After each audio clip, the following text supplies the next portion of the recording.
lap time on the race course using any vehicle, balancing engine power and reliability with driver skill and courage.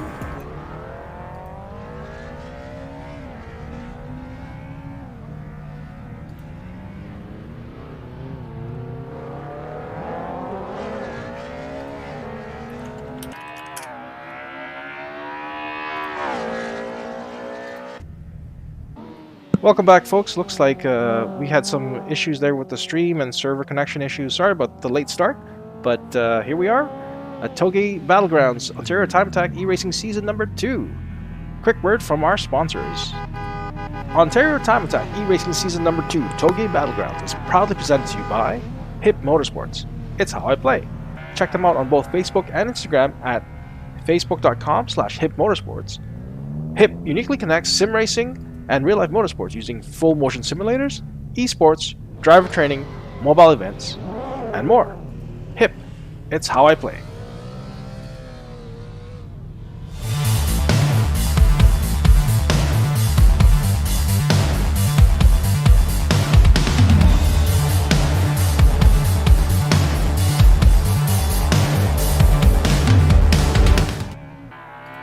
OTA e-racing season number 2, Touge Battlegrounds, is proudly hosted by drivermod.ca.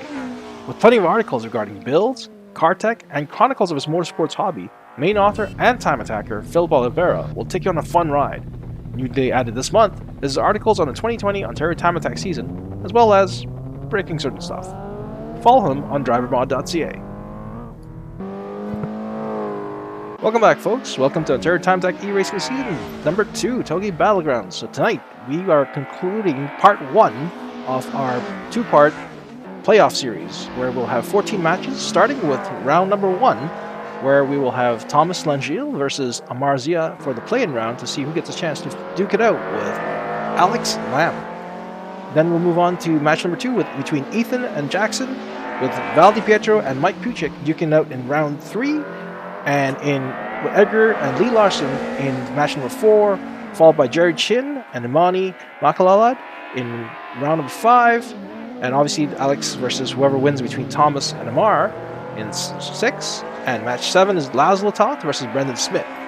Our top seeds, Ujwal Verma, will be in match number 8 and duking out with whoever wins between Ethan and Jackson De Oliveira, and Eric De La Riva will be match number 10 between the winner of Jerry Chin and Imani Makalalad. Let's hop in with the drivers and see where they're up to.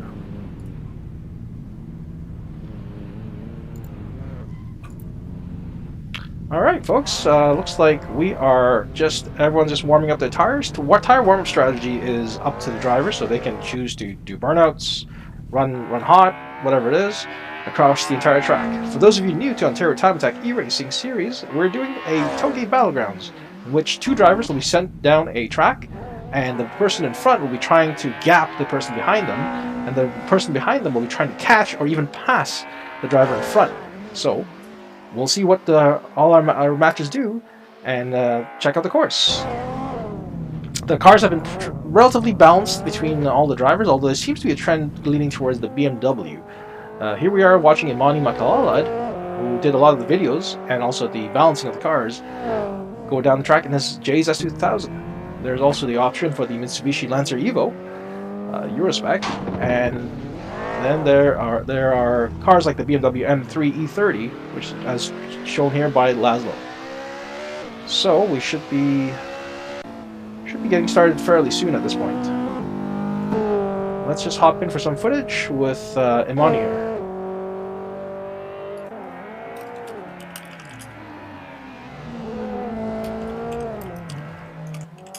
Alright, folks, the driver should be going back to the pits at this point, and we will be hopping in with Thomas versus Amar Zia. Let's get a hold of that. There we go. Should be everyone. There's Amar getting ready, and against Thomas in the S2000.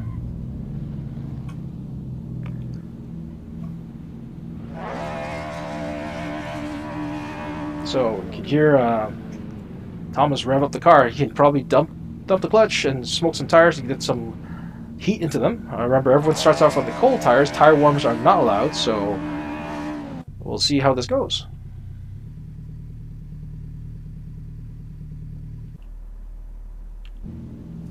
All right, so looks like it looks like a quick reset. Thomas is heading back out, and Amar's already on track waiting for him. It looks like, I believe, Amar will be leading. Oh no, Thomas is taking the lead. So here we go. Match number 1 is about to go underway. Here we go, folks. They've passed the start, and it looks like about a 20-meter gap to start the race with Thomas on in front. Tight corners initially. Again, cars are still relatively cold on cold tires, so it's a best of 3. So Thomas will have to lead Amar first, and then eventually Amar will have to lead Thomas, and we'll see who wins that. We might have to go into round 3 between these two. So Thomas has managed to spread the gap up to just over 30 meters, but it's now shrunk back as they go into technical section. And it looks like that gap is slowly widening as Thomas gets good exit out of it. Amar is still hanging on, still under 20 meters, so technically Amar has caught slightly, but Thomas is starting to put the gas down. The S2000 is relatively underpowered, but that M3 behind him with Amar, the E30, is pretty light and has decent power for what it is. It seems to be the meta car amongst all the drivers.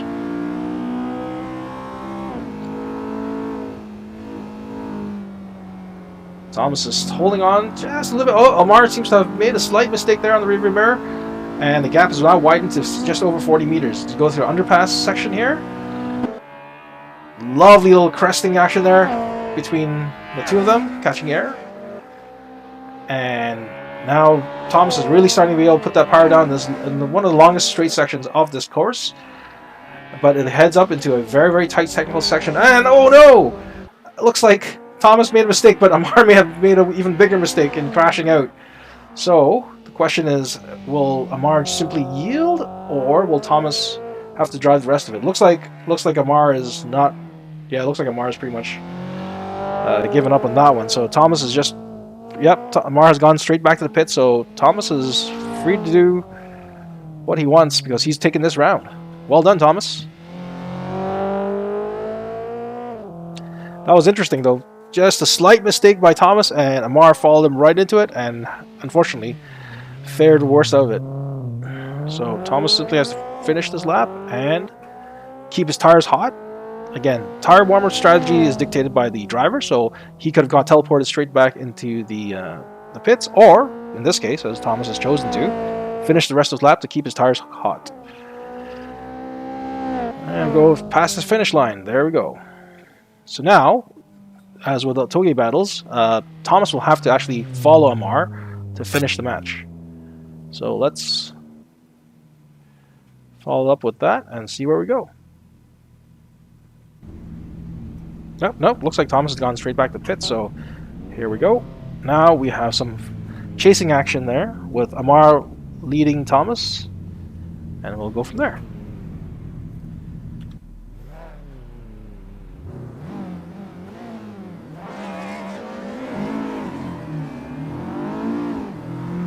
Here we go, folks. On board here with Thomas Langiel in his J's Racing S2000 mouse spec against Amar Zia in the BMW M3 E30. And we just passed with about 33 meters. And Amar will have to make up for what he did last time. So is the pressure on him, or is it on Thomas to really run a simple and clean lap and just maintain the pace? So far, Amar is definitely being the aggressive one and pushing forward to try to see if he can win this race and push into a third round here between these two drivers. But again, if he pushes too much, that might just cost him the entire match because he did crash the last round. So let's see what Thomas does. Thomas is being very careful here, just making sure he doesn't crash. And we are going through the slow initial section of the track as we will... Oh, Thomas is getting a little slippery out there on the exit. And Amar doesn't seem to have built up too much big of a lead, so still looking good so far for Thomas.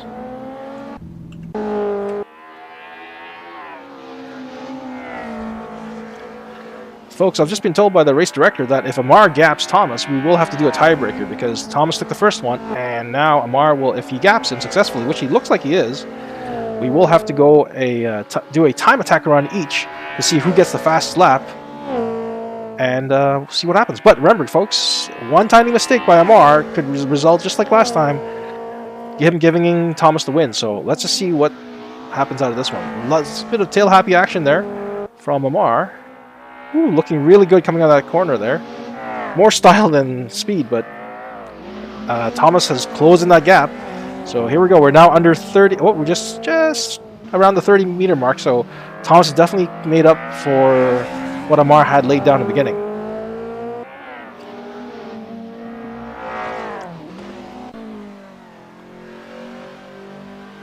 Amar's trying to be careful here. Doesn't want to crash. This is close to where we crashed last time. But he's starting to build up that gap. Now going to a very tight hairpin. Making sure he doesn't, and Thomas is right. And this exit is critical. If you, Thomas loses the back end, but it doesn't seem like Amar had a good exit either. So we look like we're going up to, we're tricky corner here, and Amar might just barely hang on. This might be a photo finish where we have to keep an eye up on that advantage. Nope, looks like Amar has gapped Thomas successfully. It was 35 meters, so I believe Amar has taken that round. Now we're tied 1-1. So, we're going into a time attack run, I believe. This is quite the exciting start to begin with. So, had a crash, we had a good gap, clean run, and now I believe we're going to time attack.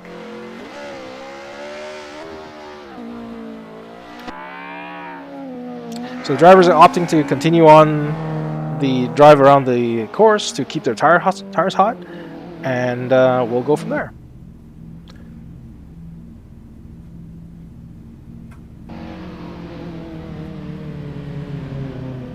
So in this case, I believe they get to the higher seed gets to pick who goes first. So it looks like Thomas is opting to go up first. So we'll take a quick view from Amar's car and see how this looks like. Yeah, this is a time attack round. So whoever runs the fastest lap essentially is the winner of this match. So it's not only just keep it clean, they gotta keep it quick. So the stakes are high, and now we'll see who either crashes out or goes home to round 2 to face against Alex Lamb.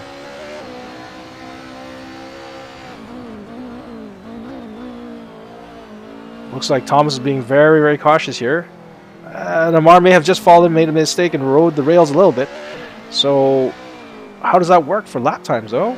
Thomas is having a hard time really keeping the tail end of that S2000 planted. It's got a decent amount of air on it, but it needs the speed to really keep that back end down. And I think his tires are still not really fully warmed up yet, so that might be an issue for Thomas. Again, folks, we're doing a tiebreaker scenario right now, so it's really the fastest lap wins, but Thomas might be holding up Amar, but at the same time, he's not doing great lap himself either. So, oh no, Amar seems to have rode the... Oh no, looks like Amar is crashing. This is not good. Thomas is keeping it clean so far, and if he keeps a clean lap, he will likely win. So, let's see what happens here. Amar is definitely... I think Amar's thrown in the towel. He has crashed out, unfortunately. So Thomas just has to finish a clean lap, unless he opts just to teleport back to pits, because it looks like Amar has. So there we have it, folks. We have round 1 going to Thomas. What does that mean for our playoff brackets? Well, that just means Thomas moves into match number 6 between Alex Lamb and him. So our next competitors will be Ethan Elcanis versus Jackson De Oliveira. Let's hop in with them.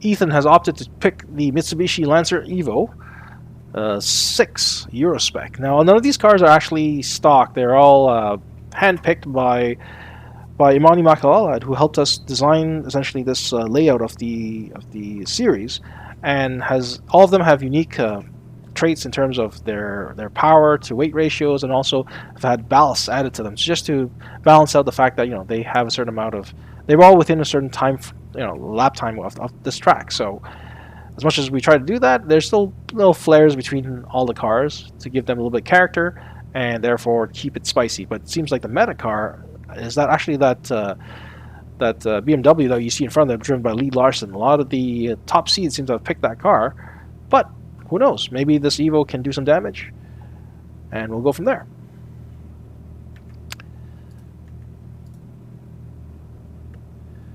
While we're waiting, folks, we're just going to have a quick word from a sponsor.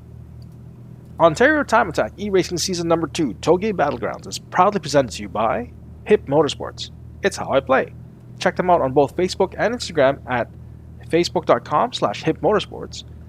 HIP uniquely connects sim racing and real-life motorsports using full motion simulators, esports, driver training, mobile events, and more. HIP, it's how I play.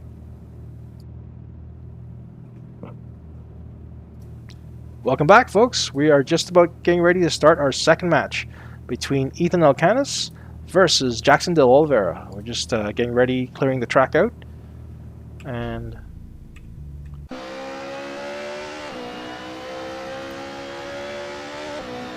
oh, sorry, looks like I made a mistake. It's Amar Zia leading Thomas Langiel again.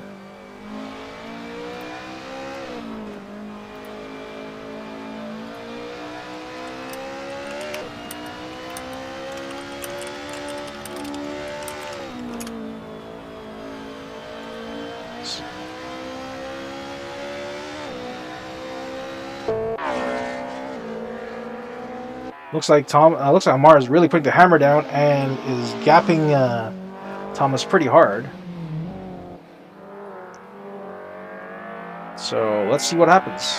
It's going through the technical section of the course before going into a fairly long section where the S2000 might be able to put down a little bit more speed, but Thomas is really getting gapped at this point.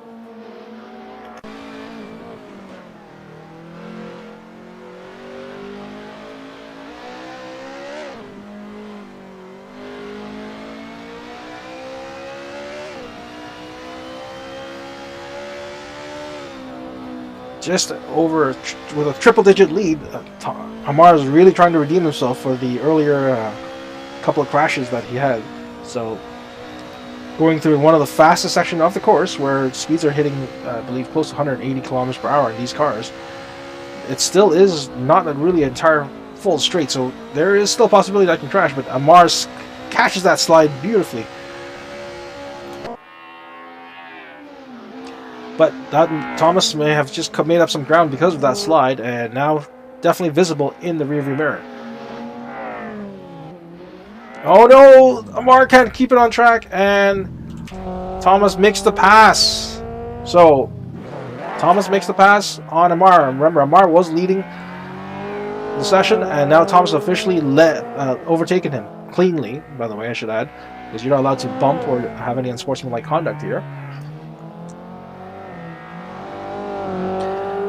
So Thomas just has to keep it clean, finish the race, and if he truly does take the pass, then he will have a commanding lead over Amar.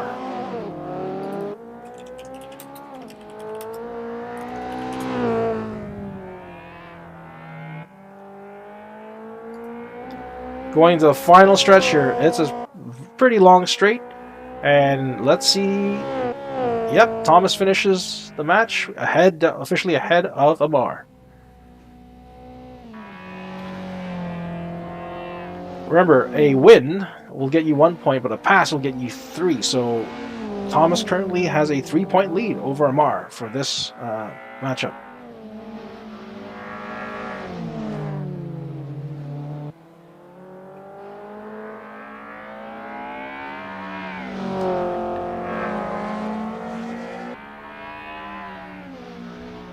So the drivers are opting to continue the rest of the track to essentially keep their tires warm, and now we're kicking off the second part of this match with Thomas now leading Amar. And let's see if Amar can keep up or pass Thomas. Just crossing over the start line, and let's hop on board with Amar.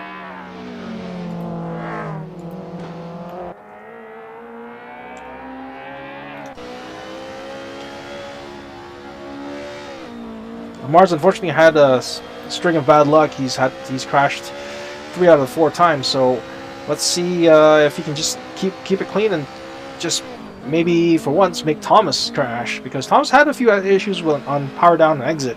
You saw the S2000 lose the back end. The S2000 has a lot of aero and is decently powered, but Thomas seems to have had a hard time putting the power down. So maybe Amar can get lucky and catch Thomas like that, or Thomas might get a little nervous and cause an issue of his own. So we'll see.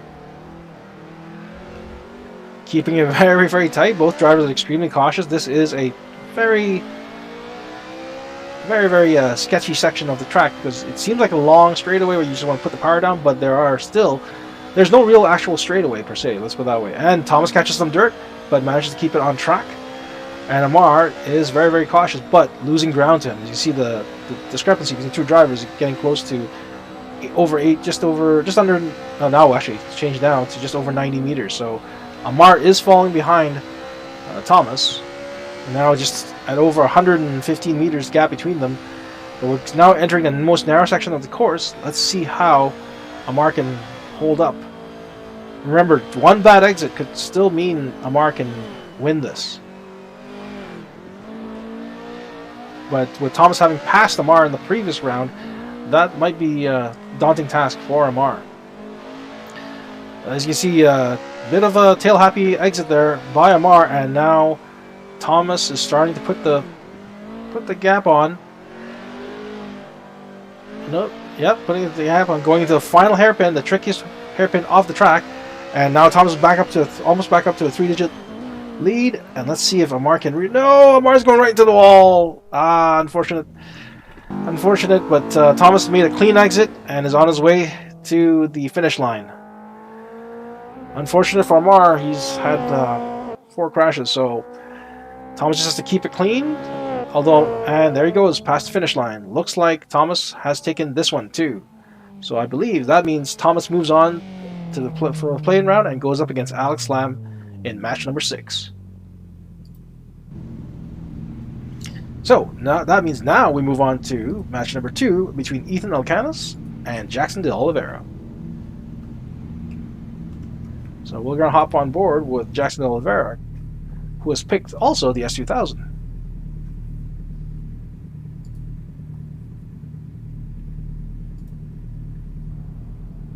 So drivers just quickly resetting as our race director is just currently dishing out the points, and we'll be up with Ethan Elkanis versus Jackson de Oliveira. Here we go, folks. The driver's getting ready, and I believe they're just trying to figure out who's going to be taking the lead.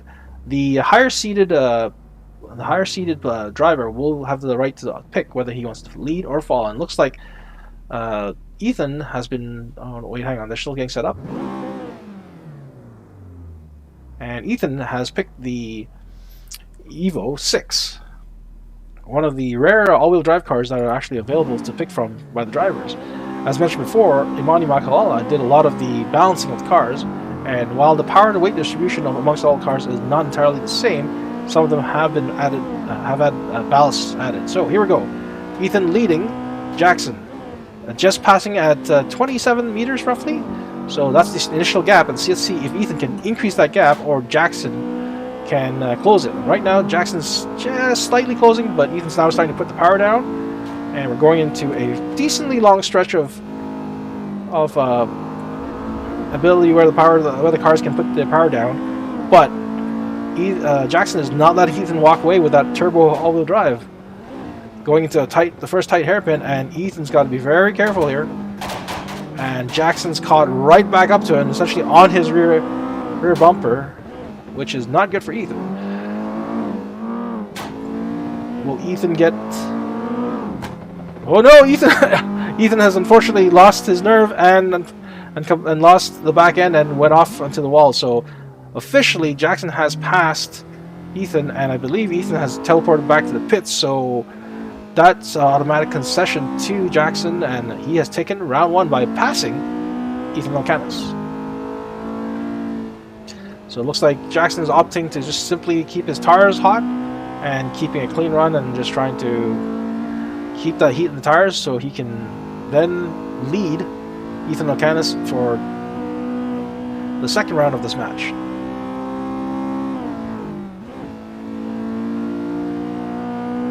That's the thing with Touge battles.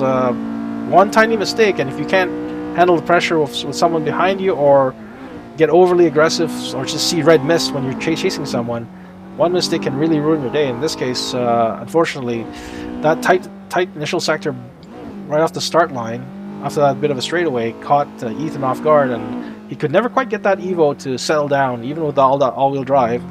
It just seemed to fishtail left, fishtail right, and eventually he just went off and hit the wall. So unfortunate for Ethan, but he can still technically try to catch and see what happens in round 2 of this. Round 2 of this match. So we'll see what happens. While while Jackson passes the last hairpin, you'll notice this section of the track looks fairly straight. It's still actually technically a winding right turn and goes right up into the barrier there. Very tricky, because if you go off that exit just a little too wide, that exit now becomes a bit of a right turn before you're going left, as most cars would actually just be proper line because somebody's traveling straight through. So we'll be seeing that how that exploited over time as people get more and more aggressive on their exits as the night progresses. So Jackson is just finishing up the loop, coming back to start, and now he should be leading Ethan Elkanis. For those of you just joining us, welcome to Ontario Time Attack E-Racing Season Number 2, Touge Battlegrounds.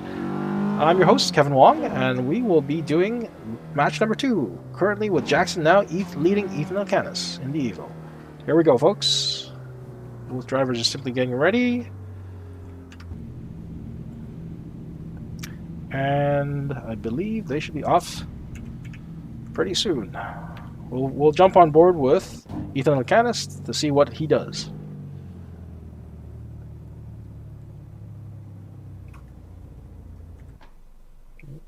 Okay, both drivers are getting ready, and I believe our race director is going to be telling them to get going. And they're off. Slowly? Oh, hang on a second. They're just getting set up.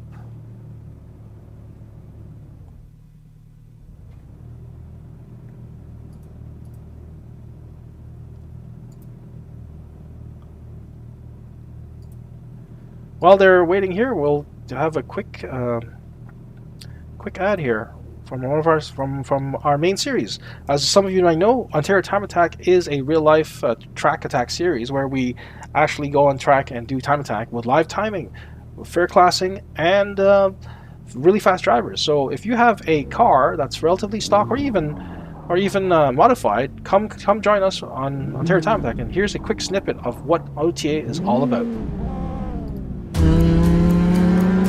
Time affects our lives, shapes our future, and defines our world. Every hour, every minute, every second. But in Time Attack, it's hundredths of a second that matter. Separating first place from the pack, the winner from the could-have-beens.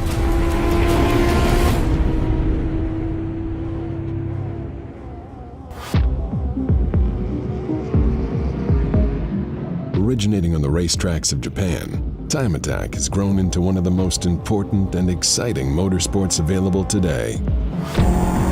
The goal is to set the fastest lap time on the racecourse using any vehicle, balancing engine power and reliability with driver skill and courage. When you're in the car, the G-forces are phenomenal. You've got to balance the car properly. You're always pushing for that extra tenth of a second. Ontario's premier Time Attack series holds events across the province each summer. Morning practice followed by competition runs all afternoon. 3 grueling time sessions. We are on track with other cars, but we're not actually racing that car. We're always racing the clock. So you're out there all day, essentially to just bust off one really fast lap. Each class has a technical spec, from stock street-legal cars to those with high-performance brakes and tires, all the way up to fully modified or prepped racing machines. With vehicle differences out of the equation, it's down to driver nerves and technique to seal the final outcome.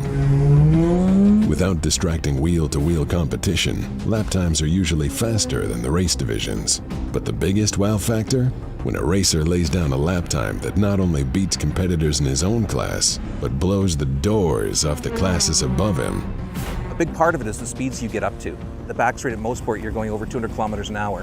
When you get to that corner at the end, you know you got to take that corner to 140 kilometers an hour or you're going to be falling behind. Every lap counts, every corner counts. Your laps have to be very consistent. In time attack, you're always pushing, testing the car and yourself, like driving a never-ending qualifying lap. One mistake, and your time session's over in the blink of an eye. Time rules all of our lives, but on the track, it's your job to beat time. Are you up to it? Experience time attack. Breathe it. Live it.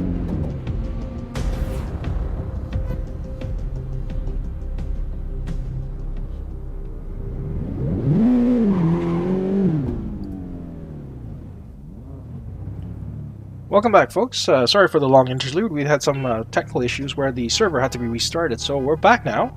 Just to recap, Jackson Oliveira passed Ethan Elkanis as Ethan had a crash, and now we are ready to go.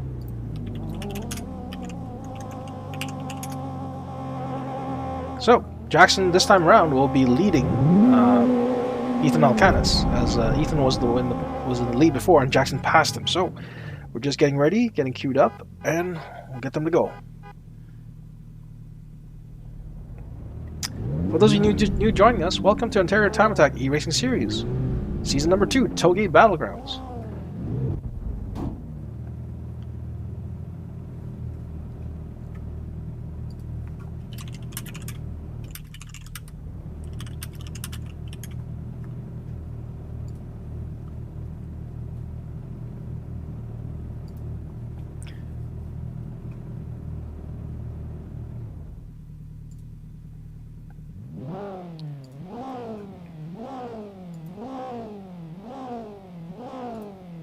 Looks like our race director is currently having technical issues with connecting to the server. He should be back shortly.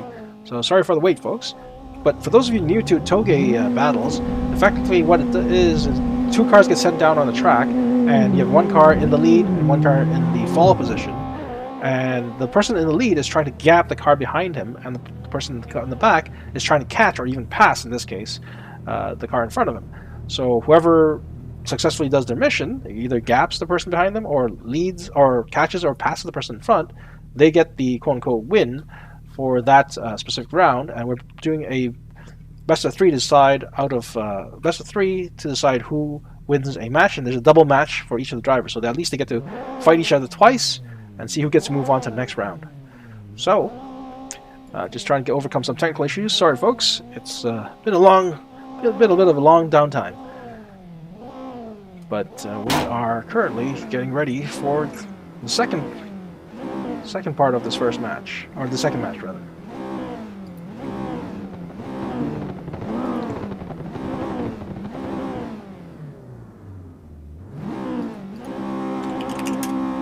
Alright, looks like we're back, and now Jackson is taking the lead, and here we go.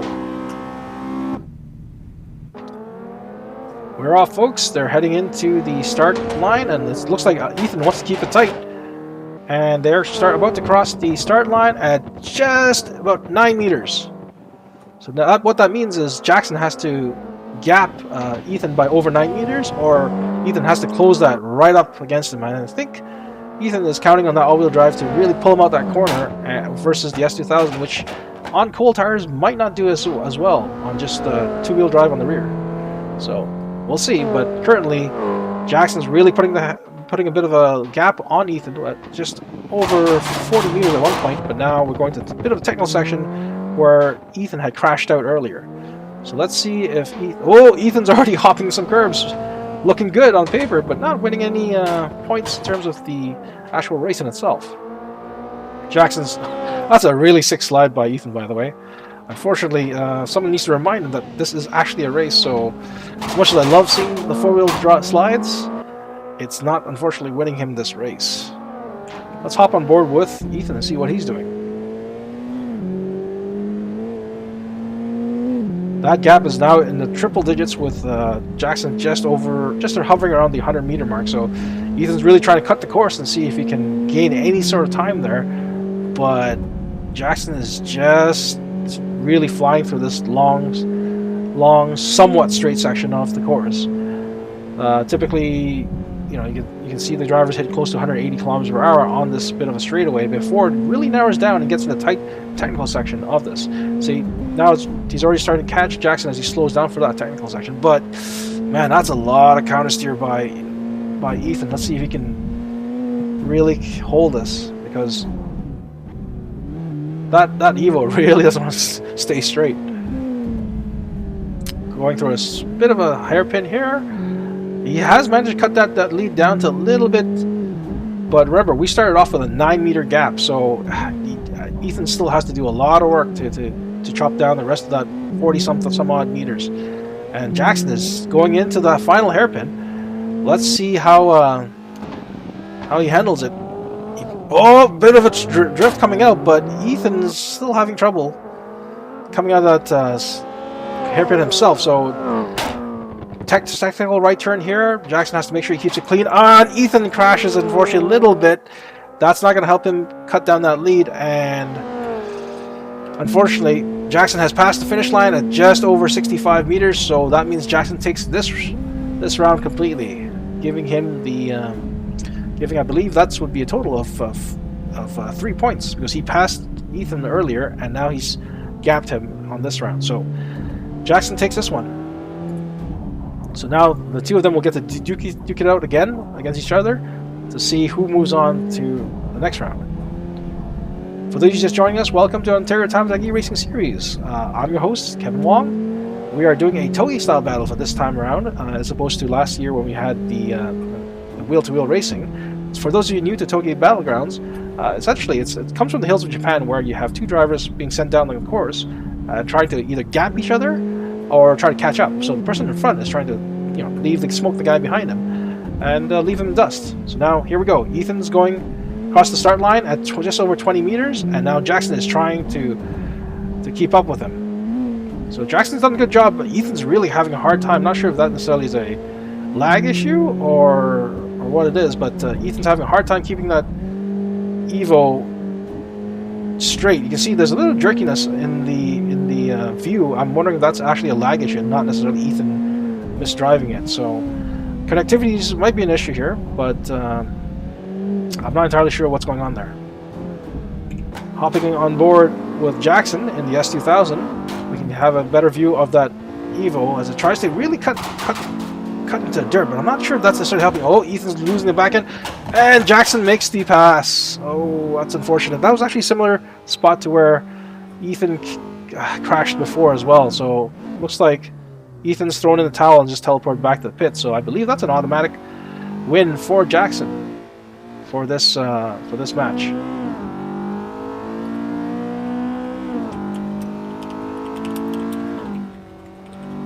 Unfortunate, really. Them's the high stakes at Touge. You could really just have a bad start or one bad turn. You could do everything right, and everything was crashing down in just a split second like that.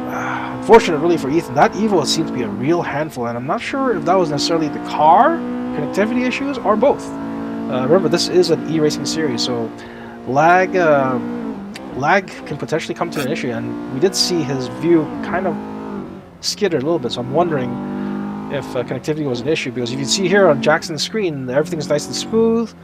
It doesn't seem to jump over the place, and his steering wheel inputs seem to match what we're seeing on the screen, so I'm wondering if unfortunately Ethan just had a bad connection, and also the car was tough to drive, because that Evo really didn't want to go straight for much of the corners, so unfortunate.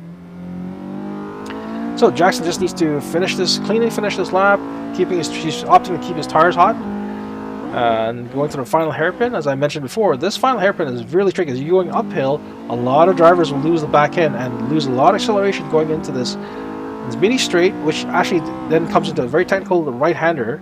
There's a little bit of runoff, but that goes right into the wall, so not sure if anyone really wants to use that. As I've seen in the round robin, lot of top drivers will opt to just simply make that as straight as possible to give as much acceleration as possible. All right, so Jackson's going to go around the loop and come back, and this time lead Ethan to determine the outcome of this second match. Remember, there will be 14 matches for today, and each match will have essentially two sub matches, right? So everyone gets to get their shot at winning at least twice. So, all right, here we go. Jackson is now officially leading Ethan, and let's see what this time if Ethan has changed his strategy. Last time, remember, he left only 9 meters, which is not a lot between the two cars. So it looks like we're holding at just about 10. Yep, just 10, 11 meters. So Ethan's still holding on to that strategy, and you can see in the rearview mirror, he's having a hard time already keeping that car straight. Yeah, that Evo really looks good on camera, but unfortunately, Jackson is really starting to gap him even through this technical section here. Bit of a technical section, I should say, not really. Now the straightaways really have piling on, and Ethan is not too far behind. He's only about just under 50 meters, so that's not terrible. We're going into the tight S's, and yep, Ethan's really having a hard time pulling out the S's. You can see in the back there. In fact, we'll actually jump on board with Ethan and see what exactly is going on here. A lot of counter steering there from that all-wheel drive Evo. You would think the all-wheel drive would help him on the exit, but not sure. Yeah, that's a lot of drifting coming out. It looks great on paper, but it looks fantastic, in fact. But not really helping him on the race scenario, because now Jackson has over 100 meters lead on Ethan. Sick Evo though. Yeah, it looks like every time it crests or goes over any sort of slight kink, that Evo really wants to go sideways. So, which is odd. The opposition is actually driving an S2000, a rear-wheel drive car. Although some might argue the S2000 has a lot more aero. So maybe that's what's helping. Lovely glowing red brakes there, but the S2000 is really pulling ahead now, heading into the technical sectors. Let's jump on board with Jackson and see what he's up to. Going through first the last two hairpins, and now the gap is still holding on 100 meters. This doesn't look good for Ethan, unfortunately. But let's see if, again, one tiny mistake on this final hairpin could cost Jackson the potential win, I should say. So, again, exit's key here. If Jackson loses the back end and Ethan doesn't, yeah, now Jackson keeps it clean. Let's see what Ethan can do.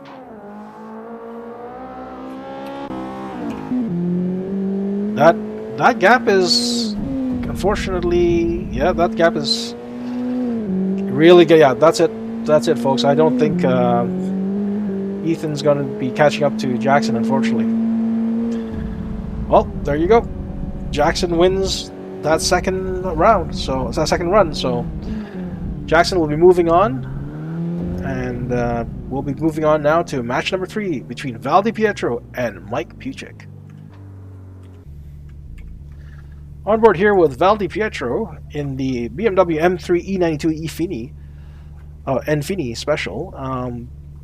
Val seemed to have pulled an interesting strategy in the round robin where he just drifted all the corners to spook the driver following him and see if they could mess up their exit. Remember how I said on all the exits of the corners, that's really where you get all the speed. So by drifting through a corner, the competitors tend to back off Val, and then Val can just launch it out of the corner. So I'm wondering if everyone's kind of figured out his strategy and will just simply keep right up with him and pass him there. So because the BMW M3 is a big, heavy car, so we'll see what happens.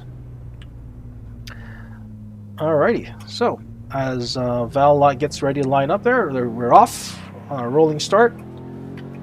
And Mike Puchik is behind him in the S2000. Wonderful yellow color, by the way.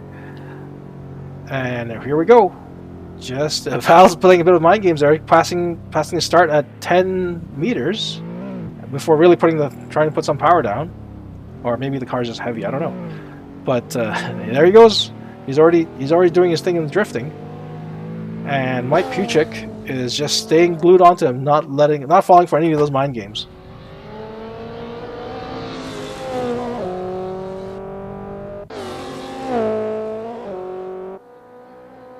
So Val seems to have he's keeping it clean. Oh, there he goes. There he is drifting, as I mentioned earlier. He did the same thing in the round robin, and Mike is just staying tight with him, seeing if Val screws up and gives him an apex to take or something. Mike's also a seasoned driver who appeared in our OTE series, season 1, in our wheel to wheel. So he's definitely not falling for anything here. We'll hop on board with Mike Puchik just to get some sick views of the Val just showing off and maybe biting off more than you chew, because if he opens up an apex, Mike's going to take it with far better speed than Val can actually react to, since his M3 is pretty heavy and the S2000 is not. So going through a straight section here, not much Val can really do. Oh, Mike seems to have no Mike is barely holding on. Had a bit of a pinball effect there, bouncing off the left and the right side of dirt, but he's caught back up to Val, who seems to be wanting to just play around with his food, unfortunately. So, or fortunately for us, because it makes for a great back and forth rubber match. But here we go, first hairpin, and there. Oh no, not much of a drift. Oh, there you go, a little bit of drift coming out.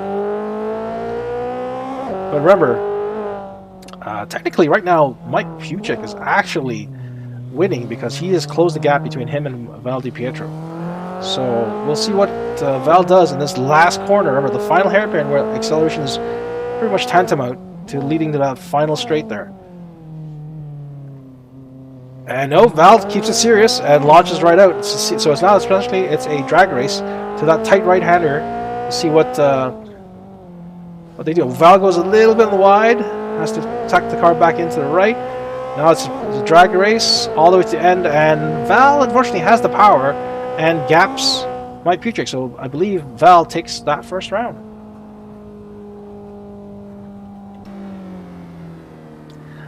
Mike is probably not too entirely impressed by Val's antics, but it looks like Val's opted to go straight back to the pits.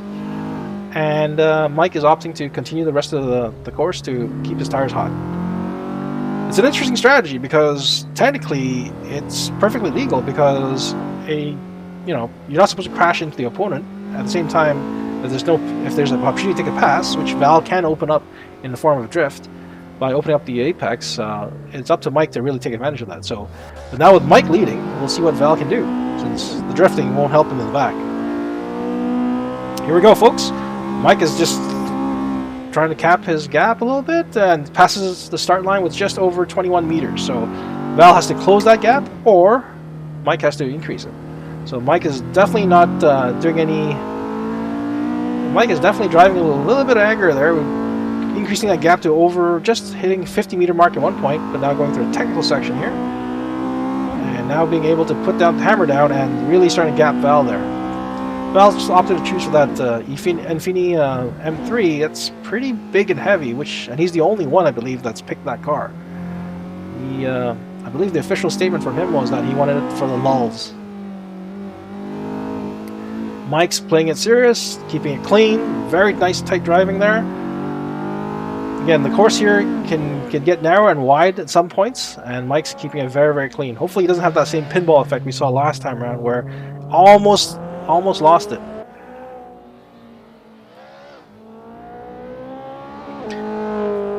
He's making hay while the sun shines, and he's definitely increasing that gap now to close to 90 meters as we go into a slight S.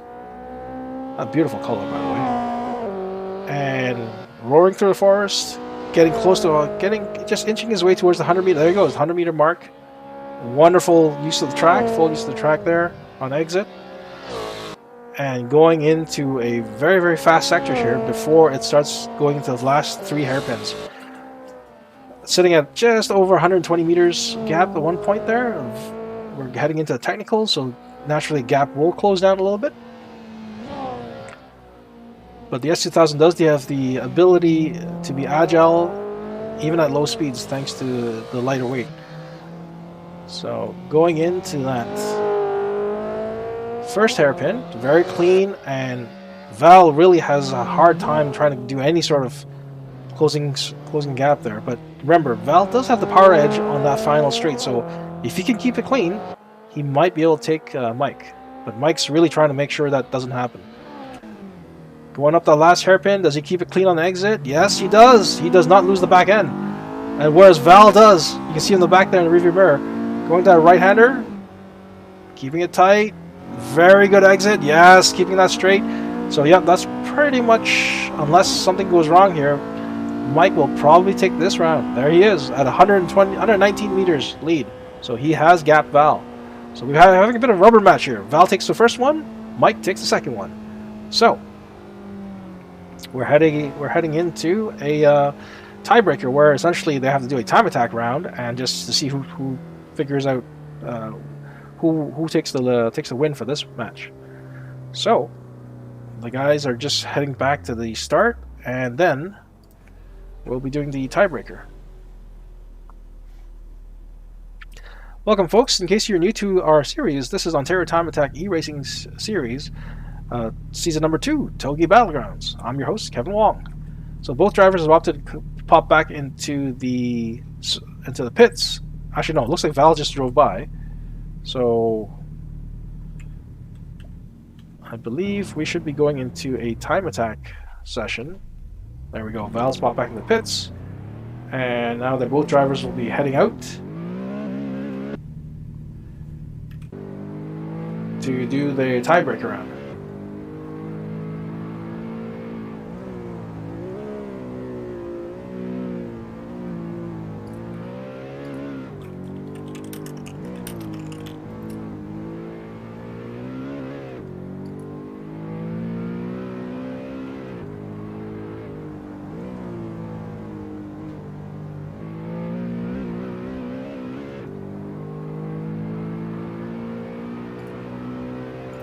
So Val's off doing his time attack round, and let's see what happens.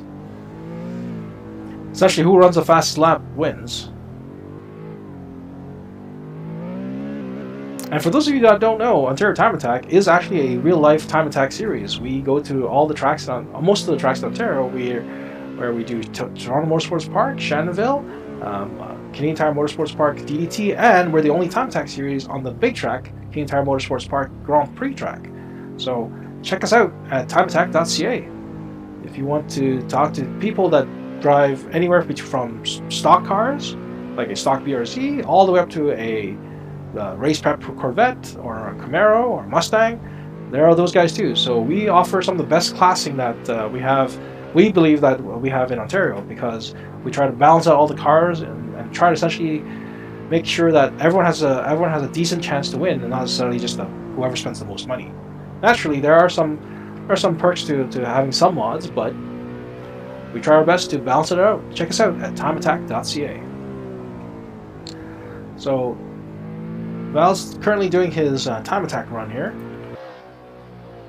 Again, the big heavy M3 might not fare so well if Mike Puchik has a clean track. So we'll see how this goes.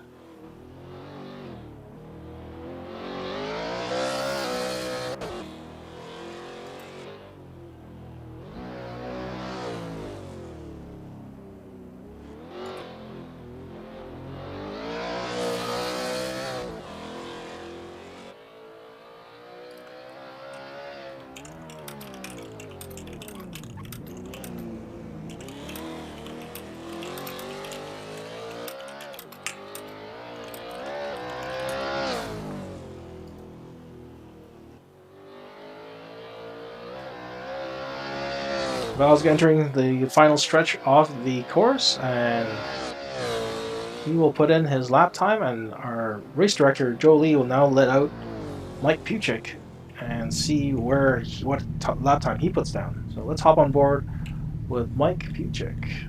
I'm just digging in through the drivers. There we go. All right, Mike's getting ready for his run, and we'll see what he does.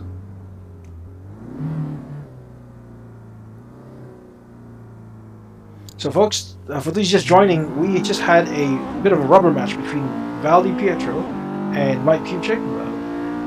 Val took round 1, and Val took the first round, and Mike Puchik took the second round by gapping Val. So we shall see. Now it boils down to a tiebreaker to do a time attack run and see who does the fastest lap to determine who won that first matchup.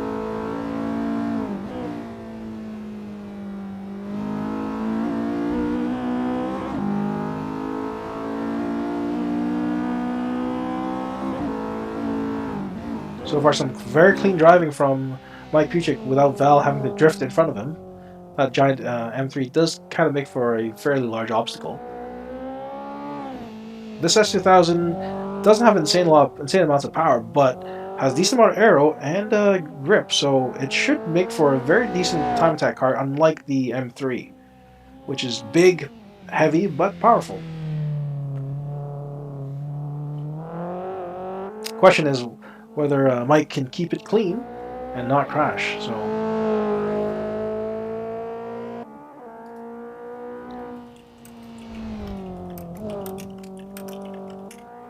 I'm just checking in with the race director to see what lap time Val put down, and to see what Mike Puchik really has to beat.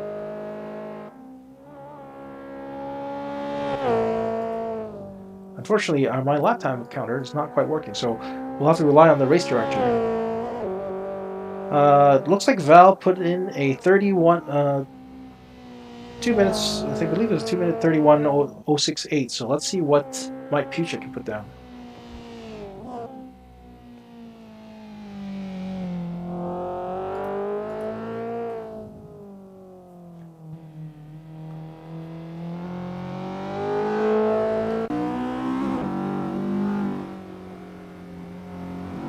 Interestingly enough, while this S2000 is supposed to be an AP2, it seems to have an AP1 cluster for those of you detail-oriented car folks.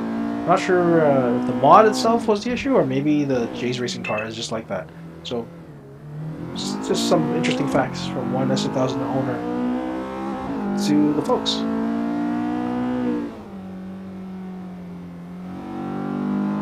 Alright, Mike's in the final leg of this lap. Let's see what he does.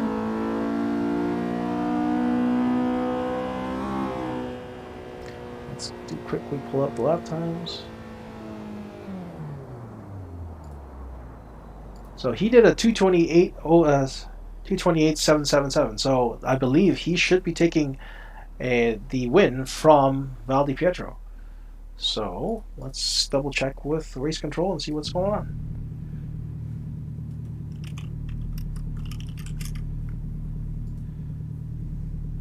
Right, yep, just confirmed that. Official statement from the race director is that Mike Puchik won in the time attack rounds. That means he takes that first battle. So now it'll be Mike and Val again for a second match.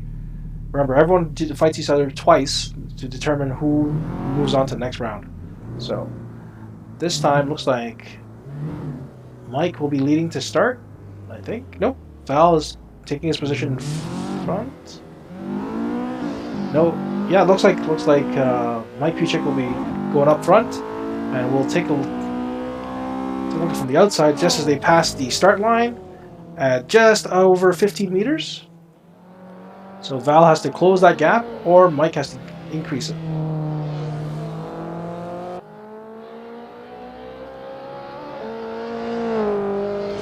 Again, the bit of the technical section there in the beginning doesn't quite help.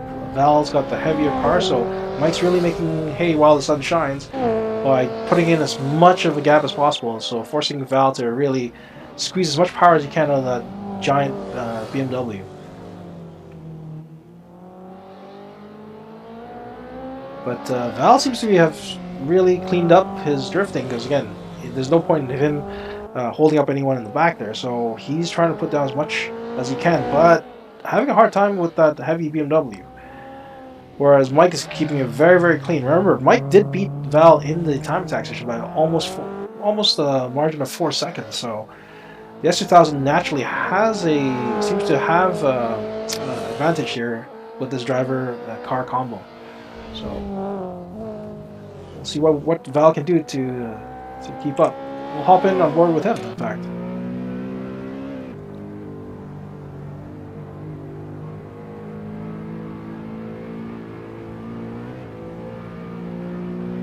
Val seems to have closed the gap just a little bit here, just heading into a slight technical.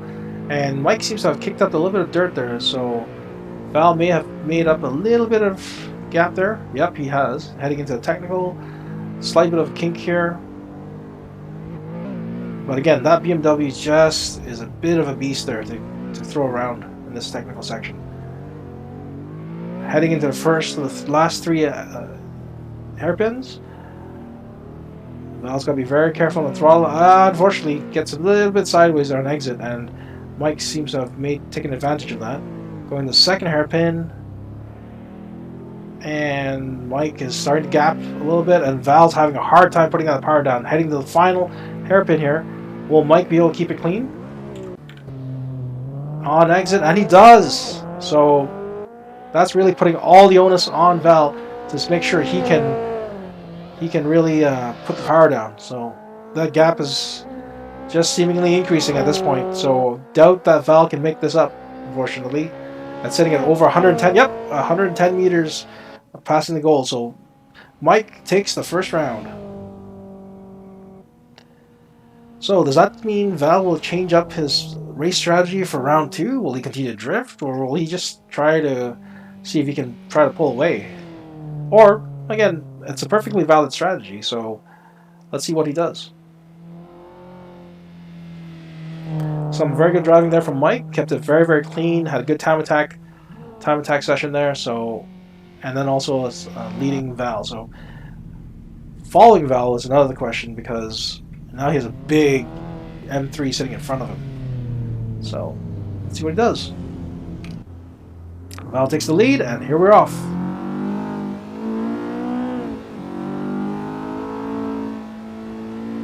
Just about to pass the start line at just about 17 meters. Val's already started to put the smoke show on. So let's hop on in here and see what we get to see. Hopping a bit of a curve there.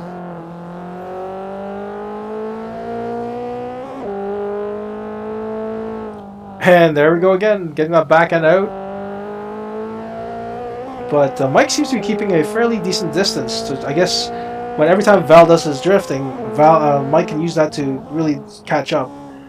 But Val's really slowing it down a lot when he does his little smoke shows there. Almost getting the apex there on Val, though. He might have just conceded. Nope. Just barely snuck by there, Val. Must be a little bit infuriating, but Mike isn't showing it in his driving. Really putting on that smoke show there. Wagging that tail. Oh, Val may have bitten off more than he chewed, but pulls through on that hairpin there. For a second there, I thought Val was going to go completely sideways, but he managed to haul that big, chunky BMW back on track. So, good on him. Mike is still very, very cautiously keeping his distance to make sure he doesn't get caught up into a crash or get having to go off track. So, going now into that long section where he can really put the power down, but so can Val. So his strategy will likely be to just keep it clean right now, and then really catch Val there on the final technical sections there, the last 3 hairpins. Oh, getting a little bit dicey there for Mike, but he still has managed to caught up with Val. So here we go, entering the left-hander before entering the first of the 3 tight hairpins. Val's still insisting on putting on that smoke show. Yeah, there you go. Look at that glorious drifting. Going into the second hairpin.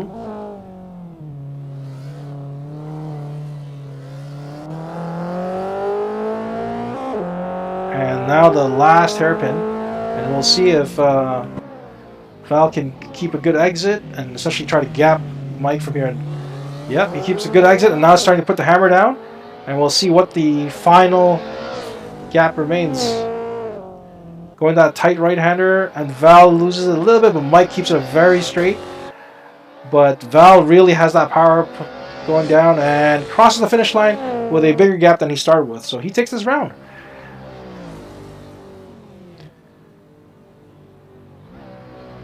I mean, the whole anime series initially did talk a lot about drifting. So Val technically held to the spirit of what Touge is well known amongst the crowd for. So we'll see how this now goes back down to another time attack battle between the two of them.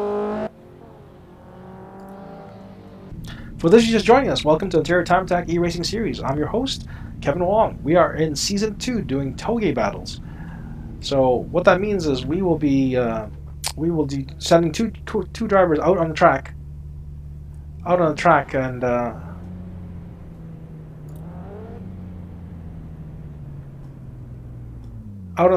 and try to essentially the leader of the pack will try to gap the car behind him, and the guy following will be trying to close the gap. So we shall see what's going on.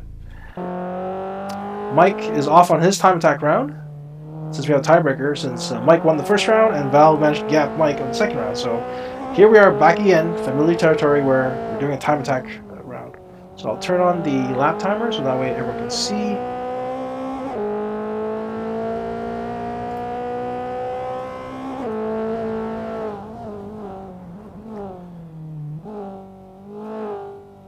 Looks like the lap timer will register at the very end. So I'll bring that up, folks, when we cross the finish line.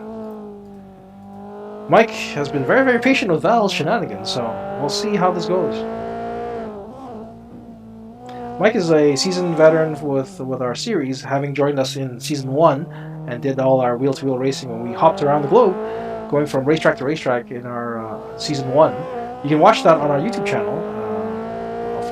There's a playlist that highlights all of Season 1's races. Hopefully you'll be joining us for some real-life time attack where our season starts in May at Canadian Tire Motorsports Park at the driver development track. If you don't know, Ontario Time Attack, our website is timeattack.ca. We do real-life time attack series on various tracks such as Shannonville, Toronto Motorsports Park, and both tracks at the Canadian Tire Motorsports Park, both the driver development track, DDT, and Grand Prix track. We are in fact the only time attack series to run on the GP track. So come on out, join us. If you haven't had any GP experience, feel free to sign up for one of our schools. We do have a course school on GP, or you can join our affiliate Ontario Time Attack track partners who also run schools on GP, such as BMW Trillium and all the other fun clubs. Then you can qualify to run with us for our time attack series on the big track. Ooh, Mike goes a little sideways there, so that might impact his lap time. We'll see what he does on this lap. He did run a low 227 last time, beating Val in the time attack, but that might have cost him.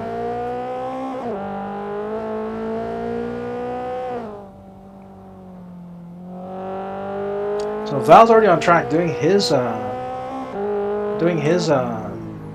time attack run. So let's see what he does. Does he keep it clean, or is he just gonna pull off some more drifts and call it a day?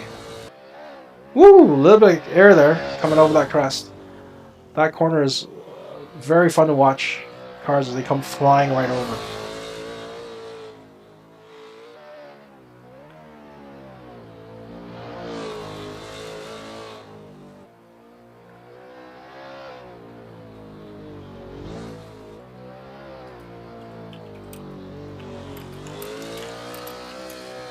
So Mike has crossed the finish line. Now it's just a matter of waiting for Val to cross the finish line and compare lap times.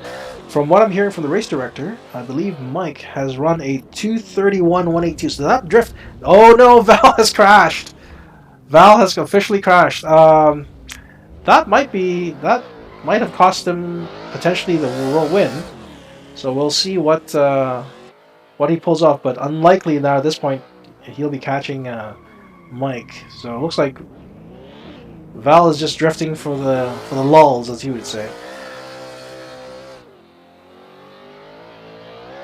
Coming over that final section there, and now he's just putting on a smoke show for everybody.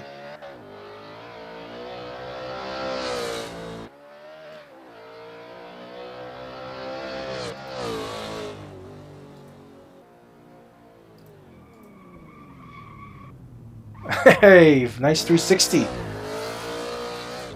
Yeah, he ran a 239, so that means Mike Puchek takes this round. So now we move on into match number 4 between Edgar Lee and Lee Larson. Before we go into that, let's have a quick word from one of our sponsors. OTA e-racing season number 2, Touge Battlegrounds, is proudly hosted by drivermod.ca. With plenty of articles regarding builds, car tech, and chronicles of his motorsports hobby, main author and time attacker Philip Oliveira will take you on a fun ride. New day added this month is articles on the 2020 Ontario Time Attack season, as well as breaking certain stuff. Follow him on drivermod.ca. Welcome back, folks. We are now in match number 4 between Edgar Lee and Lee Larson. So, the gap starts at over 60 meters. Edgar's really not just putting the pedal down the metal and see if he can just lose Lee right off the bat. And Lee's managing to... No, actually I was wrong. No, I thought for a second there Lee was keeping up, but Edgar had just entered into the technical section right at the start. So, yeah, Edgar's really putting the hammer down.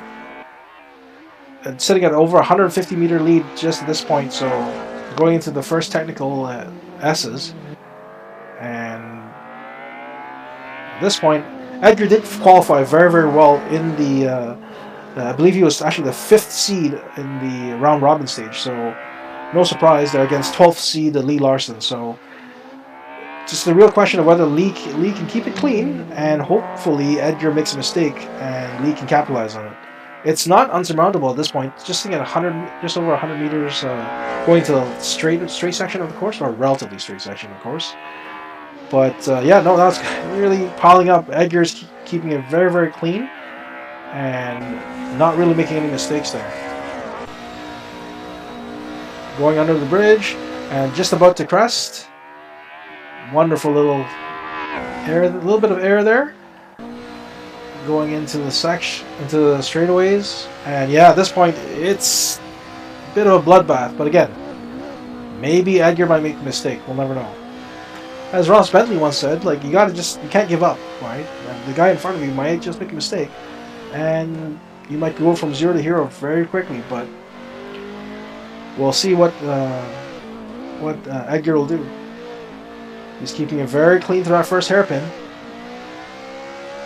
Going into the right-hander before the second hairpin, and very, very clean. You hear the throttle management, a little bit of a sideways exit, but nothing too terrible. Still got 200 meter lead on Lee. Going to the last hairpin, and keeps the back end planted, and roars right into that right-hander that we've been talking about all night. Let's see his line going through this. Keeps it very, very... He's using a little bit of runoff, but keeps it very, very clean. At this point, just putting the hammer down for that last sector, and passes at over 350 meters lead. So he easily takes this first match out of the round. So we're cycling back through and going for the second round of this match, when Lee will lead Edgar, and Edgar will have to either keep up or pass.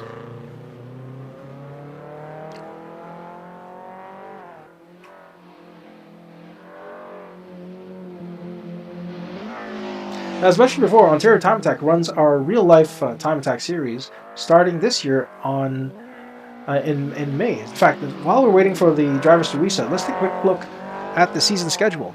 Our OTA school starts on May 15th at CTMP, Canadian Tire Motorsports Park, the DDT track, and that's a Saturday, and followed right up by an event, our first event, on Sunday. So keep an eye on that. All right, folks, we're getting ready to start the second round. Now on board here with Edgar following Lee Larson. Passing the start at just about 28 to 29 meters. Let's see if Edgar can close in on Lee or Lee gaps him.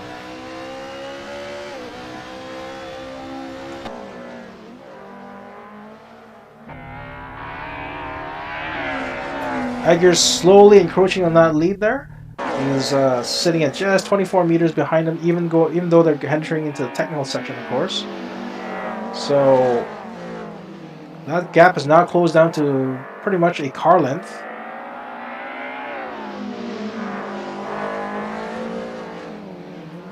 And Edgar's staying respectfully behind him, just enough behind Lee to possibly play some mental mind tricks for Lee to make a mistake, possibly, and allow Edgar for the pass. So we'll see. That's the wonderful thing about Touge is that it's a constant battle, as opposed to in a wheel-to-wheel race where you could have one battle and then gap the person and never see them again. Whereas in Touge, there's a good likelihood that someone will be in your rearview mirror for a very, very long period of time. So far, Lee's been keeping it clean. Edgar's been also keeping it clean. Both drivers are rubber banding through the turns, and Edgar's managed to keep that gap consistent for most of it, and in fact is now just starting to lose Lee a little bit, but that's going through the technical section there. So entering the triplets of the hairpins. Let's see what happens. They're right back bumper to bumper again now, going to our first of the three. Oh, unfortunately Lee's making a mistake, and oh, that's a beautiful pass by Edgar on the outside.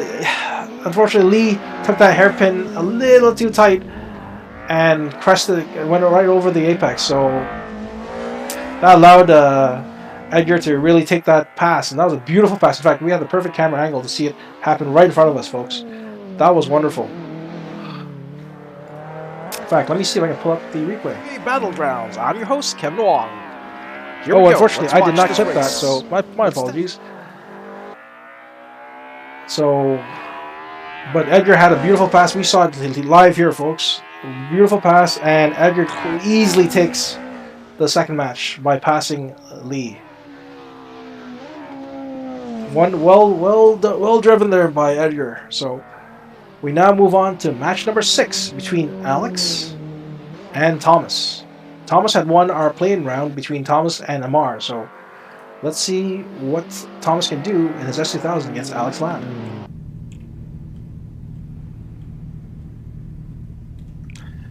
So, but going back to what we were talking about earlier, the 2021 Ontario Time Attack season is out. The schedule is out. Our first event is on May 16th, and followed by essentially an event every month. So event number 2 takes us to Toronto Motorsports Park.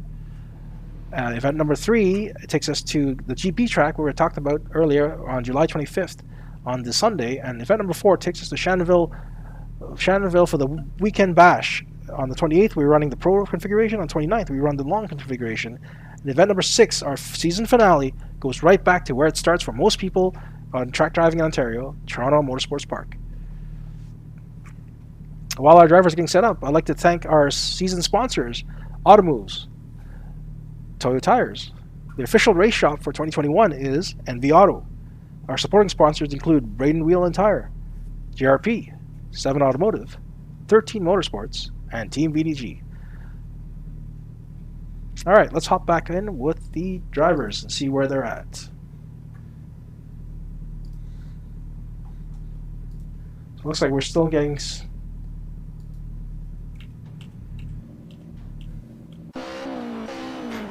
So we're back now with Lee Larson leading Edgar Lee again.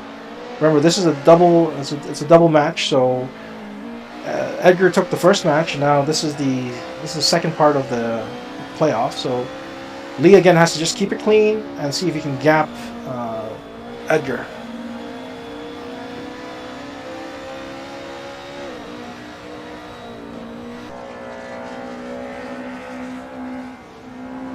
Ooh, almost rear ends Lee there with that insane exit speed.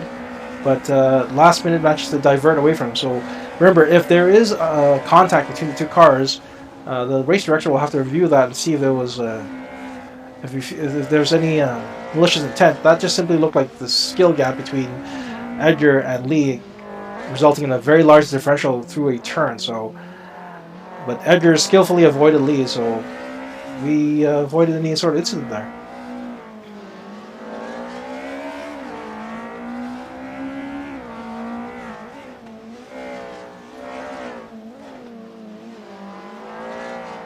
It's a tight one going through the second of the 3 hairpins. Let's see what happens here. Remember, this is the spot where Edgar wonderfully passed Lee, and Lee had a hard time putting the power down on the exit there, so let's see what happens. Oh, Edgar seems to have had a slightly better line, but Lee is still pulling away from him, and the gap is building, and I believe Lee may have taken that round. So that's a first for this battle, so well done, Lee. I'm just going to confirm that with the race director, but I believe Lee did take that round. Yep, it's confirmed. It's a gap, so Lee does officially take that round. So Edgar's got a small hole to dig out of and try to make sure he can gap Lee in this second match.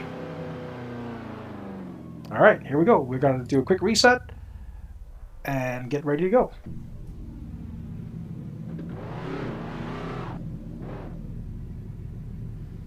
This time, Edgar will be in front of Lee. Edgar's opted to go straight back to the pits to get fresh set of tires this year. And here we go, folks.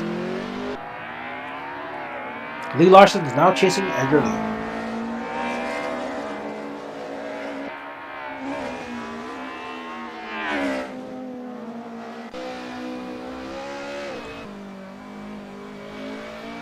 Edgar's already starting to pile on the gap just like he did last time. It worked well last time, so no reason to see why he would change that strategy. Already looking at at one point just about 90 meters gap there, and now Edgar's starting to pile it on again. Going through a technical S there. Bit of understeer there for Lee. And Edgar, you can see Edgar pulling away already. Edgar probably had a better entry and therefore better exit. Going in through a hairpin. Let's hop back on board with Edgar. Oh, a bit of understeer there on the exit. Bit of oversteer there on that section, but he's still piling on the lead, so doesn't seem to have affected him.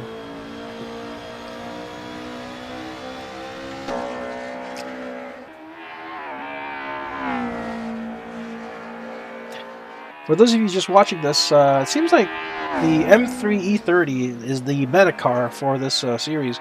A lot of the cars that have been chosen were balanced by Imani Makalad, and even though the attempts were made essentially trying to balance all the cars, a lot of the top seeds have selected the M3E30 as the weapon of choice, essentially. And judging from how Edgar's wielding that car, it seems to be working beautifully for him. From a combination of both power, speed, and weight, seems to be the all-round car for this.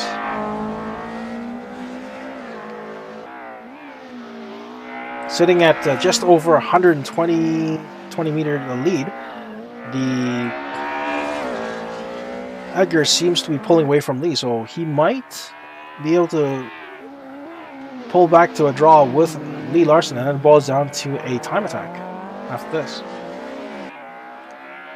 Yep, Edgar's piling on those meters, going that tight right-hander, coming out with a beautiful line, and yep, there goes the advantage. Sitting at 230 when he crosses the finish line. So I believe that's an easy call there for Edgar. Well done, Edgar.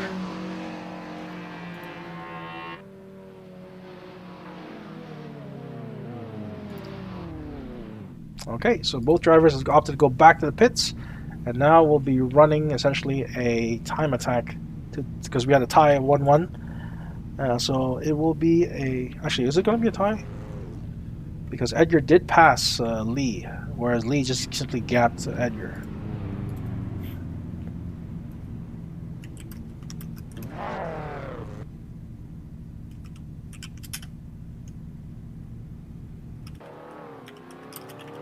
Yep, it looks like we're doing a time attack, and Edgar's off. We're doing a hot lap to see who moves on.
Looks like Lee is out on his hot lap as well. We can do a quick jump into with him and see how he's doing. Ooh, unfortunately, looks like he has crashed. That's most likely it for him, unfortunately. There's no way he's catching up with Edgar on that lap, so as long as Edgar keeps a clean lap, he should be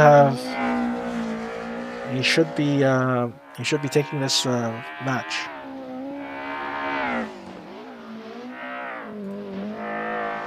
Perfect timing, in fact. We managed to just catch Lee crashing. So, sorry Lee, looks like Edgar is going to be taking this one and moving on. Lee's still being a hero and finishing his lap, so good on him for doing so.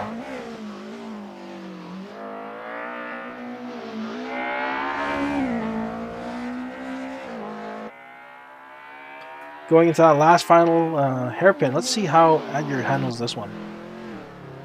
Careful on the throttle and a little bit of counter steer on the exit to control the car, and going to that tight right.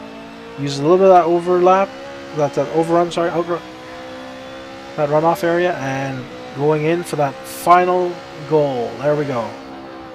I believe he just ran a 2:27.449, so that should be better than what Lee is capable of right now because of that crash. So Edgar is officially moving on to the next round. Up next, we have Jerry Chin versus Imani Makalalad. So let's hop in with them.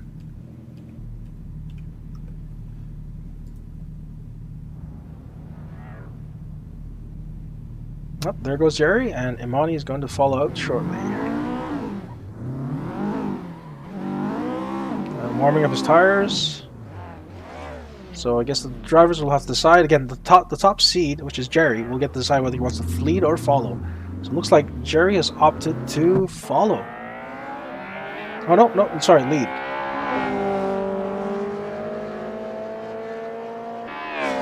Yeah, there we go, folks. Let's hop in with Imani and see. So they started off with just about a 10 meter gap, 9 meter gap, and Imani's trying to keep it nice and tight.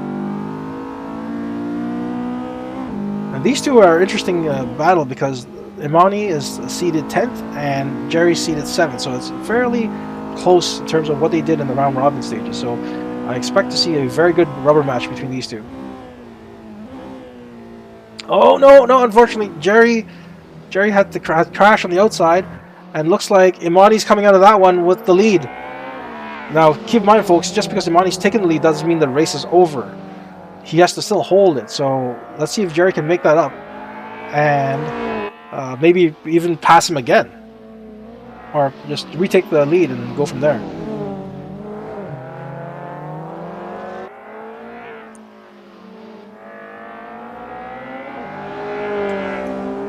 Let's hop in with Jerry and see what he's doing to try to overtake Imani again. Like I said, these two are seated very close to each other, so I am not surprised that the gap has been so tight, or even involved a pass even. Imani's really using the edges of that track, kicking up some dirt, but Jerry's just managing to keep up with him ever so slightly.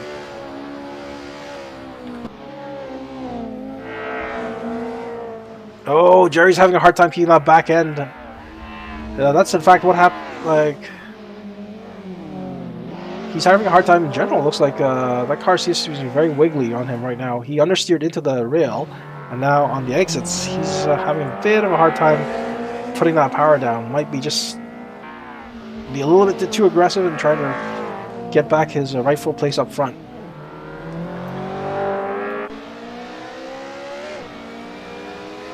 Still in the hunt though.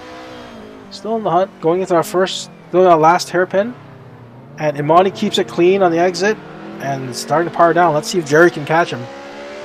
That right-hander will make the difference. Imani keeps it clean, and so does Jerry, but I think Imani might have this sealed. He's got the lead. Remember, he's starting in the back, so there you go. It's official. Imani takes the first of the two. Alright, so this time around, the drivers simply go around and come back and start exactly the way we see it. Imani in the lead and Jerry following.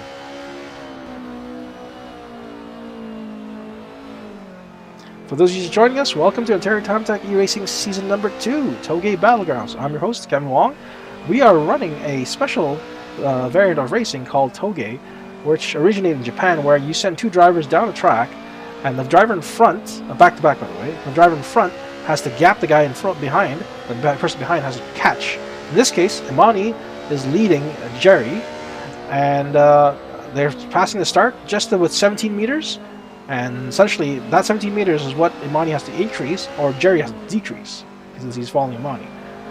In the last race, Imani managed to pass Jerry, so that's a 100% a win for Imani. And let's see what if Jerry can keep it clean and make Imani make the same mistake he did.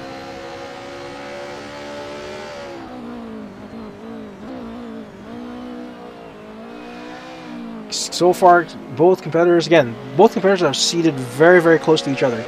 So it is very, very tight. I am not surprised. Again, Jerry is seated the higher seat at 7th, with Imani at 10th in the round robin phase. So keeping it very, very close. That S2000 has a good aero compared to the BMW, but the BMW overall package is decently light, decently powered, just good all-rounder. So, and we'll see what Jerry can do with it. Unfortunately, he seemed to have a hard time keeping the car under control, but far more composed in this second round.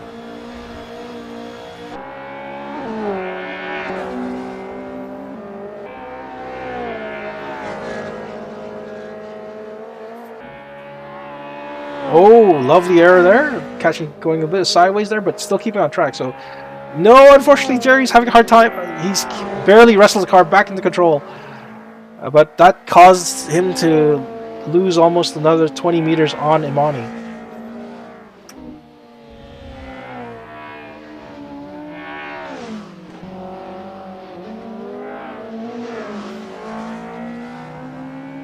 So, going into that first of the 3 hairpins, Imani's still holding on to that lead, and Jerry's really, really trying to do his best to keep it clean, otherwise Imani will walk away from him.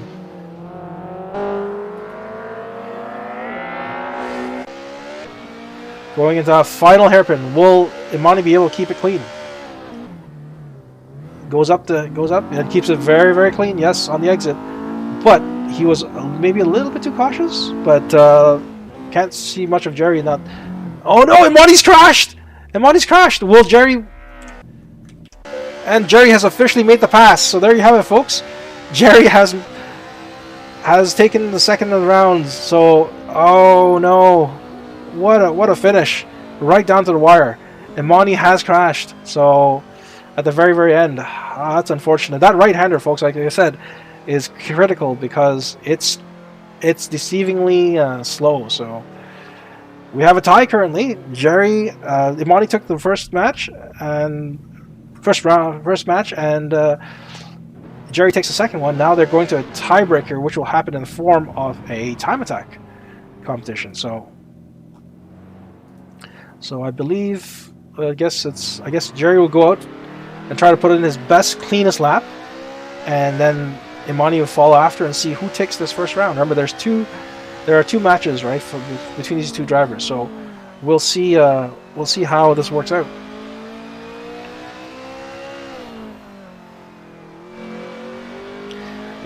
Official race control has told me it is a tie, as we saw.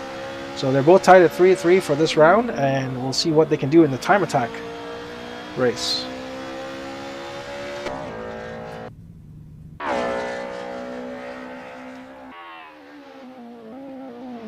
Just to talk about the skill discrepancy, or at least the performance discrepancy. So last round when Jerry ran even though he saw Imani crash and had to slow down a little bit, he still managed to run at 2:26. I remember in the previous matches with the lower seeds, we were looking at 2:30s possibly in Val di Pietro's case, but even the 2:27s. So with Mike Puchik, so we're starting to see where the really fast drivers and car combinations, to say, because there is a variance in cars starting to show. And we haven't even seen our upper seeds like Ujwal and Eric Eric come into play yet. So they had to buy past this first round because they simply dominated in the round robin. So we'll see what Jerry can put down on this lap. Looks like that BMW looks really sweet coming over that crest. Wonderful color combination as well. That black and yellow is always a classic. Ooh, coming in sideways. But Jerry catches it beautifully. Great for style, not so great for the time attack.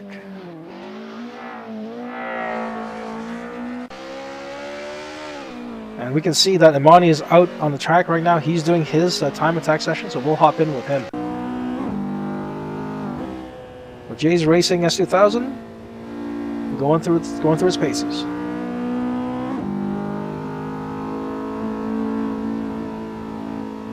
We'll hop back in with Jerry Chin just as he crosses the finish line to see what his lap time is and see what Imani's up against. Imani's just trying to keep it clean, feathering that throttle.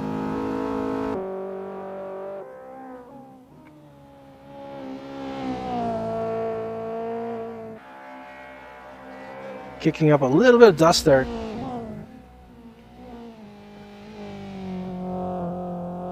Wonderful livery on that S2000.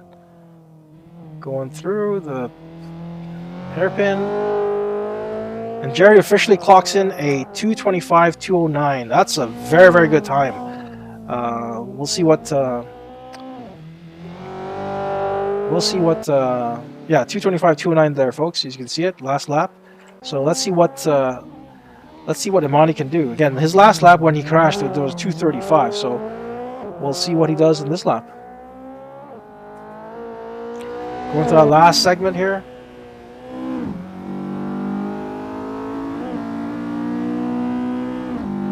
And cresting over the hill, going in for the goalpost, and puts in a 2:25.069. Wow, going right down to 0.2 of a second. I believe Imani takes this one.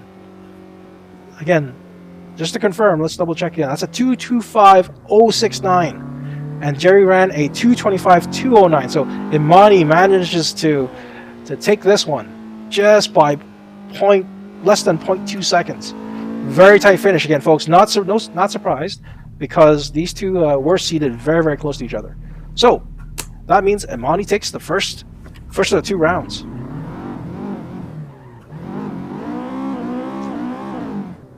Alrighty, now we get to see them duke it out again. This has been so far the best match to watch. So grab your popcorn. We're going on for a second round. Okay, Jerry's taking the lead on Imani, and we'll see what he can do in the front this time around.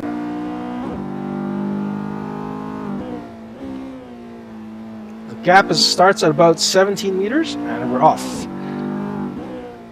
Remember, Jerry last time had a hard time keeping that car under control. Now that he's got a little bit more lap time and the car is a little bit more warmed up, he might be able to put down another good lap. Or a better lap, I should say. Last time he rode the rails and Imani took him on the inside, so we'll see. The gap's already starting to increase. This is where the scene of the incident last time, and Jerry definitely has it way better under control. Although Imani has managed to get a slightly better line on him and has caught him just a little bit. Still too early to call, folks. Oh, Jerry's still going a little bit wide there. And Imani's caught him, officially almost caught him at just under 11 meters at one point.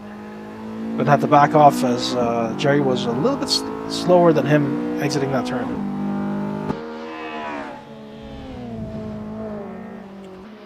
Woo! That's a good drift coming out of that corner there.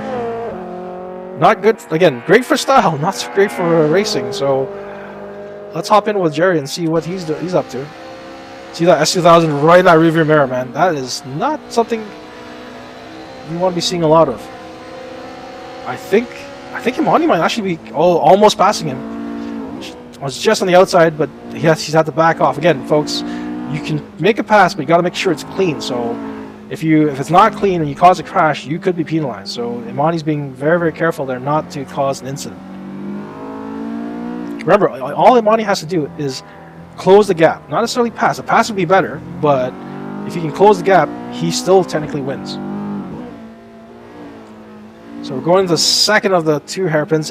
Jerry's really starting to feel the pressure, and you can see slight mistakes in this game. But there's still 1 more hairpin to go. And remember, last time it was 1 because of this last final hairpin. Oh, Jerry goes really wide. Imani keeps it clean. Can he keep the power down? Yes, he does.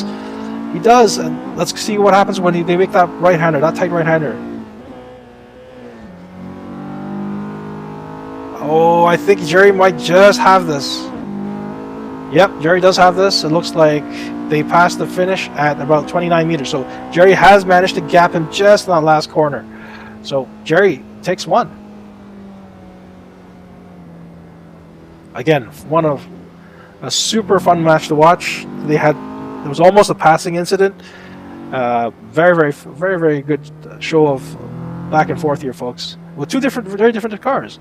The E30 versus the S2000. So Jerry takes that one, and now Imani's back in front to see what they can do.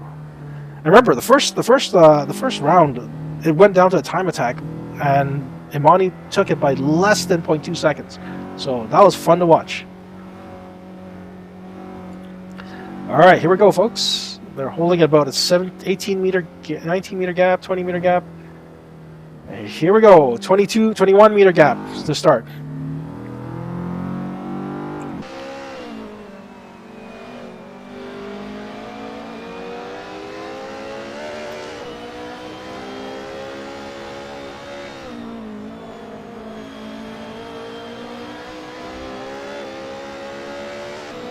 Imani's just building a slight gap, ever so slight gap, going into the S's. Imani taking that double apex approach and swinging back wide. Jerry's gone a little bit tighter this time to possibly counteract what he did last time around. And Imani's just building a slight gap on him again.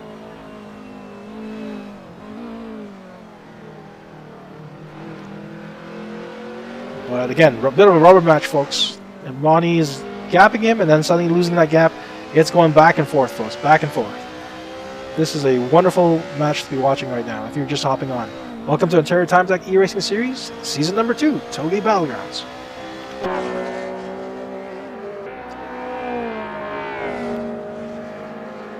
Watch them crest the hill. Ooh, that was beautiful, right to the edge of the track.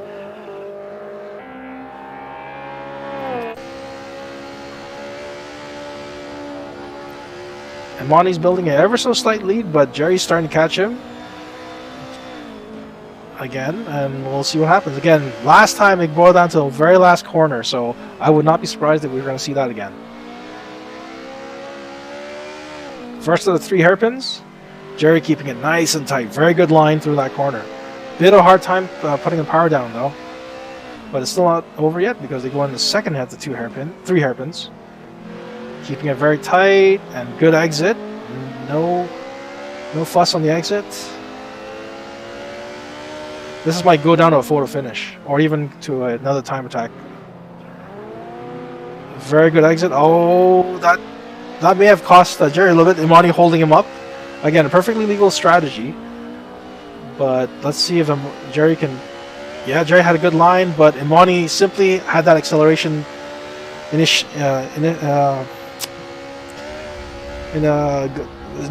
gap on him, so Imani takes the round 2. So now we have a tie between the 2 of them, and they go off into a time attack, just like last time. This is gonna be fun.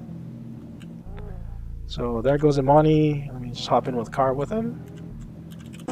There he goes. Imani's off on his time attack run. We'll see what he does. Remember last time between these 2 drivers, they had a less than 0.2 second gap, giving Imani the match. So let's see if Jerry can pull one off here.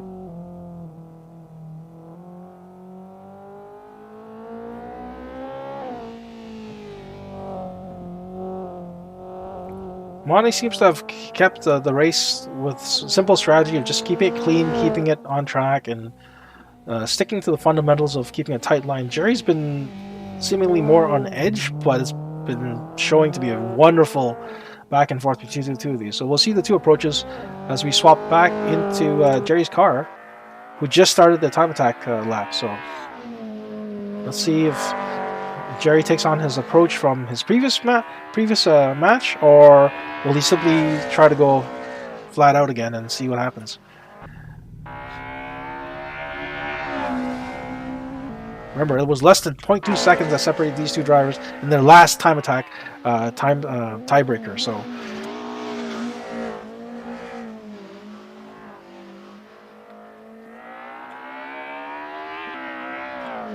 Jerry's keeping the car looking much more composed than last time and keeping a very fundamentally good approach to really a time attack. So lines are tight, car is tight, and he's doing pretty good so far. So Imani's just about wrapping up his time trial or time attack lap. So let's hop back with him and see how he's doing. So he's in the going into that last hairpin, folks, we talked about, where the exit really determines who wins or loses at this point. Ooh, he had a bit of an understeer moment there. The car just kind of floated straight. Going to that right-hander. Keeps it clean coming out. Going past the goal, and he ran a 2:25.326. So let's see what Jerry does. 2:25 is 2:25.306. Seems to be a slower pace than what he was doing before. So because he ran a 2:06 something. So he's a third of a second off his previous pace. So that might actually open up the door for Jerry to take this one. Going into that final hairpin.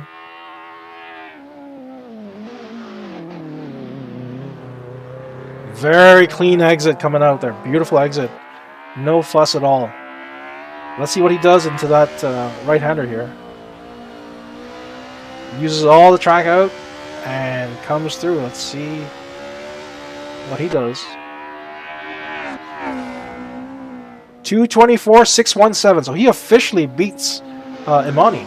I believe we are still in a dead tie at this point.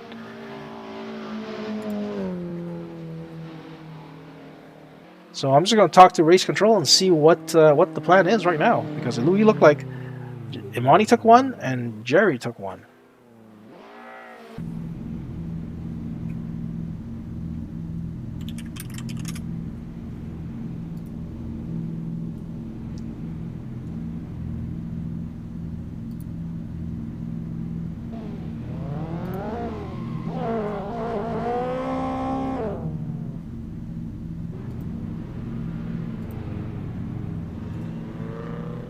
Yep, looks like we have a unprecedented so far tiebreaker requirement.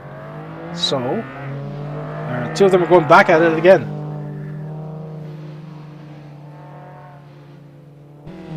Going in for their third match. Winner take all.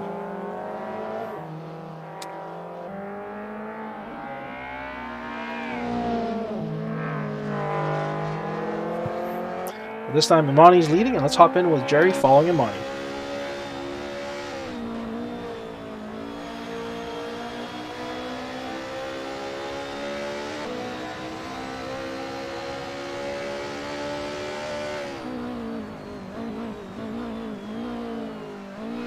Well, it looks like Imani might be deviating ever so slightly from his lines.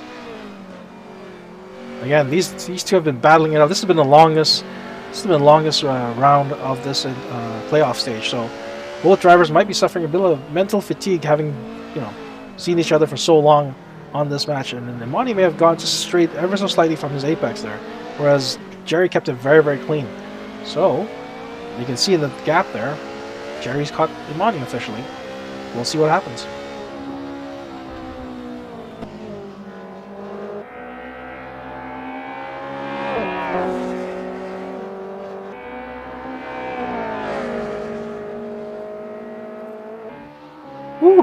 little bit of dirt there and air from Imani.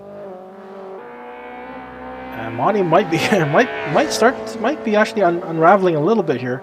His lines seem to be a little more ragged this time around, and Jerry's keeping his cool. From what I recall, Jerry does also do endurance racing, so that might explain why he's perfectly cool about this, but Imani's might be starting to fray a little bit. Jerry, I believe, runs in Chump Car racing, so or what used to be Chump Car, anyways, but is now maybe Lucky Dog, or depending on what series he runs over, where they run potentially, 40 at a half an hour to 40 minutes straight in a stint per driver, so or up to an hour even. And so Jerry's used to endurance racing. So let's go to that final hairpin and see what happens. Oh, Jerry just loses the back end just a little bit. And that might just be enough for Imani to gap him. Going that final right-hander. Both drivers keep it very clean. But unfortunately, that ever so slight bit of traction loss cost Jerry a chance to catch him. So Imani takes that first one out of the... And now they swap leads, and we'll go from there. It is a dead heat, folks. I would not be surprised if Jerry takes this one, and then we go back to another time attack round for a winner take all.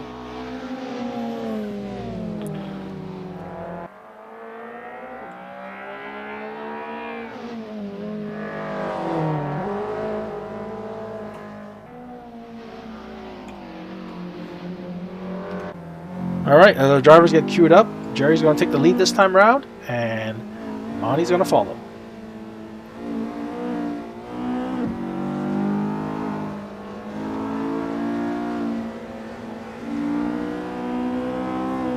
Here we go. We're starting with a lead of about 7 meters. That's a really tight lead there. So, not sure what the strategy here is by Imani, but he wants to keep it super tight.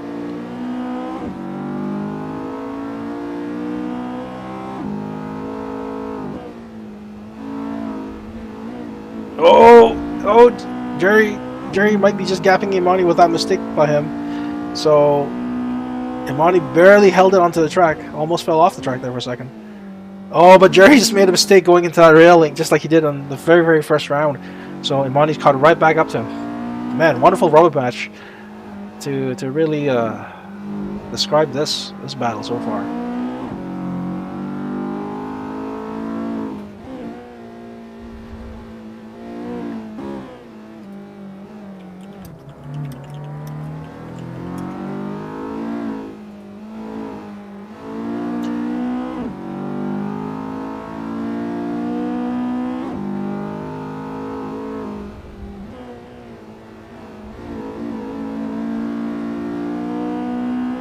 Jerry's just managed to build a lead and still hold on to it, and Imani has cleaned up his act so far, so he hasn't had any issues. So we'll see how this goes.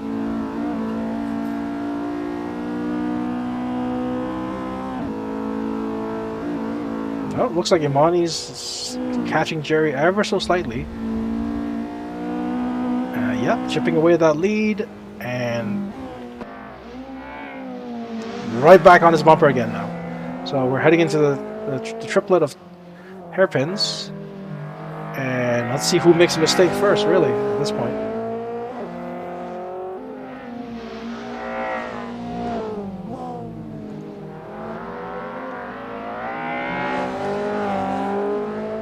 So heading to the final hairpin.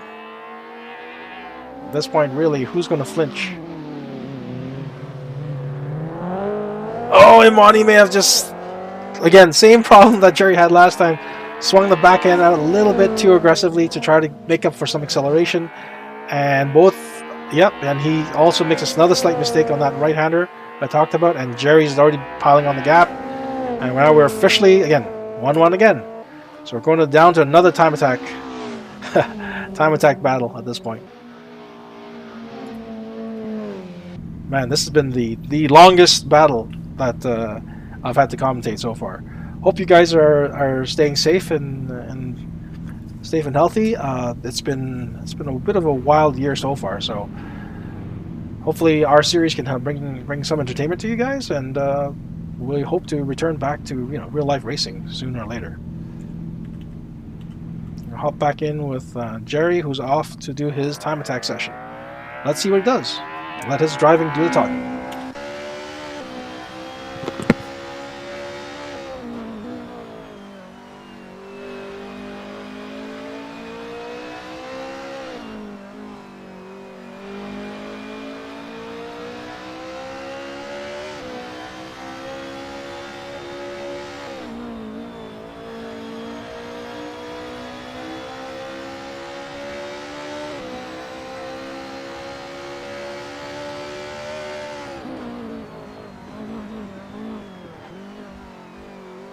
Oh no! Looks like Jerry just cost himself. Might have cost himself a lot there with riding the rails. Might just be get fatigue kicking in at this point.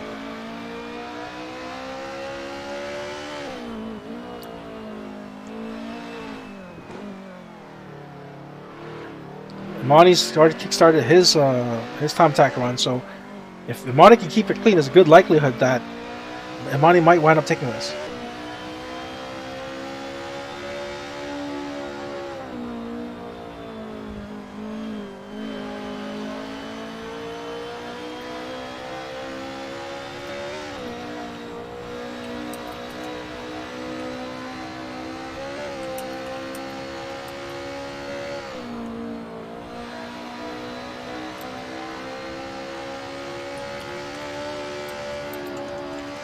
Keeping it clean so far, Jerry. He's looking a little bit more ragged than before, but still fairly clean compared.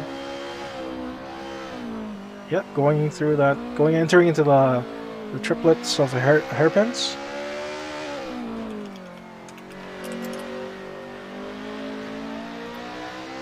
And going into the second hairpin. Looking good, keeping it nice and tight, and exiting just right.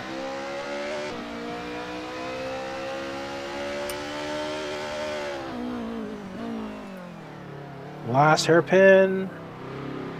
Yep, minimal fuss coming out.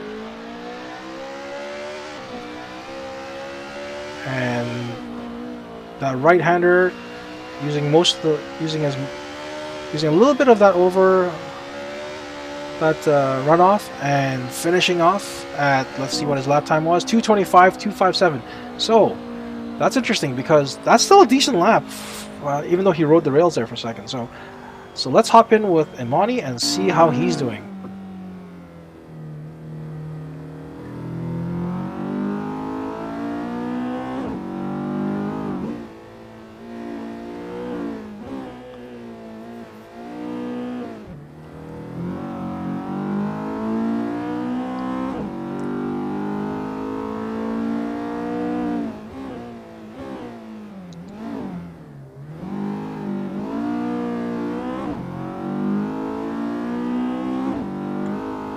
Might be a tight one, because Imani, we didn't get to watch his most of his lap, but let's just see what he does. Coming through that, went through that hairpin fairly without fuss.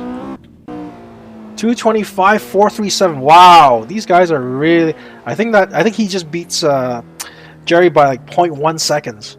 So I'm just gonna confirm that with race control. I believe that is the case.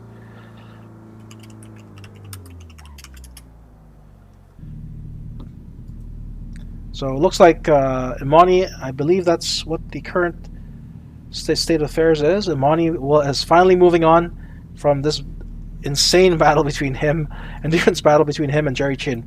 Well played, both drivers, well played.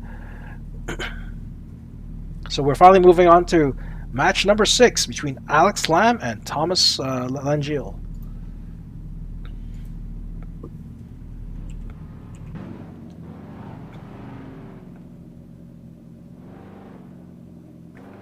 Oh wait, hold on a second, folks. It looks like actually Jerry won. I'm just going to confirm that with the race director here.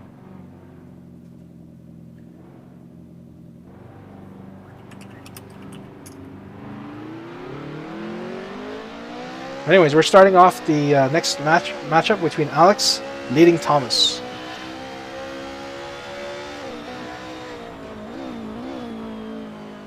Starting off with just about a 30-meter gap, and Alex is already starting to pile on a little bit. Ever so slightly chipping away, just adding more and more to that lead that Thomas has to overcome. Folks, I stand corrected. Jerry ran a 25.257 versus Imani's 25.437. So Jerry did, in fact, take that win.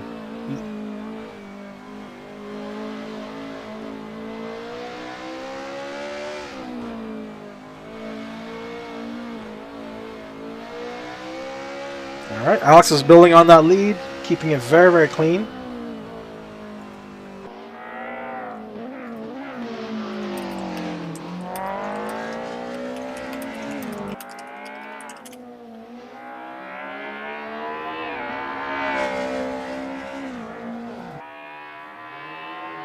Alex is really piling on that lead.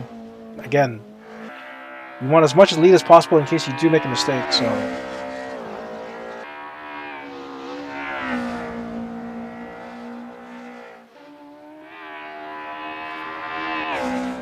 Oh, looks like Thomas may have crashed. Looks like we may have missed something here. Yeah, Thomas may have crashed. So Alex just has to finish this, and he takes this win.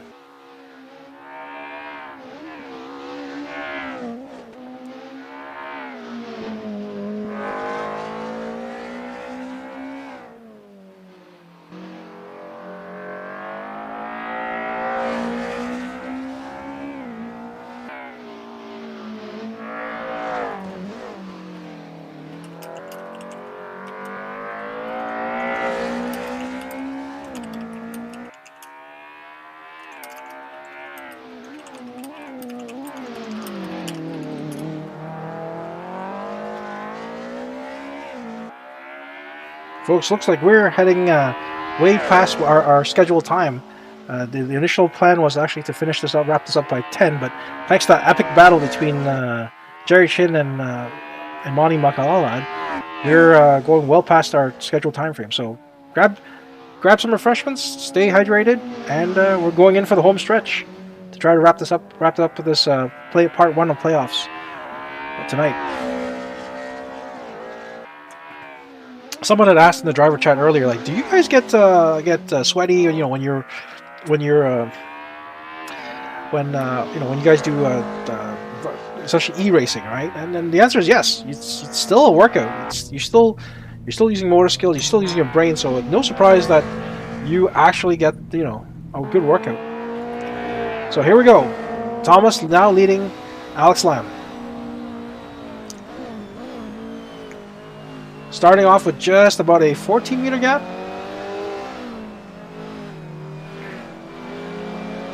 And Alex is right on Thomas's bumper already.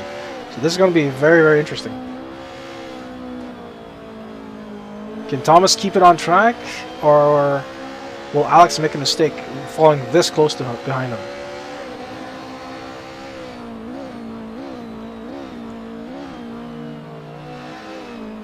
Ooh, Alex is trying to sneak in that apex on Thomas, but Thomas is keeping his line and closing the door on him. Oh, Thomas a little overslowed there for a corner compared to Alex, so there's definitely some discrepancy there in terms of approaching that corner.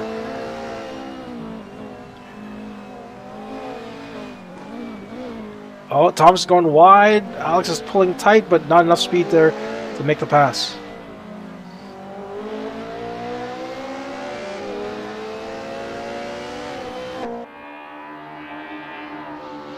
Yep, Alex is staying glued on Thomas's butt.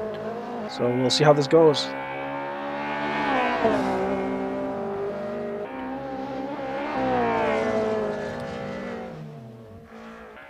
For those of you wondering, in terms of seeds, Alex was the third ranked seed, so no surprise that he's really keeping up with Thomas. And Thomas has unfortunately, crashed it. So, that is unfortunate. Let's see if we can pull up the replay. So no surprise that he's really keeping up with Thomas. And Thomas unfortunately, I must have missed the while checking up on the standing. So I didn't catch the replay there. So no surprise that he's really keeping up. We're looking at essentially Alex easily cruising on to take the win.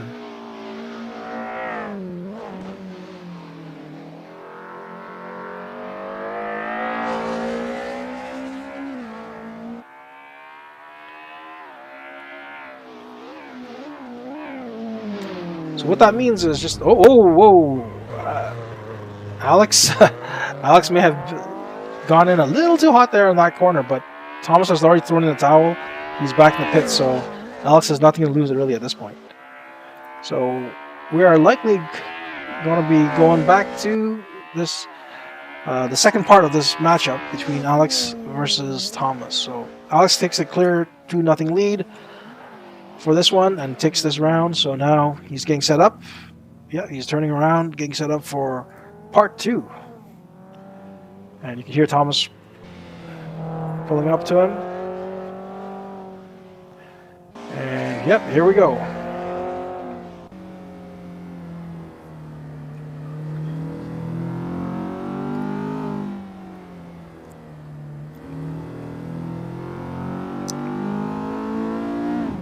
Alex is already starting to pile on the lead here, so it's a bit of uphill climb for Thomas, but let's see if he can put up a good fight.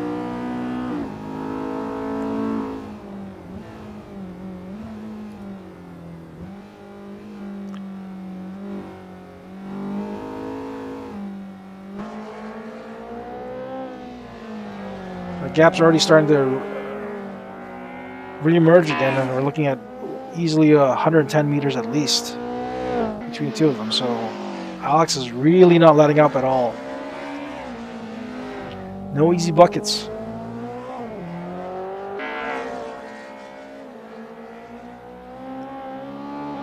Let's hop back in with Alex and see how he's driving.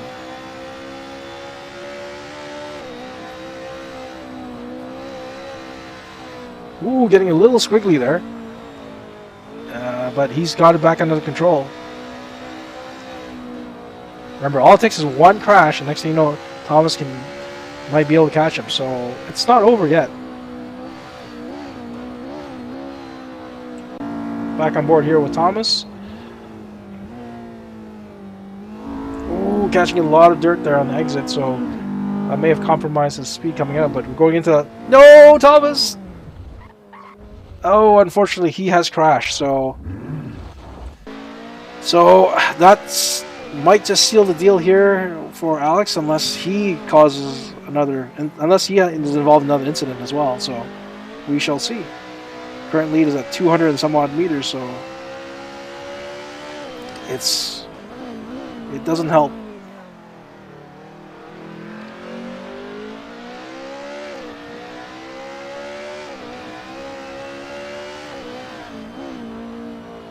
Alex keeping it very clean through that right-hander. Beautiful. Using almost next to no runoff there. And easily takes the win by 400 meters. So that's 1-0 for Alex. So the drivers will swap positions and see if Thomas has one more shot at taking down Alex.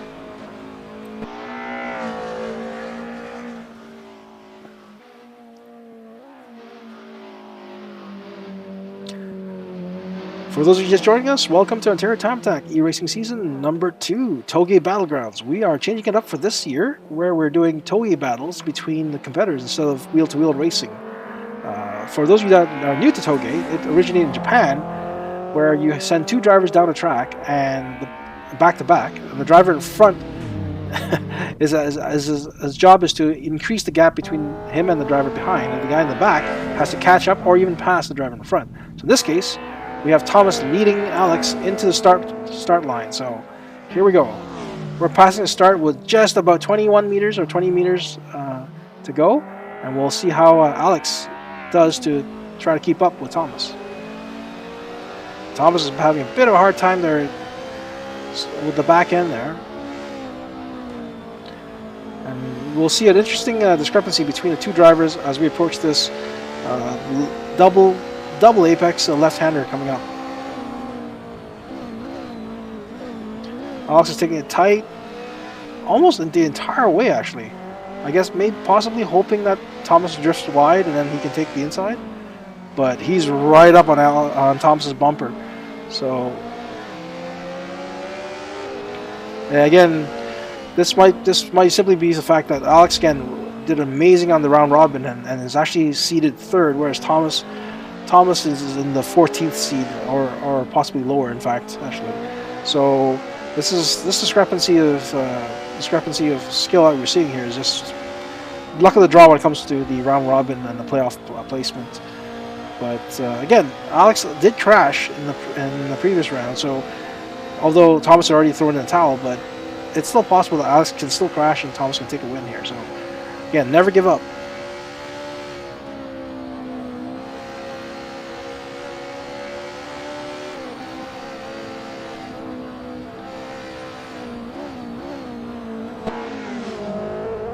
Ooh, Thomas dipped a wheel in the dirt and going sideways, and unfortunately crashes out. Oh, Thomas, that's unfortunate. Did a good battle. Tried to fight the good fight, and kept it up for almost the entire race. But Alex was just putting too much pressure on him. Unfortunate, but nice try. Going into the final hairpin here.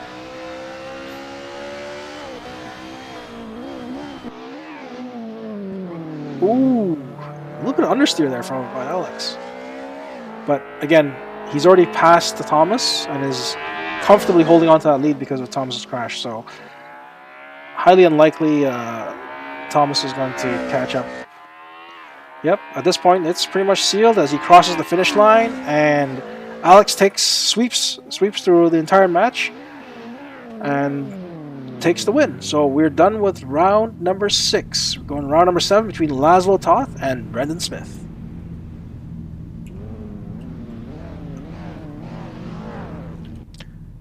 There goes Laszlo in the E30, and Brendan should be in the S2000.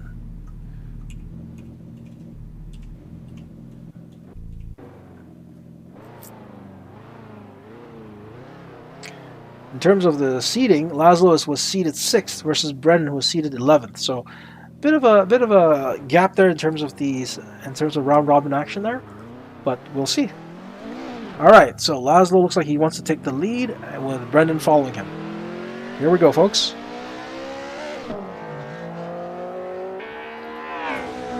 We're starting the match with just about 14 meters.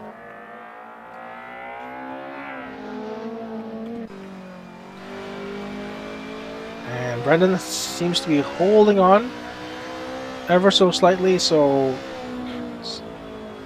going through a bit of the slow part of the initial section of the course, gapping ever so slightly. I think Brendan may have not expected Laszlo to slow down there, and hence explains the sudden gap there. And Laszlo's keeping it tight, keeping it clean. Brendan's right up on him though.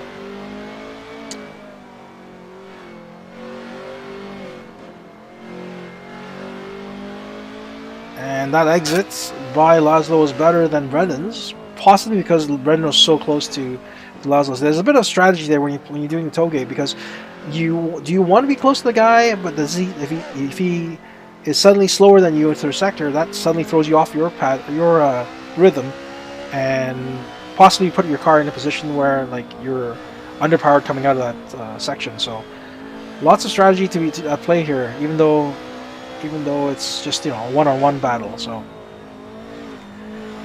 compared to last year where you were going 3 wide into a corner, but different race, different strategies. So now Brendan's officially caught back up to Laszlo, and now he's had to back off just ever so slightly. Ooh, Laszlo's getting a little squiggly coming out, and unfortunately, oh boy, crashes out right in front of Brendan. Let's see, I'm pretty sure I caught that one on the replay. Laszlo's getting a little squiggly coming out, and unfortunately, oh boy, crashes out right in front of yeah, so that's unfortunate for Laszlo. He seemed to be doing a good job keeping the gap there, and then one tiny mistake got the car a little bit on 4-wheel drifts, left, right, bit of a tank slapper, and then crashed out. So Brendan officially makes the pass, and while Laszlo is heroically trying to stay on track and finish the race, it's highly unlikely because Brendan seems to have fallen back onto a very conservative driving style and is likely trying to make sure he just finishes the race. So unlikely that Laszlo will catch. Yep, as we go into the final leg. And there's the finish line. So Brendan officially takes that one by passing Laszlo. Well done, Brendan.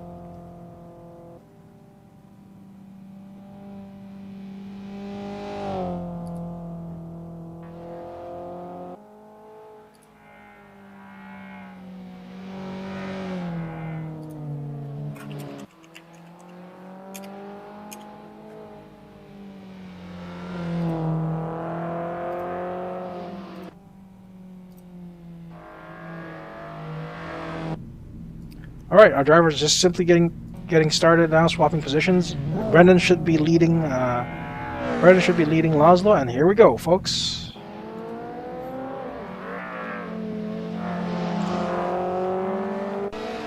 On board here with Laszlo Toth as they cross the start line with just about 20 meters gap-ish, 20 or 21.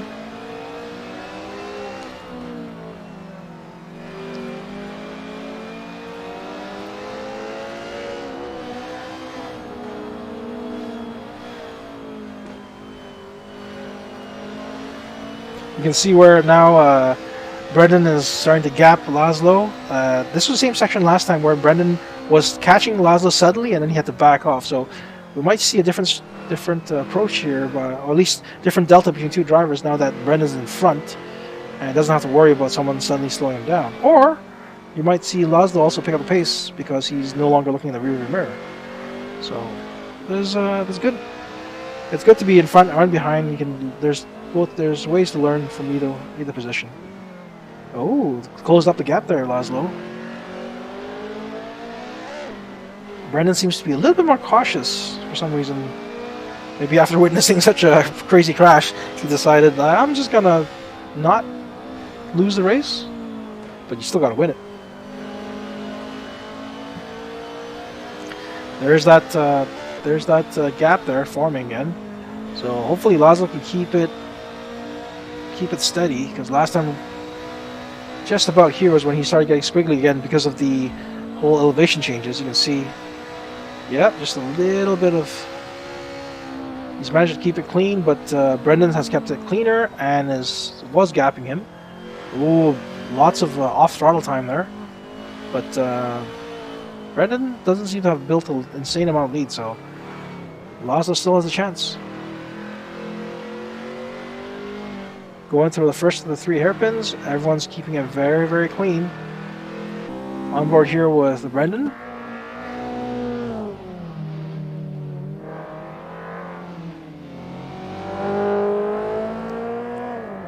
Going into the final hairpin, let's see how they do.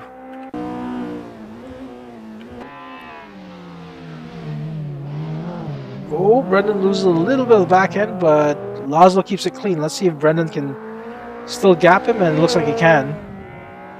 So going that final right-hander, Brendan just narrowly avoids the wall. And short of a crash here, I think Brendan's got this one in the bag. Yep. Brendan officially takes this first match out of the round. So that is officially 1-0 Brendan. So now we're going to round 2 of this match, and we'll see who who leads and follows.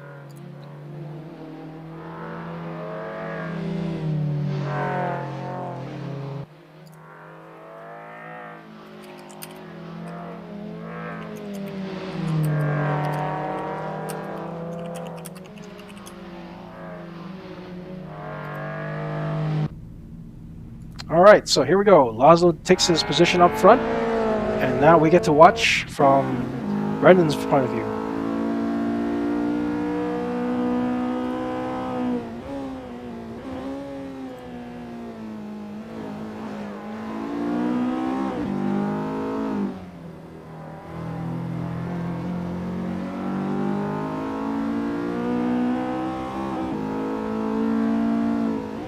Ooh, there's that slowdown I was talking about earlier, where it seems like Laszlo breaks for something that Brendan does not, but Brendan's managed to stay right up on him, so maybe Brendan's figured out something in Laszlo's game. Staying tight. Oh, no, he's at the back off a little bit. but he's right back up on Laszlo again.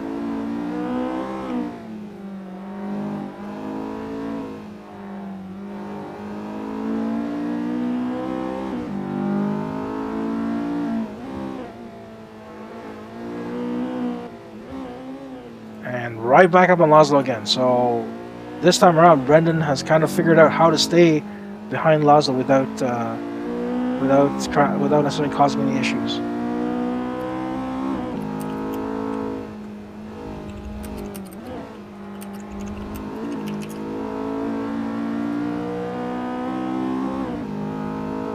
And here we go. Keeping it clean, keeping it clean. Remember, this is close to where Laszlo crashed the last time around, so let's hope he can keep it clean again.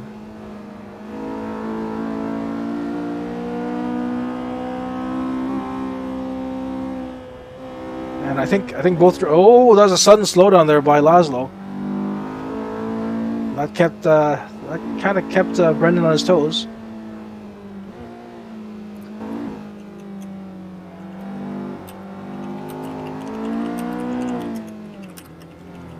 Going to the first of the 3 hairpins.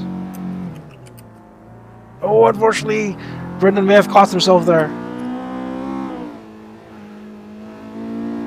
Not sure what the heck happened there, but we'll catch on the quick replay here.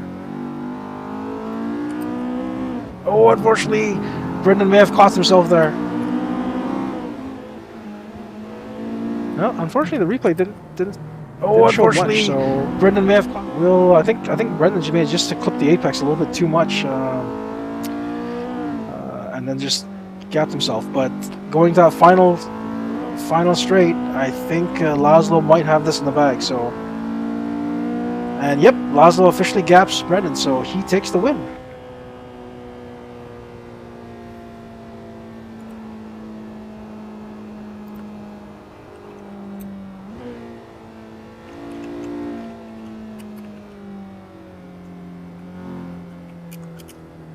So Laszlo starts off this second round with a win. Let's see if Brendan can claw his way back now in the lead position, and we'll go from there.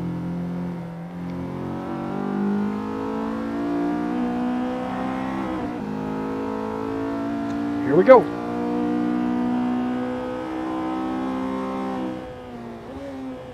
Starting off the lead with 40 meters. 40 meters of lead.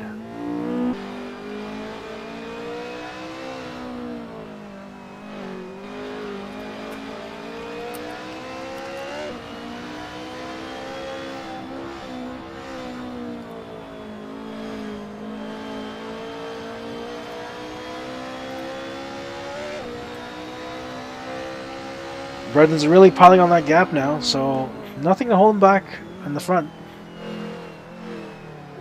I think overall Brendan does have a better line through this, or better approach through this corner. Not necessarily in line, but I think Brendan might be a little more aggressive than Laszlo is on the throttle. But Laszlo's actually did a good job this time around, keeping up with Brendan. So maybe it was just a bit of pressure from the back. So Brendan's really keeping it either cautious. It looks like Laszlo's doing more or less the same thing, so I think Brendan might just be overly cautious.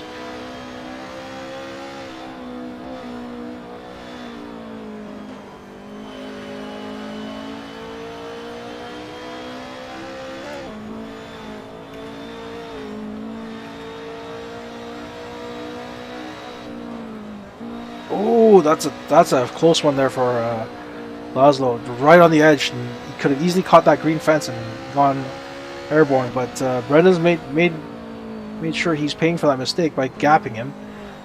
But going through that technical section, Laszlo may have just erased that lead just ever so slightly.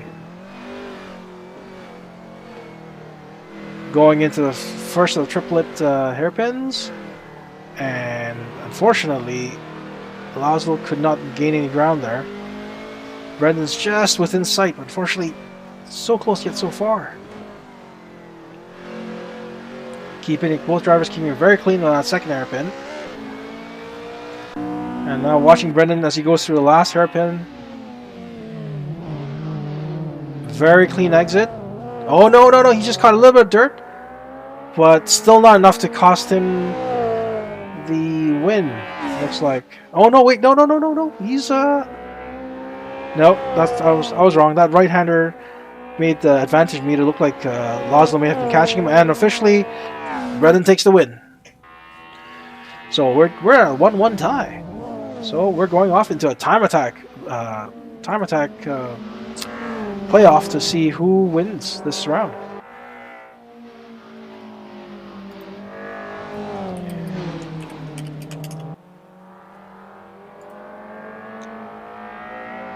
So both drivers getting ready to reset, and then they'll be let out individually to do a time attack round to figure out who wins this round.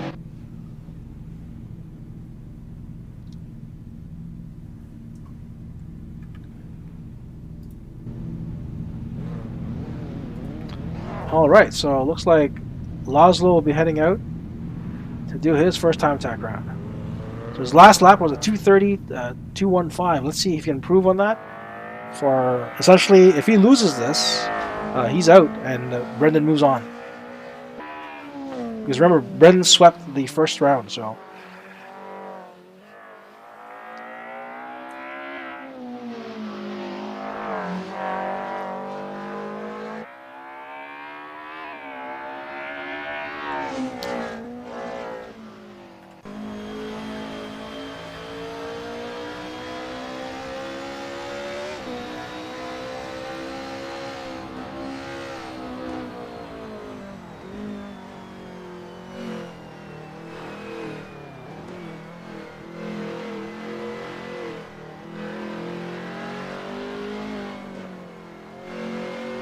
So far, Laszlo seems to be doing pretty much what he's been doing through this sector.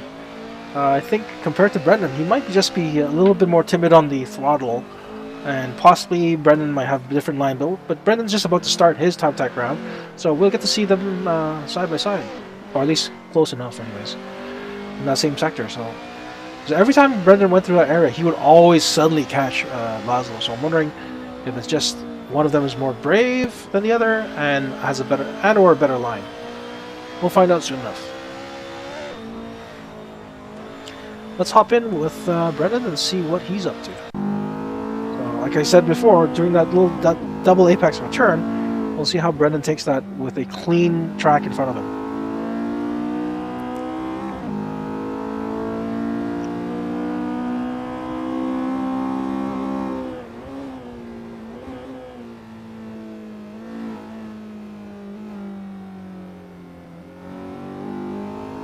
Interesting. Oh no, unfortunately, Brendan did not run that clean as he would have liked. A bit of oversteer coming out there. Wondering if that's because the tires are overcooked, possibly. I don't remember if... Yeah, he did pit out, so he should have fresh tires. So maybe that's... tires are cold? We'll see. But that may have cost... that may have cost him potentially the lap time win on this one, so...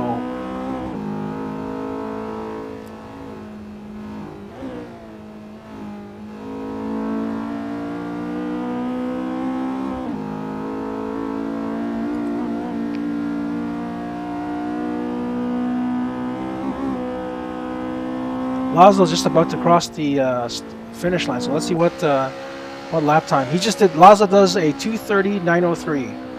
2:30.903. So let's see what Brendan can pull off.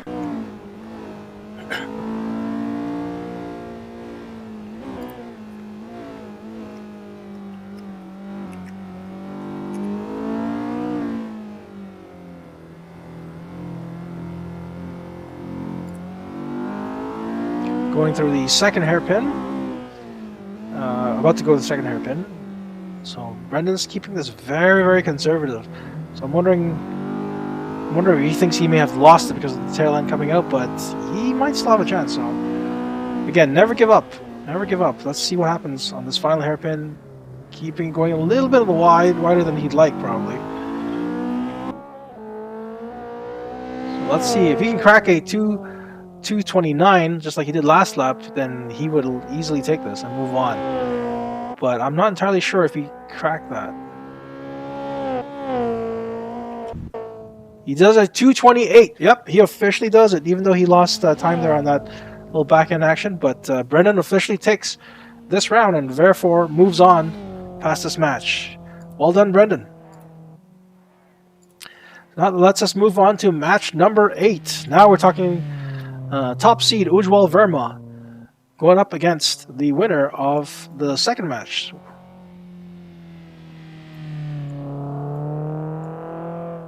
Which I believe was Jackson de Oliveira. I believe it's Ujwal versus Jackson, but let me just confirm here.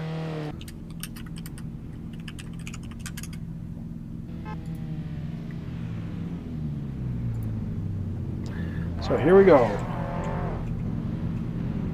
There goes Ujwal, the top seed from the round robin, and also OTA real life champion at one point. He's actually driven his an M3, an old M3, actually very similar to a car. I believe it's a similar car to what he is driving in this virtual series right now. So there he is with Jackson Oliveira. Here we go.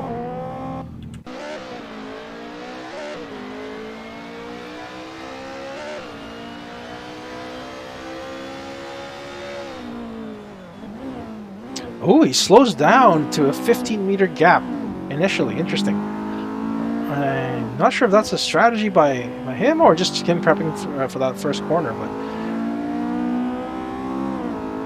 so he's still got a slight bit of gap there. Oh, that's actually rubber banded away. So Ujwal is starting to take off a little bit compared to Jackson. Again, Jackson's a 9th seed compared to Ujwal, who got the bye by being the top 2. Ooh, Ujwal overcooks it a little bit, but catches the car before hitting the rails, and Jackson's right back up on him. That was a bit of tire smoke right there.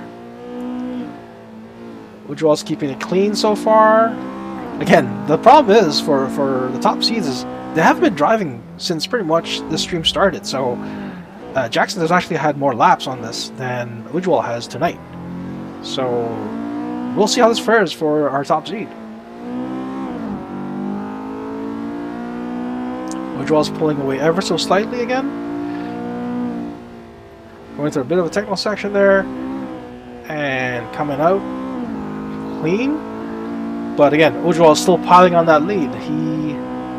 He's just chipping, just keeps stacking up a little bit by little bit on top of Jackson to bury him. But we'll see.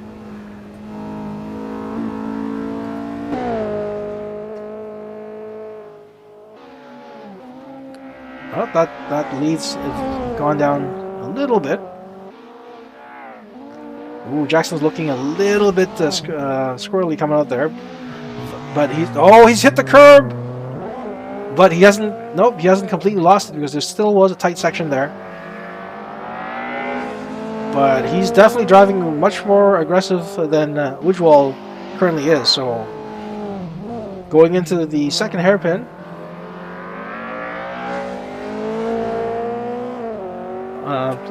Just first time I've noticed that Jackson's actually opting for a weird headlight flashing strategy there. I'm not sure if that meant to distract. Oh, unfortunately, he has a bad exit. Really loses the back end on that exit. And now you clearly see that Ujwal's gapping him. On that right-hander, Ujwal runs it very cleanly. And unfortunately, there's no way that Jackson can manage this gap. Yep, and Ujwal officially takes it with 70-something meters. So that was actually a lot tighter than one would have expected. But now, officially, Jackson now takes the lead position, and Ujwal follows. Let's see what Ujwal does from the back. Remember, Ujwal almost lost it there on that double apex corner. So, not sure if that's just Rusty shaking off because he hasn't been driving at all tonight since the stream started, or if he's just learning the limits of the car, what he deemed a safe corner to potentially quote-unquote lose it, right? Better lose it close towards the beginning than towards the final hairpin, right? So, not sure if that was a gamble or just simply him relearning the car again. Several competitors have said that when they sit around for this long, they get cold and their memory gets cold, and they're suddenly relearning the track all over again. So, starts the race with about a 24-meter gap there, Jackson. So, let's see what Ujwal sees on his end.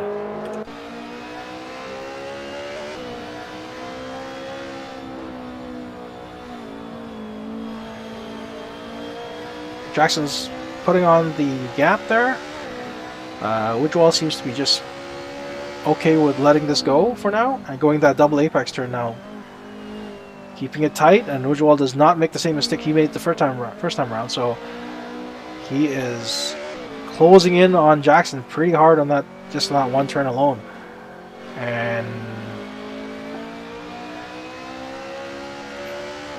Jackson is trying, but he's kicking up dust. Not sure if that's on purpose, or he's just trying to cut the track, or those are mistakes.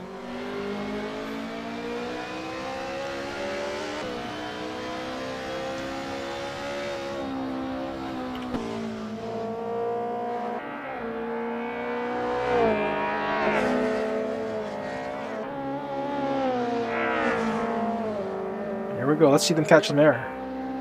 Oh, not really. That BMW stays so nicely planted through it.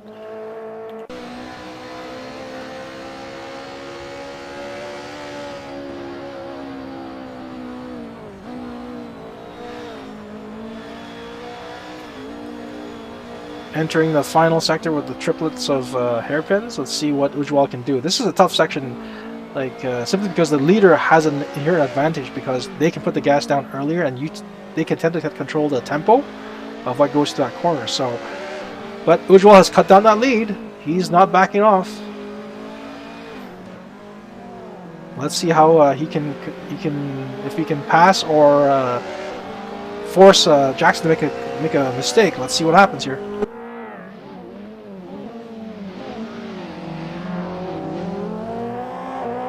Oh, very clean exit by both competitors.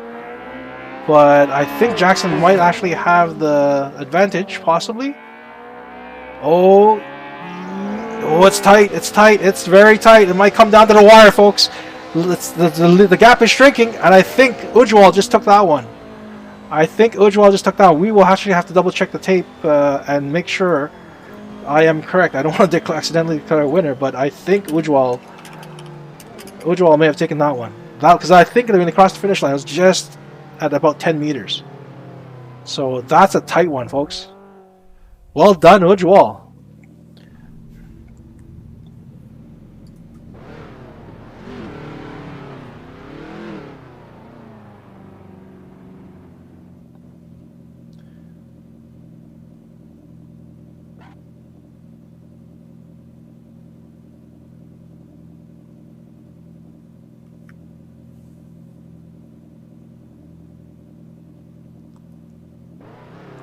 So I'm just messaging here with the race director. Yes, in fact, I was correct. Ujwal did take that lead, did take that win by the slightest of margins there. But it's official. Ujwal did take that one, even though Jackson was in the front. So, and again, it boiled right down to the final 3 hairpins. So interesting there. Ujwal has purposely let Jackson develop almost a 50-meter lead as they cross the start line. So, oh no, Jackson has just crashed. That is unfortunate. Let's take a look at that replay there. Has purposely let Jackson develop almost a 50-meter lead as they cross the start line. So, oh no, Jackson has just crashed. Ujwal has purposely let... that's unfortunate for Jackson. Man, what a tight battle, and then to start the next race off with a crash like that. He's still being a hero. He's still trying to finish... good for him. He's still trying to finish the race as opposed to just throwing in the towel right off the bat. So, it's still possible Ujwal might crash. So again, no quit in Jackson's game, and he's trying to finish his lap. So good on him for doing that.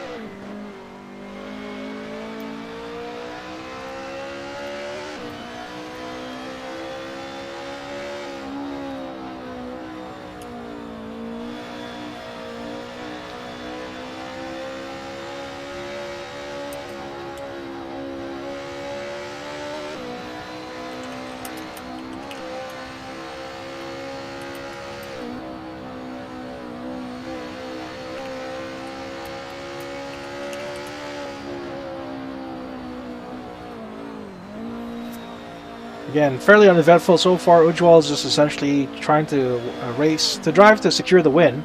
So he's not doing anything too crazy. Smart move.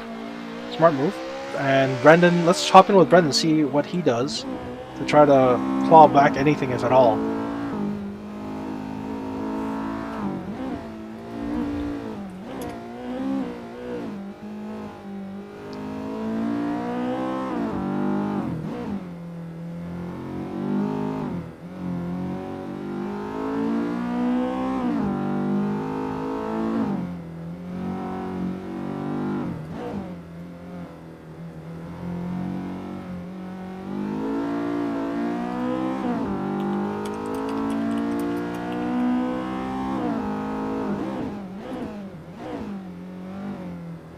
Unfortunately, I don't think Brendan's going to be... sorry, Jackson's going to be doing the... I don't think Jackson's going to be winning this one. So, yeah, Ujwal just crossed the finish line. So, good for Jackson not quitting. But he's still got one more chance against Ujwal. So, he's going to cross the finish line, keep his tires hot, and he'll have one more chance to take down Ujwal. Otherwise, Ujwal will be moving on to the next battle.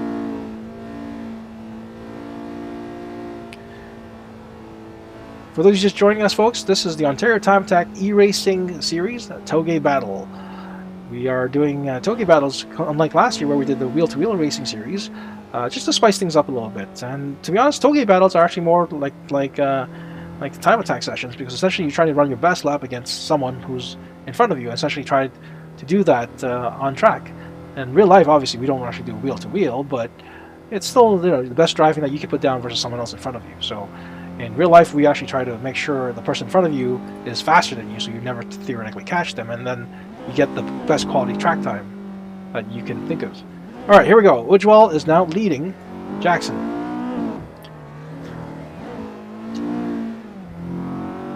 So, Ujwal crosses the start line at just about 30 meters.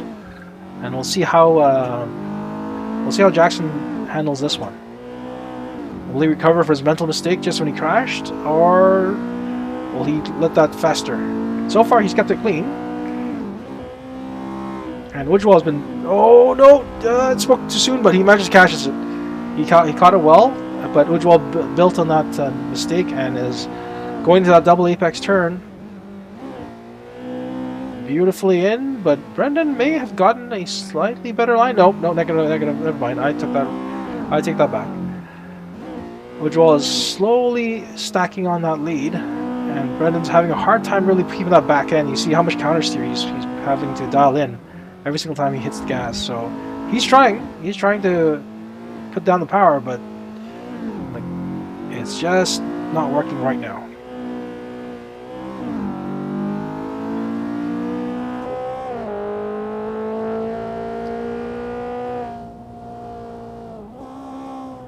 Going through a bit of a technical section before the track opens up and allows for essentially a decent amount of power to put down. And Ujwal is really driving that beat. Unfortunately, I think the server might have just crashed. We'll go to a quick commercial break right now. We'll be right back. All of those miles.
Sorry, folks. It looks like I got disconnected from the server, so unfortunately we missed the tail end of that, where it looks like Ujwal did take the win. So Ujwal has swept through the match between him and Jackson De Oliveira.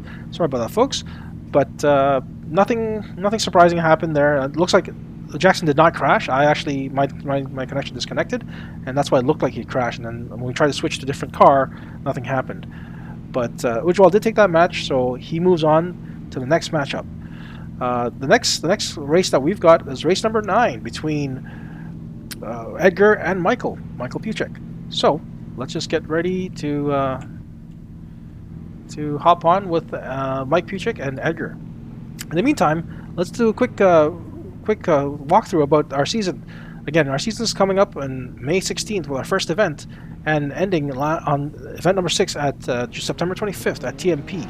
So come on out and join us for some great track driving. You'll get some of the best track time you'll ever see, because of the way we stagger our competitions, that the faster guy is usually in front of you, so that in our competition runs, you should theoretically almost feel like you're driving in an empty track. So come on out, join us for some great driving, and we'll see you at the track. Alright, let's go back to the race series.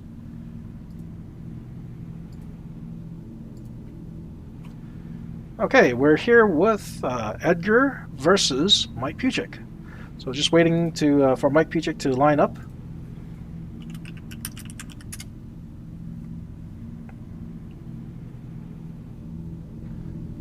And I'm going to hop in on board with Mike Puchek and see what he does.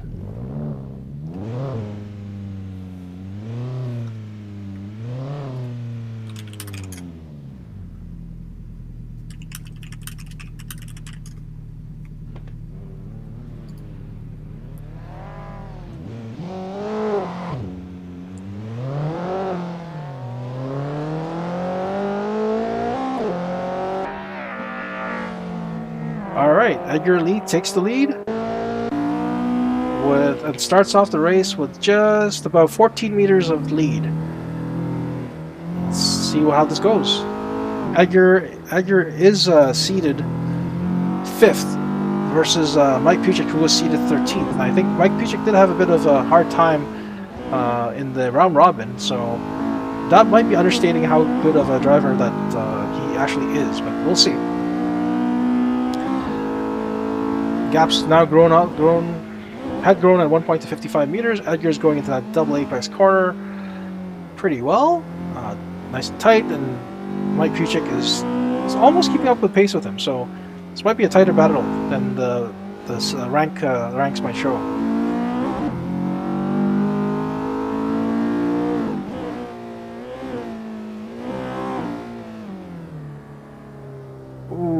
I think Mike may have had some issue putting the power down there, but Edgar looked like he also had some slight issues there, but Mike's starting to unravel a little bit there, almost catching the wall.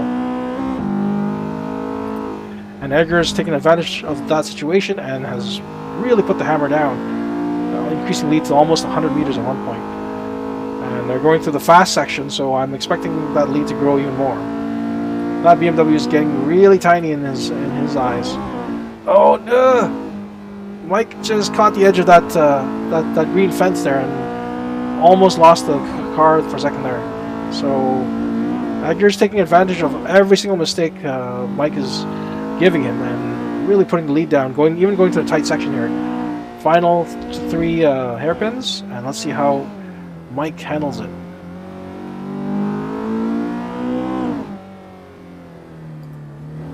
Keeps it clean on the first one. Let's hop on board with Edgar.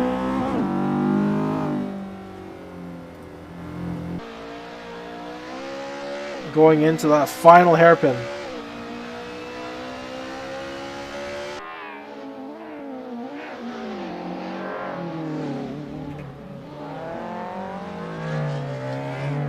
Keeps it clean. Mike keeps it clean on the exit, but will he handle the right turn as cleanly as Edgar? Let's see.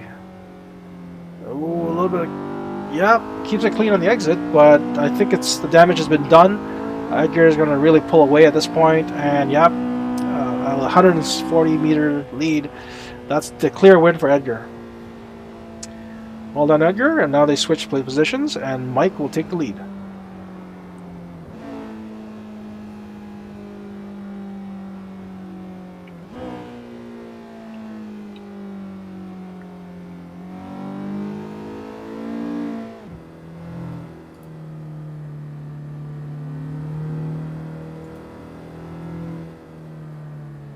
Alright, as the drivers get set, welcome back. This is Ontario Time Attack E-Racing Series on Touge Battles. This is our Season 2. We decided to swap it up and change it to Touge Battles. Mike Puchik is now taking the lead position against Edgar Lee and is about to start the race with just about 19 to 20 meters of lead.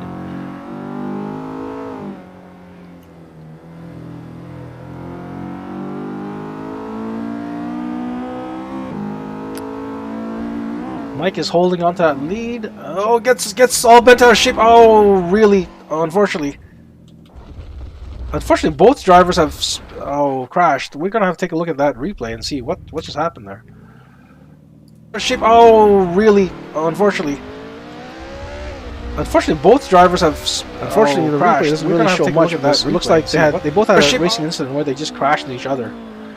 I believe Edgar's currently in the lead, so technically Edgar's taken the pass position because Mike Puchik was the one that was in the lead. So I suspect they simply collided with each other. Once Mike lost the car, Edgar really had no room to put it anywhere. So they both collided. But we'll check in with the race director and see what he says. In the meantime, Edgar is currently taking the lead position, so he's officially passed Mike. And we'll go from there.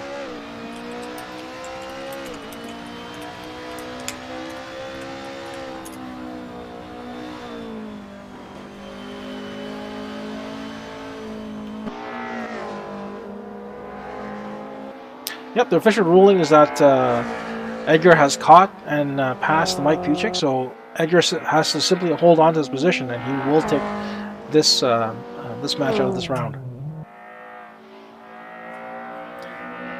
That crash was not initiated by Edgar, so he does not get any penalties whatsoever.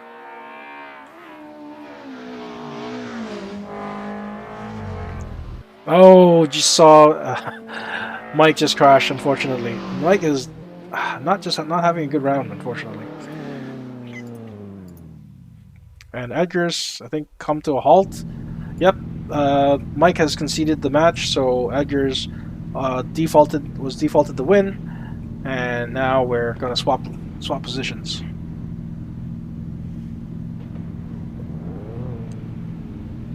So now Edgar should be taking the lead.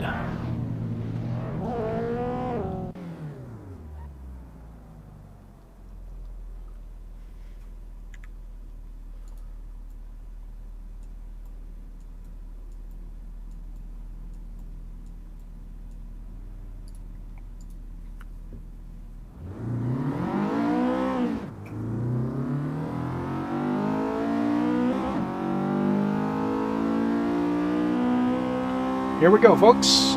Mike Puchik is leading Edgar Lee with a 23-meter head start. Let's see what Edgar can do from the back.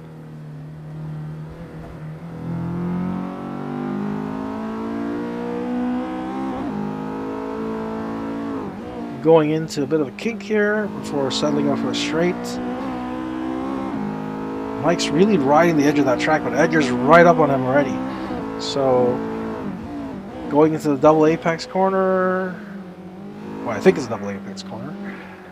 And Edgar keeps it tight, so does Mike. But Edgar's right up in his bumper. And that might be distracting enough for Mike to really get unwound over there. And yeah, he is having a hard time maintaining grip. And unfortunately, Mike crashes, and Edgar squeaks right past him on the apex.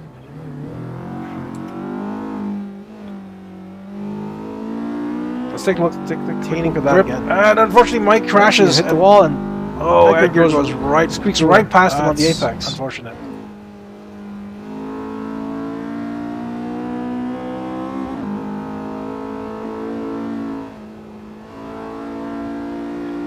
And Edgar's already starting to pile on the lead already, so not a good night for Mike, unfortunately.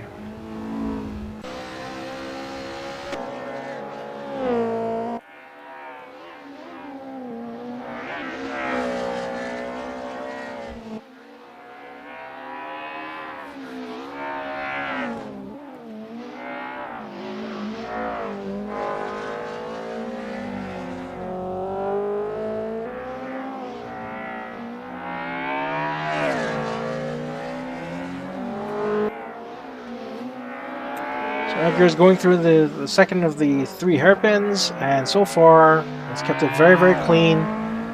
Realizing that Mike's not too far behind him, having had to dodge Mike earlier, he didn't really build up that much of a gap there when he passed him. So it's still possible that if Edgar crashes, that Mike can pass him. But Edgar's keeping it very, very clean, going through that right-hander. Ooh, getting a little bit sideways there, which is uncharacteristic of him. But not enough. Not enough to really lose that one, and he passes Mike, officially taking the win.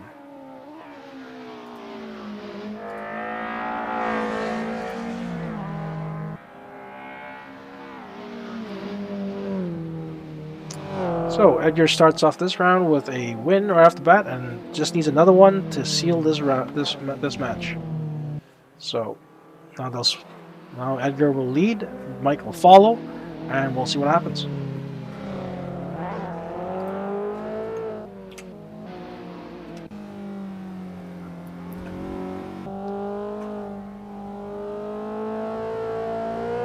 Here we go. Edgar's taking the lead. And we're just about to pass the start line. Especially we start with 17 or just 18, yeah, 17 to 18 meters. Edgar's already starting to pull away a little bit.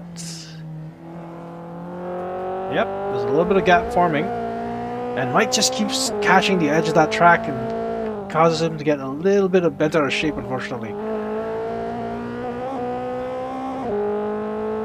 And Edgar piles on again, gapping him to almost 72 meters and then going to that tight left-hander. Mike stays tight. Edgar goes a little bit wide and then cuts in the last minute.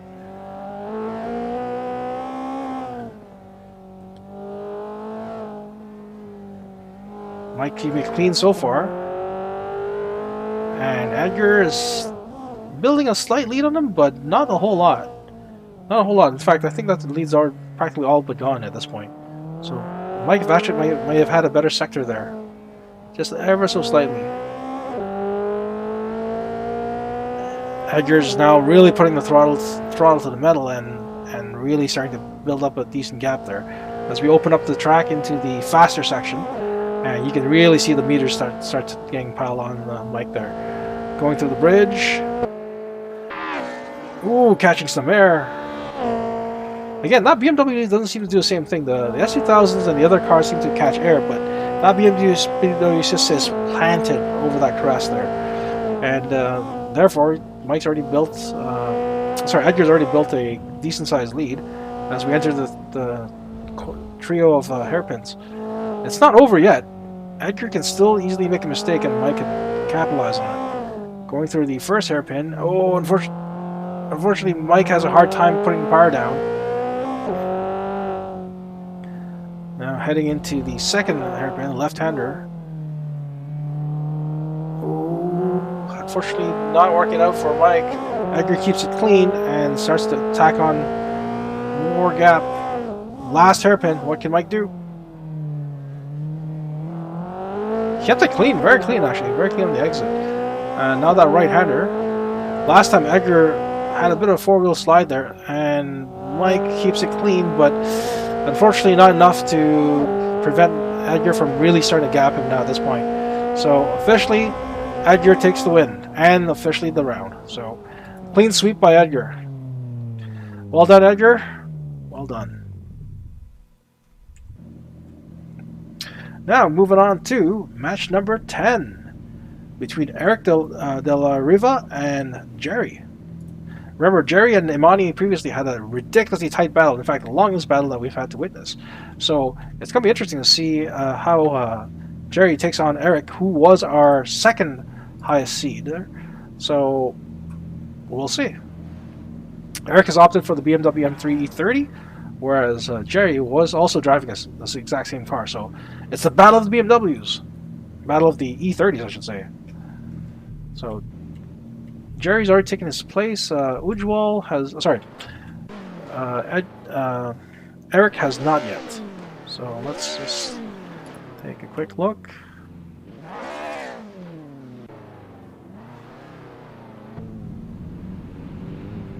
There we go. Eric's all set up. Battle of the E30s. Who will win? Eric takes a lead position. And here we go.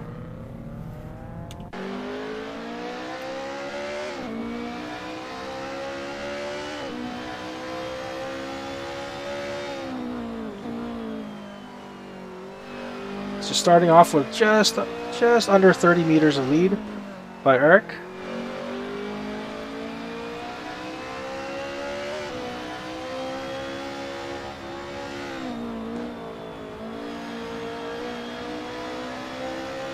Keeping it clean so far, both drivers. And Eric just tacks on ever so slight of a lead going into that left-hander. And Jerry's really closed the gap. Again, Eric has not driven at all tonight, and Jerry had the longest duel between him and Amani. So, does Jerry have an advantage? Quite possibly. Eric's coming into this very cold, so it'll be a good duel. And so far, from what I can see, Jerry is clearly using that experience advantage to his favor, whereas Eric is still seemingly shaking off some cobwebs. So. Cold mind, cold tires, cold everything. It's going to be interesting to see how our second seed fares against Jerry.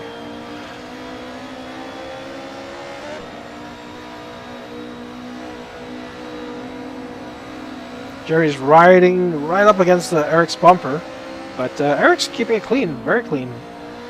Just seemingly still discovering the track to some degree. There are some bits where he looks like he's wandering a little bit, but still keeping it very quick though. His slow is still faster than my fast, I bet you. Going into the first of the 3 hairpins. Let's see how this works out. Oh, Jerry had a bit of an issue coming out of that hairpin, but Eric did not. Very clean exit by Eric there. The final hairpin. See what happens. Bumper to bumper. Ooh, a little bit of a drift by Eric, and Jerry kept it very, very clean. This comes down to really that last right-hander.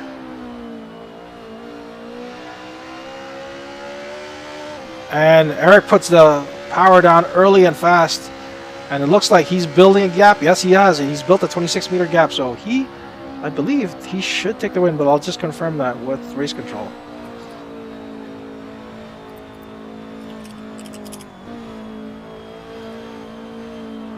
Nope. Race control has officially said Jerry caught Eric. So remember how I said at the beginning it was like 28 meters? I believe the official announcement is that Jerry wins it because he managed to catch Eric ever so slightly. Well done, Jerry.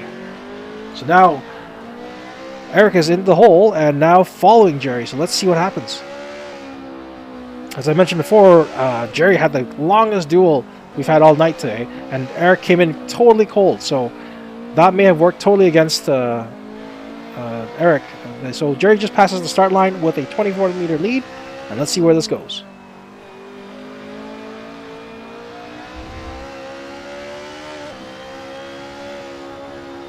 Jerry's already starting to pile on a little bit of a lead, just like Eric did last time. But we all know what happened in the end, so it doesn't mean anything. Going into that left turn, Jerry goes in wide, pulls it in, tucks it in, but there we go, and starts pulling away a little bit, but not so much.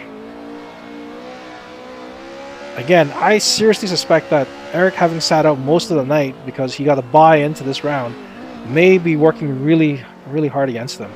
So, which is unfortunate, really. But Jerry also did not exactly cruise into his current spot either. He had to duke out almost essentially a half an hour duel with Imani Makalala. So, gonna be interesting. Jerry's still stacking on that lead. Eric really has to just keep it clean, stay tight, and hopefully catch Jerry with less than essentially a 24-meter gap.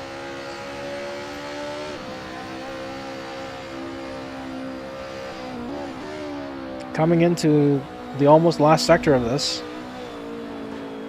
Going into the little bit of kink right before the left-hander into the... Oh, Jerry just almost lost it there. So there we go. Here we go, folks. Going into that final hairpin. What's Eric going to do? Keeps it clean, very clean. Good exit. But so did Jerry, too. So going to that... bit of a slide there. But Jerry didn't have the greatest of entries either, it looks like. Final corner. Final hairpin, rather, I should say.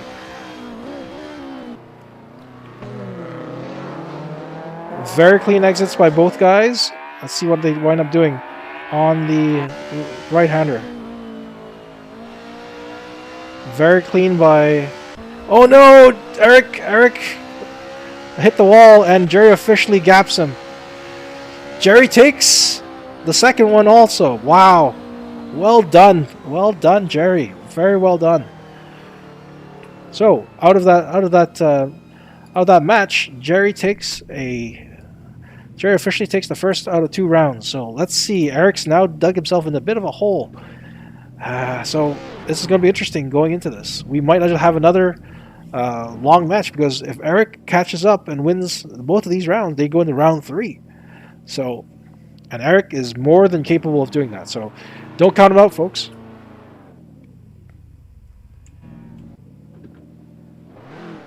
All right, Eric. Looks like Eric's looks like Jerry's taking the lead on Eric.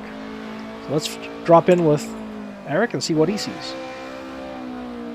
Starting the match with just about a 32-meter lead. Looks like Eric may have actually purposely slowed down a little bit to give Jerry a bit more of a gap. So maybe to give himself a better run at Jerry. That's also possible. Whoa! Eric goes off into the dirt there on the left, and I don't think it really affected his run too terribly, but not the way you want to start the match. Going into that left-hander. Oh, Jerry goes a little wide, but Eric stays super tight. Jerry's staying. Nope, Jerry has gone a little wider than he would have liked probably, and Eric's caught it right back up to him, but I think Eric might have been purposely just leaving that little bit of safety gap there so he can get a good run at Jerry, which he has used, and Jerry's mistakes has cost him right now. So Eric's right back up behind him. Remember, the gap was fairly big. I think Eric purposely did that. So now that we're sub 20, currently Eric's quote-unquote winning. But we'll see. Remember, all it takes is one bad turn. Cresting, and whoa, Jerry looked a little squeamish coming out there. And Eric is easily keeping up with him.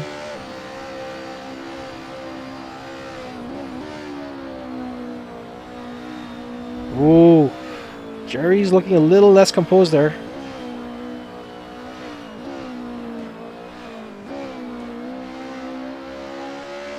Going into that first of the 3 hairpins. And both drivers keep it very, very clean. Coming out unscathed. Going into the right-hander before the second left-hander hairpin. And Jerry has a slight bit of an issue on the exit. Goes into the final hairpin, the most critical one of them all. Oh no, Eric! Eric in his enthusiasm, over-enthusiasm, hits the gas a little too hard and loses the back end. But does he... Oh no, does he manage to keep up? No, the gap is now officially more than 40 meters. So that means Jerry would have gapped him. So Jerry takes a 1-0 lead into this matchup. So Eric's not looking very good here right now, in terms of at least the standings. He's a very good driver, just unfortunately not having a bit of bad luck. So Eric has to, literally, this is do or die for Eric. He has to win this match, otherwise he is out, or he's out for the he's out for moving on to the next matchup. He's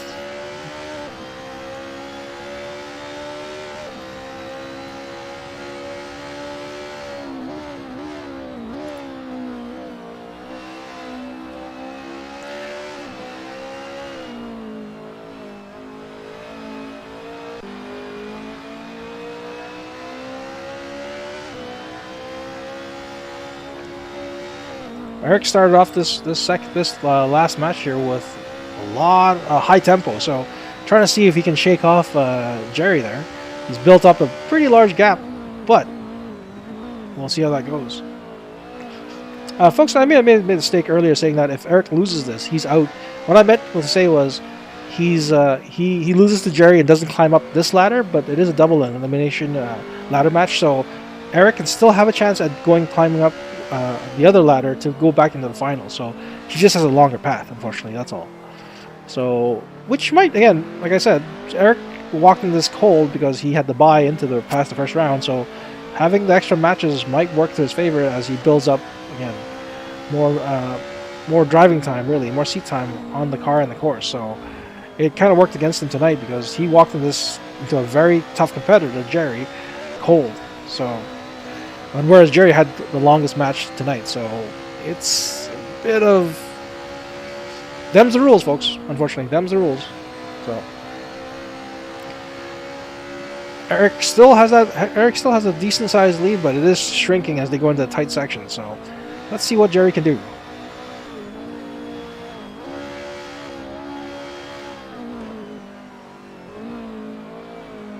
Going into the first hairpin.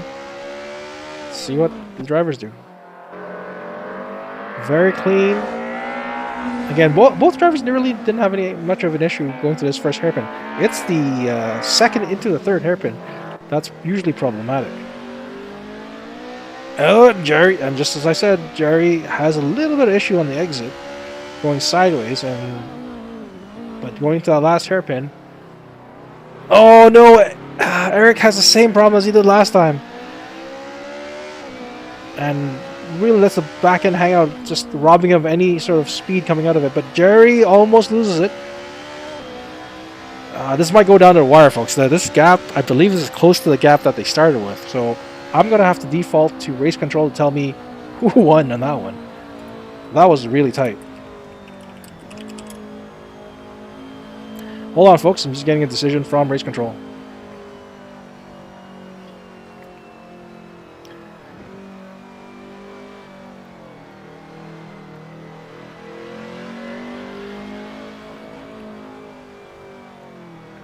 I hope you're enjoying this stream, folks. It's been some really good racing tonight. In fact, this man right here, Jerry Chin, has been involved in several extremely tight matches here. And the fact that race control is really trying to double-check the distances tells me that this was really tight between him and Eric.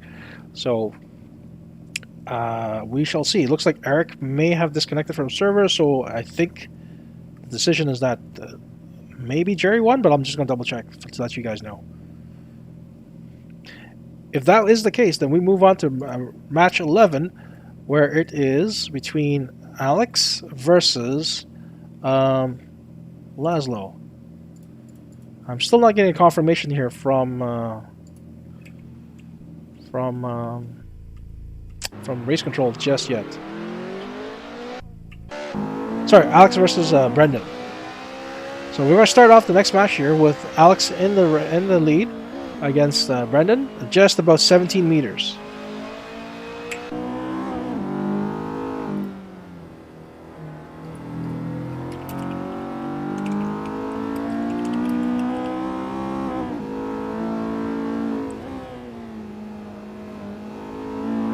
Yep, the official word is in. Jerry did catch Eric, so it's official. Eric got swept by Jerry.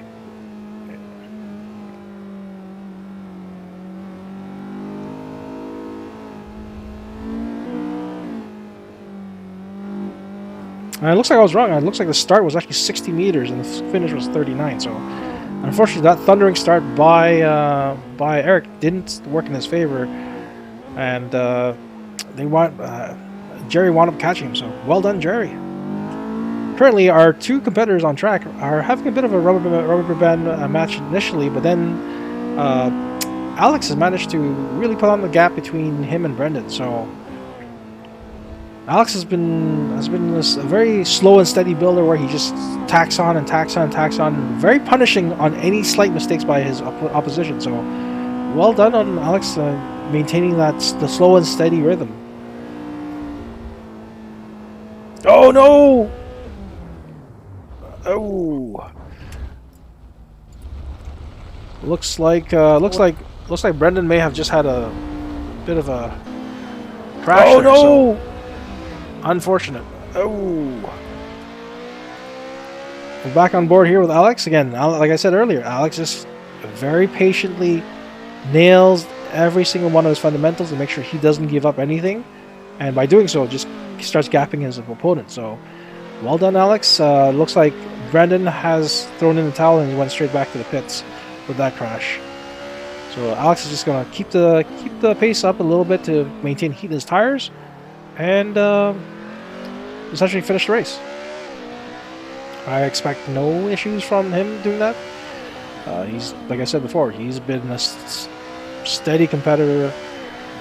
Very boring to watch, but very fun if you're trying to just make sure he wins.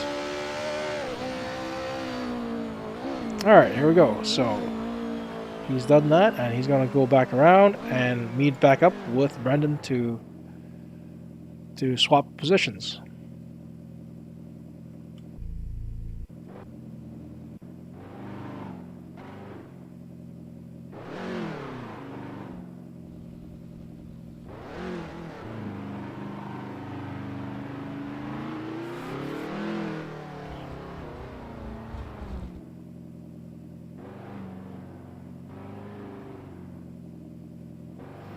There we go. We've met, and now Alex is being very careful not to go back to the pits, teleport essentially back to the pits, so then he keeps his tires hot instead of getting a fresh new set of tires.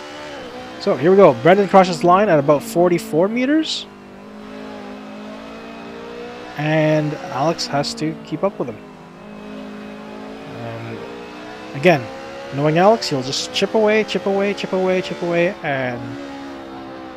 see what he does. He's already chipped away and he's cut the lead almost in half. 22 meters. Going into that left-hander.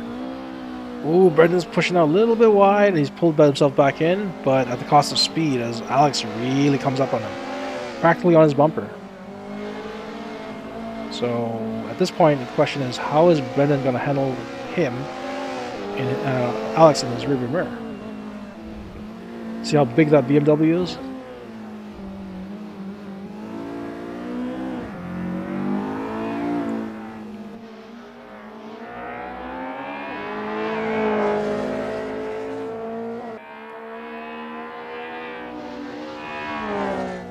Alex is glued right on his bumper, as you can see. There's no giving. It's absolutely relentless how tight he's keeping him up with him. Even through that technical section into the fast sweeper. Oh, Alex may have just caught a little bit too much air there on that corner. So giving Brendan just an ever so slight lead. But again, the lead was at 44 when he started. So it's still Alex in winning the standings currently.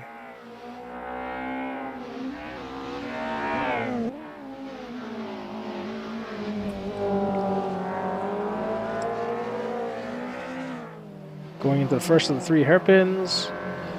Ooh, a little bit of understeer there by Brendan. And Alex is right back up on his bumper again. Remember, Alex only has to just barely keep up with him because, oh, wait, well, that's interesting. Near pass there by Alex on the inside. Brendan really pushed out, but then Alex decided to play it smart and just keep pace with him. Final hairpin, and let's see if Brendan's able to gap. Again, remember, the gap that started with was 44 meters, so Brendan really has to put the pedal to the metal. Oh, rubs up against the wall, and that's not going to help him. As we just watch, yep, that's a 12 meter gap at the end, so officially Alex has caught Brendan. Well done, Alex.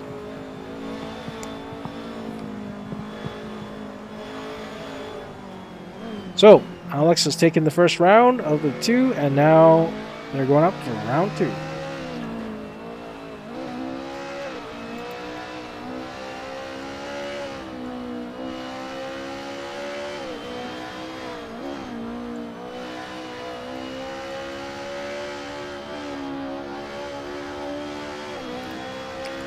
Alex takes the lead position and is really just thundering down the start line.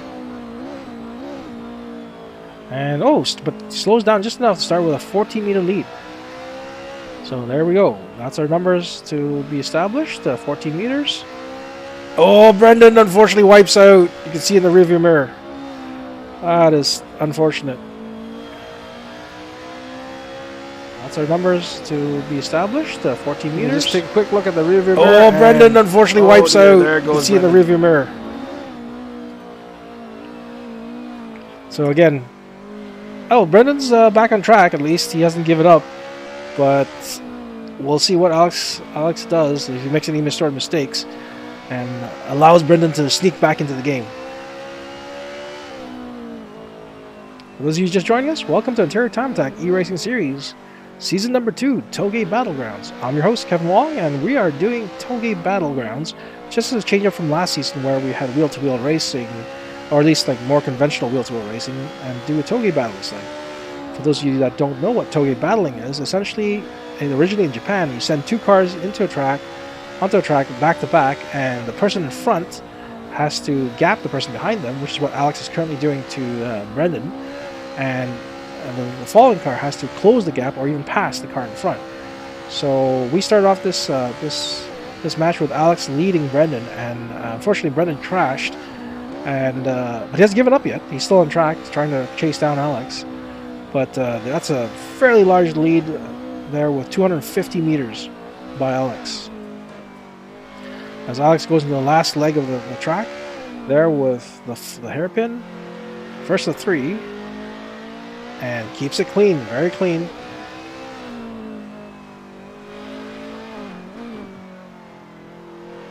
And going to second hairpin, again, very, very clean on exit. Great entry set up into the third one. The most critical one, because this exit will pretty much neuter any sort of speed going into that final last straight section.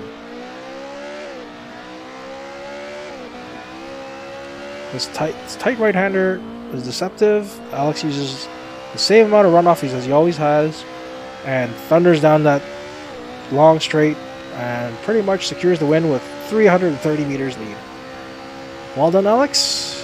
One more to go. This time Brendan will lead Alex, and we shall see who takes this one.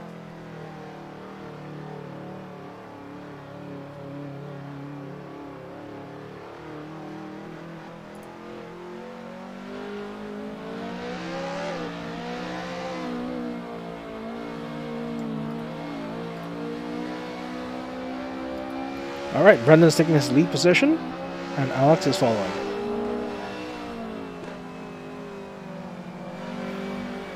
Drivers come around the course and are about to get ready to pass the start line.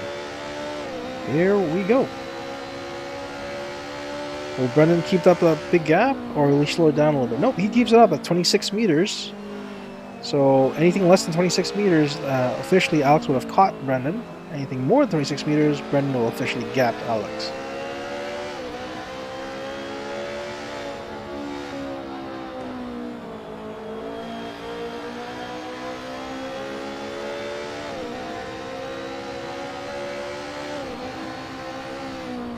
Going into that left-hander, Brendan is staying. He may have apexed a little too early, and whereas Alex kept it tight throughout the entire period. So interesting approach between two different drivers.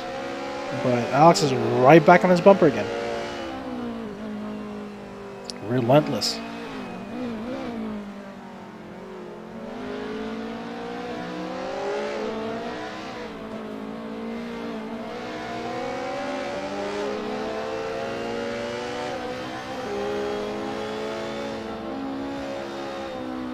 There's absolutely zero give in Alex's game. You can see him right back on Brendan's bumper, and it cannot be comfortable being in front of this man.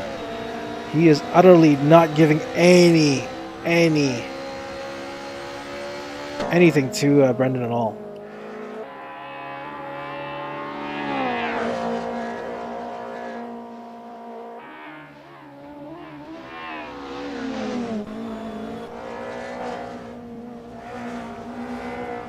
Going into that final hairpin section, let's see how this looked like from Alex's roof.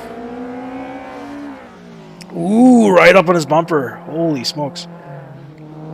Literally leaving inches.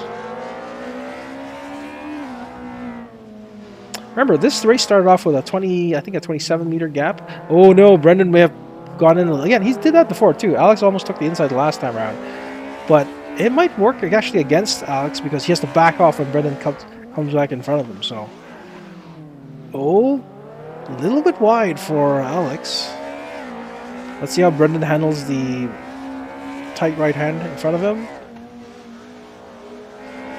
Ooh, we can hear how early. Oh no.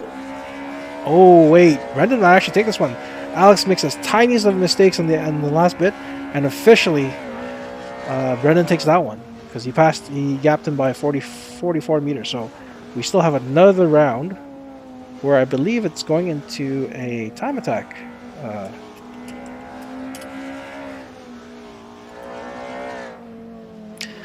All right, yep, it's confirmed. Race control has said since Alex took the first one and Brendan took the second one, now we go down to a time attack style sudden death. So essentially, who runs the fastest lap essentially wins. So. Let's see.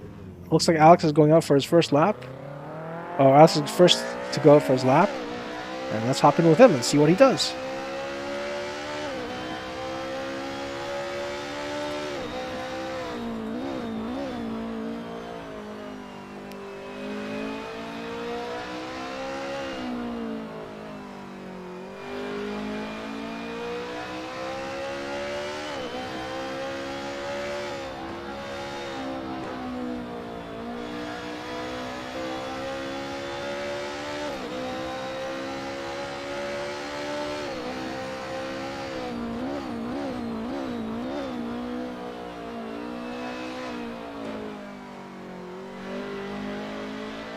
Keeping it very tight on that little left-hander, and essentially running your typical Alex style of race. Very clean for the most part. It's highly uncharacteristic of him last time around when he kind of lost it on that right-hander. I guess he thought he had it and then got bit. So proof that he's still beatable, for sure. Interesting to see if he makes us out, to see him go up against Ujwal. Ujwal, who is so far the only Ujwal and Jerry, I believe, the only ones that have swept their rounds. So, interesting to see.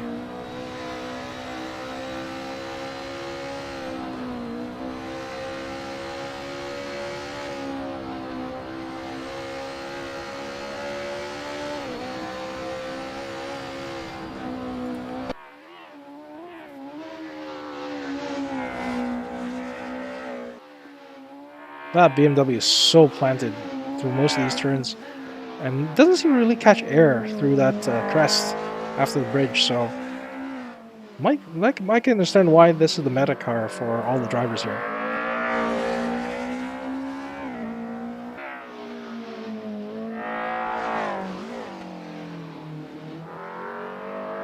Saw earlier that the Evo 6 was kind of squirrely.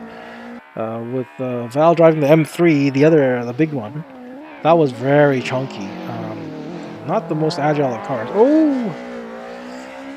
Alex goes, it's a little bit drifty there on the exit. May cost him a little bit of time, but we'll see. His best is a 2:23.719, so that might be, if he can get anywhere near that, that should be a good lap to go up against Brendan.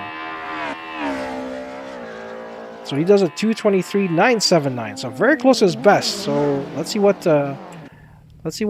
Brendan is. Oh, Brendan, I believe, has just crashed. His car is, yep, he teleported back to the stand. So we just missed a crash by Brendan. So I believe Alex officially takes the win on that one.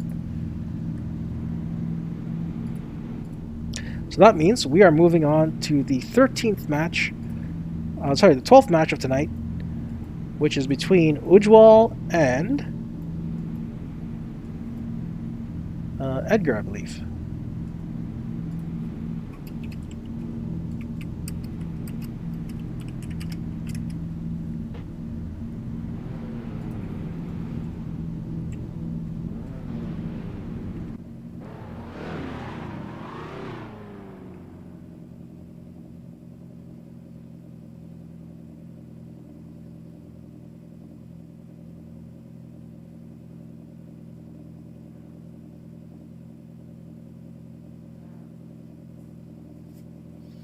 Drivers are simply getting set up. Ujwal's already lined up.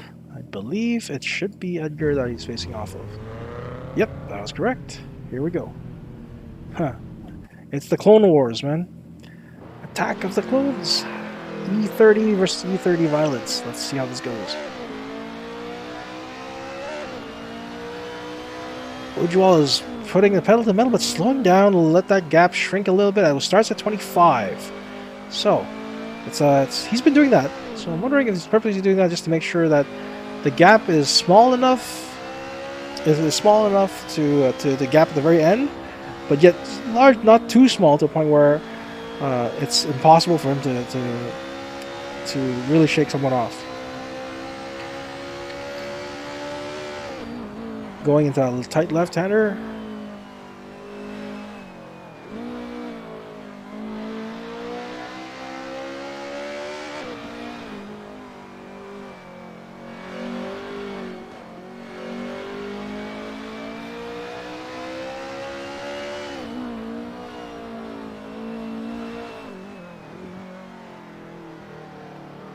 So far, Ujwal is keeping it very, very clean. He did have some issues where, like I said, before he shook off some rust on that tight left-hander where he almost went into the rails, but saved it at the last minute.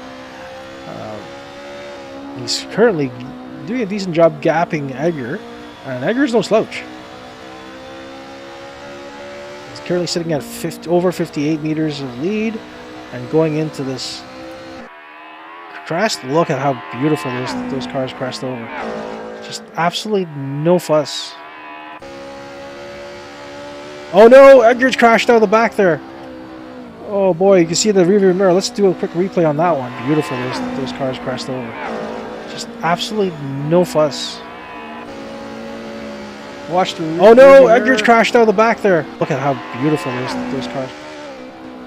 Yeah, that was just ever so slightly. Edgar kind of lost it over, I guess, after the crest, and just couldn't keep the car on the track and went off into the left there. So it looks like Edgar's has conceded the match. He went straight back to pits. So Ujwal just has to finish the lap, keep the tires hot, and he'll take this one.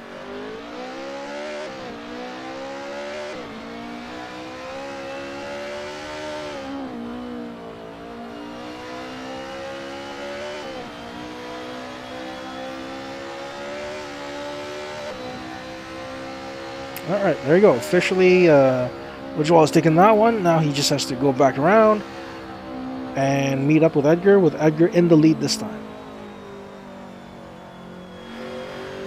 It's a late one, folks. Thanks for hanging around with us. I hope you're enjoying the feed. Trying to make sure we keep you guys entertained. It's been a long night because a couple of technical issues that we've had, but also one insanely long battle between Jerry Chin and Imani Makalala. That was almost, 30-40 minutes? They just kept going back and forth. At one point, a race was decided by less than 0.2 seconds. So, some crazy battles, but great to watch. All right, here we go. Edgar's taking the lead on Ojwal at about 37 meters. So 37 meters is an interesting strategy because that gives Ujwal a decent amount of room at the very end to try to close that tighter. It seems like Ujwal personally seems to be ranging within a 20, like mid 20 gap to when he crosses that start line. Whereas Edgar just simply likes to keep it a little on the higher side. Wonder if that's a specific strategy there by the drivers. The official rule is that the cars can cross the lines at any time they want, as long as there's not more than a 5-second gap between them. So realistically, it's really up to the drivers to decide that. So it's got to be some sort of strategy by both. Okay, Ujwal's caught right back up to Edgar. This is going to be a tight one.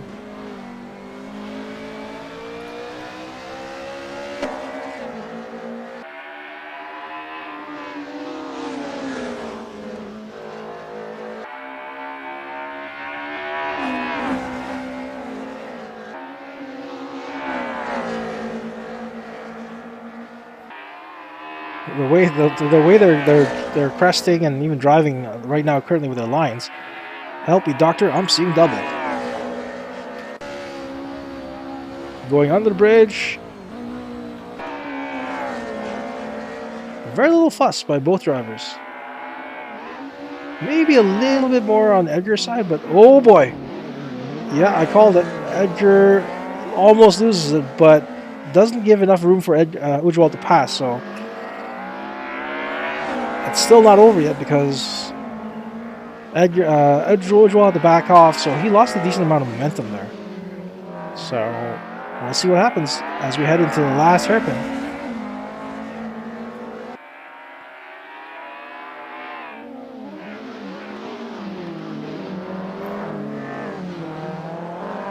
Ooh, interesting. Edgar took a more sharper exit than Ujwal.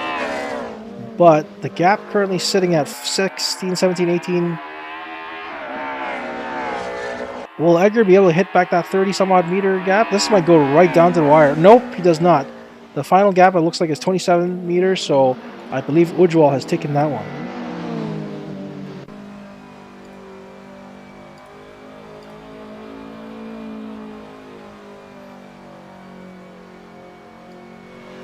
Alrighty, so now Ujwal has taken both matches there. He gets the round. Now we go back to the pits and we get to go do this one more time, or at least a couple more times, rather, I should say.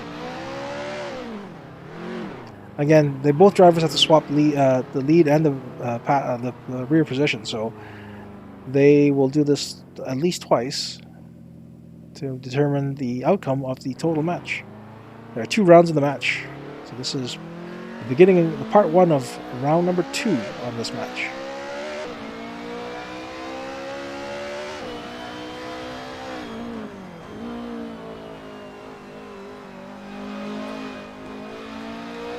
Ooh, Edgar's looking loose up back there. Let's hop in with Edgar and see how he's doing back there.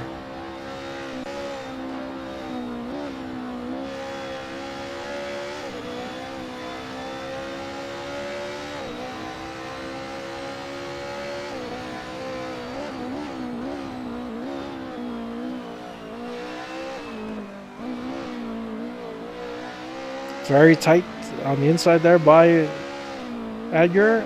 Ujwal still maintaining that slight lead on him. Yep, and he's stacking onto it again. Cutting down a little bit going through that technical section, but oh no!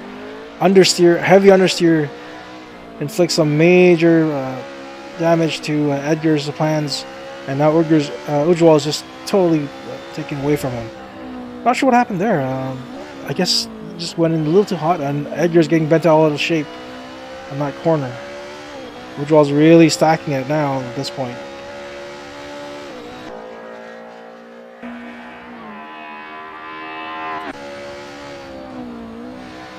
Yep, that's sitting at over 130 meters of lead going into the technicals right before the last triple hairpins. So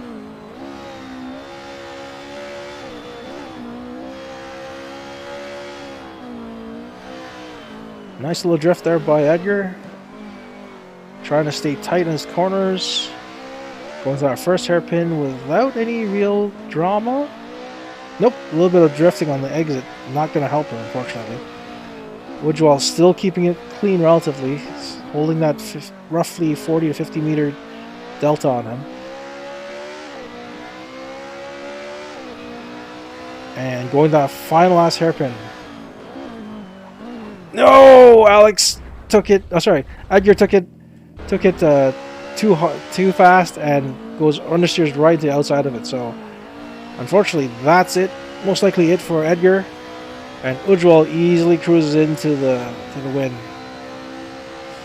Oh, that's unfortunate for Edgar. He was trying. You could tell he was trying so hard to desperately try to catch Ujwal, but Ujwal kept it very, very clean. And and here we go, the last one with Ujwal in the lead. Oh, okay, this time around it was a 40-meter lead by Ujwal. Oh, not sure what's happened here. Both drivers, I think both drivers may have been misunderstanding each other. They might want to redo this.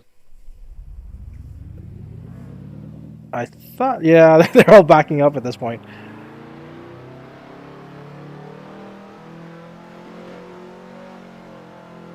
Yeah, Ujwal was supposed to be in the back, not Edgar. So here we go. Edgar takes the lead.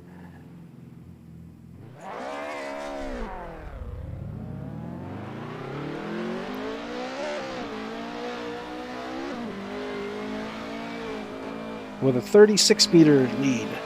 Let's see how this goes.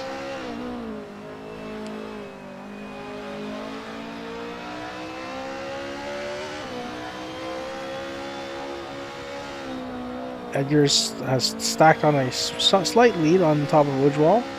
But again, can he hold on to it? That's the question. Heading into that tight left-hander. Ooh, Edgar gets a little bit bent out of shape on entry, but has managed to pull himself nice and tight.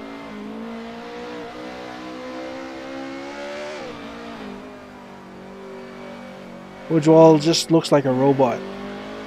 Has kept it clean the entire race.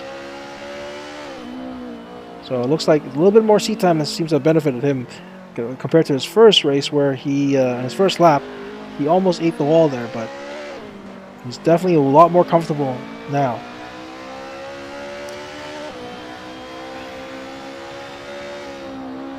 Edgar is conceding a little bit of a lead to Ujwal, and yep, and Ujwal slowly catching back up to him.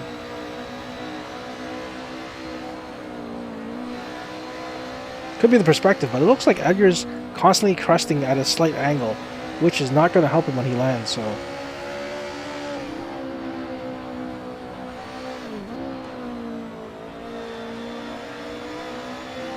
it's a tight one, folks. Ujwal's right up on almost on Edgar's. Yep, there you go. Edgar's bumper, and going into the first of the three hairpins. Edgar's trying desperately to lose Ujwal, but not happening.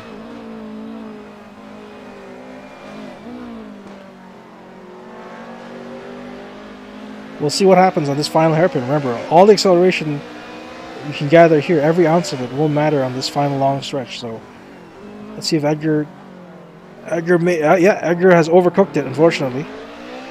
But Ujwal really couldn't take the inside. So oh, yeah, here we go. Officially, Ujwal did that last right-hander far better than Edgar. Now you can see that lead has gone down to 9 meters. So Ujwal takes the round, and the match. So officially, Ujwal has taken match number 12. Now we go down to Jerry Chin versus, I believe it's Alex.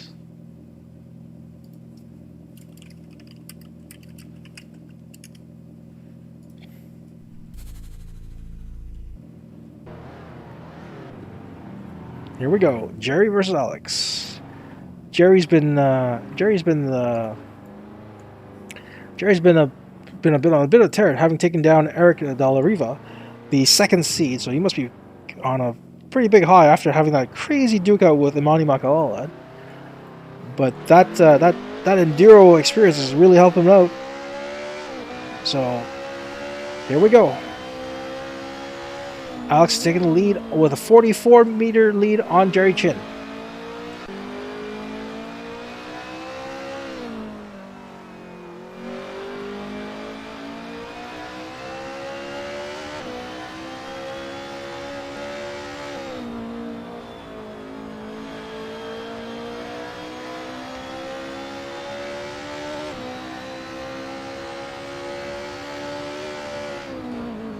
Going that tight left-hander. Oh no! Oh, Jerry went in a little too hot. But Alex doesn't seem to be really pulling away from him, so I'm wondering if Alex himself had some issues. It is also a fatigue issue as well, because it is currently 5 minutes to midnight, so everyone's staying a little bit past their bedtime, possibly. And mental fatigue is a reality, so it's possible that both drivers could be suffering some sort of brain farts to some degree. But that makes for more exciting commentating and watching by you guys. Again, thanks for hanging around, guys. It's been a late night, but thank you for hanging around here and watching us.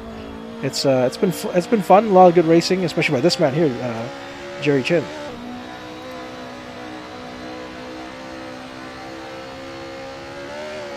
Ooh, caught a bit of air there and almost lost the back end there by Jerry. Alex is really putting in the meters between him and Jerry. So the question is, can Alex hold on? That's the issue so far we've seen. A lot of people have been winning the races very late into the match. So we'll find out.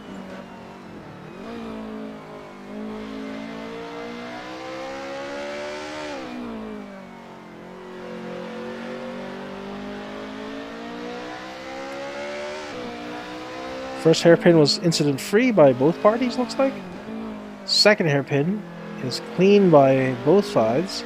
Now the question is who can put down the power the earliest going out through this third hairpin and into that right-hander. Jerry keeps it very, very clean, but let's see what he does out of this right-hander, because Alex has put on a big gap. Yeah, Alex has put on that big gap and is not relenting. So it looks like Alex takes the clean win in the first round.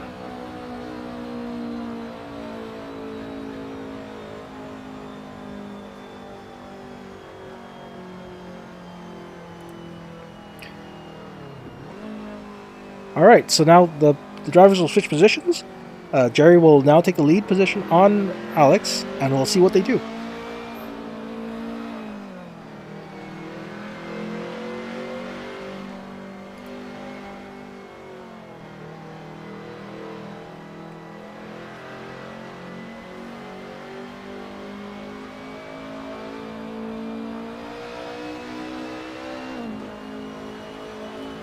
Alrighty, now with Jerry leading on Alex. He's about to cross the start line at just about 19 meters. Seems like Jerry actually slowed down a little bit, so he might be employing some sort of strategy there to try to keep a certain leash distance on Alex. So we'll see what Alex does. Yeah, Alex is slowly gaining on Jerry there. Ever so slightly there to the technical. Now they're going into the fast section and into the left sweeper. Jerry takes it cleaner this time. Last time he rode the rails, so that may have cost him a bit. Keeps it tight, very tight, nice. Starts gapping a little bit.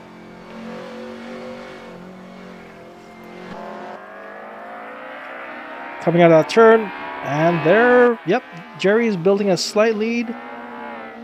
Just getting to the technical here, so a bit of an erosion there. But Alex is caught right back up to him. So that lead is gone. Or it's starting to grow back a little bit. But as you can see, it's coming down quickly as they go into technical. So it's under 24, which is what they started with. So Oh, actually, sorry. I think I'm starting to get a little fatigued. I don't think it was 24, but ooh, lovely cresting action there. Love these BMWs, how they go over that crest. Beautiful. Sitting at 27 meters. Ooh, Jerry is just. I think Jerry's starting to get a little bit of mistakes creeping into his game. He was so good for so long against Eric. Going that first hairpin. And Alex is right up against him, but Alex may have been too close to him. Couldn't really put the power down early enough. Going that second hairpin. Again, Alex is having a hard time really putting gas down without hitting Jerry. So this final hairpin is going to be critical. Jerry goes in wide, comes in nice and tight, doesn't lose the back end. Perfect. Ooh, Alex just made a slight mistake there by letting the back end loose. So you can see him slowly disappear in that rearview mirror. Yep. And it's official. Jerry's gapping Alex. And it's official. He's officially gapped Alex. So that's a 1-1 tie. That means we go into a time attack duel where both drivers get sent out. Best lap wins this round. Thank you, folks, for joining us. Looks like I'm looking at the chat, just catching up with the chat. Graham Gory asked, is this iRacing? No, this is not. This is actually Assetto Corsa, the regular Assetto Corsa, not the Competition, on the PC. So hopefully that answers your question. So it looks like Alex is going out for his time attack session, and we'll see what he does. I'll turn back on the lap timer, or at least the lap information, so you guys can see.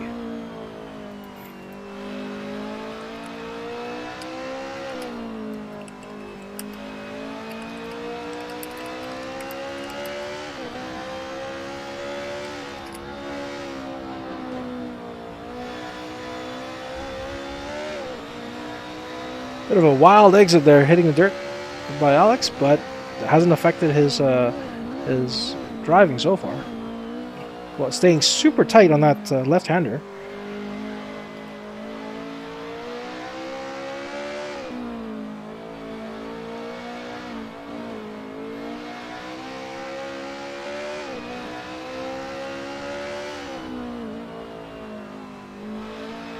Keeping it very, very clean. Looks like Jerry's left the gate, and he's doing his run as well. So remember, last time Jerry was involved in a time attack showdown, it came down to less than 0.2 seconds. So let's just see what these two can do. According to the lap timers, Alex's best is a 23.719. So let's check out Jerry and see what he's doing. Ooh, best. If you go best to best against both drivers, they're both very, very close to each other, with just about 0.2 seconds between them. So it boils down to whether Alex hopping in the dirt there would have cost him. So Jerry's keeping it very, very clean so far. But Alex is just thundering down that last half of this course, going into a little bit of the S's into the last hairpin.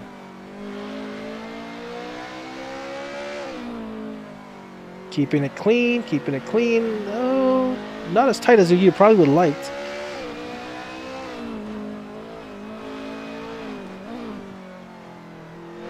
Going up the second hairpin.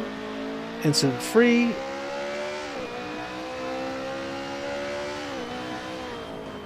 And the last hairpin, remember this is critical. All the acceleration here matters.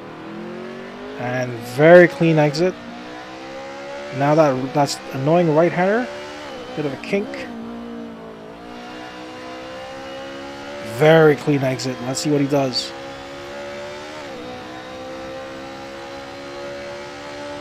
Well, he puts in a new personal best, 23.57. 23.57. Okay, so that's what Jerry has to beat.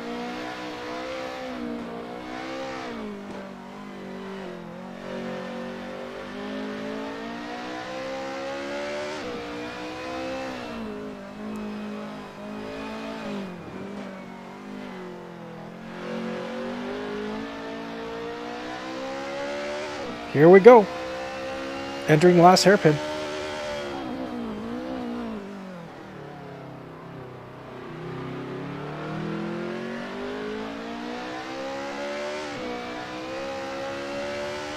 Going to that right-hander, keeps it incident-free. Yes, he does. Does he manage to beat a 23.57? Does he manage to do that? Cross your fingers, folks. Coming down to the wire. No, he does not. Jerry must have had an incident earlier because he just did a 27.253. So Jerry officially loses that round. So that's 1-0 for Alex. So, it's going to round 2 of this match. With Alex up 1-0.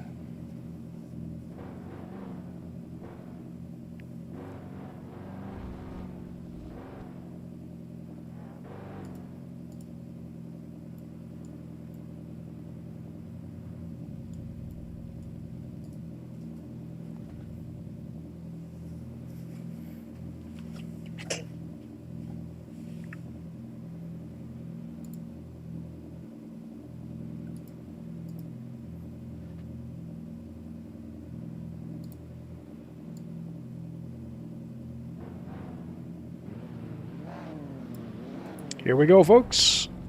Jerry's just getting set up, and we're watching Alex chase Jerry.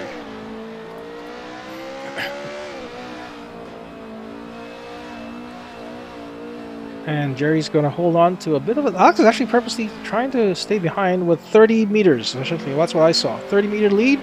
Jerry takes off.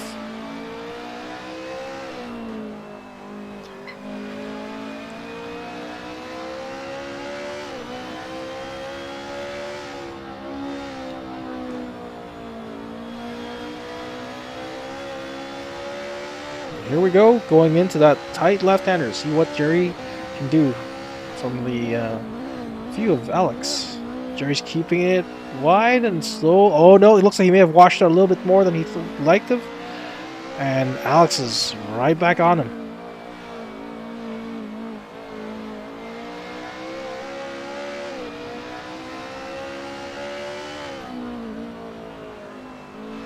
Going in to the bit of the right-hander. In towards the slight bit of technical exit before they go on to one of the longer parts of where they really put the power down at this point. Right about just after this kink here. Gotta watch out for that green fence just on the exit though.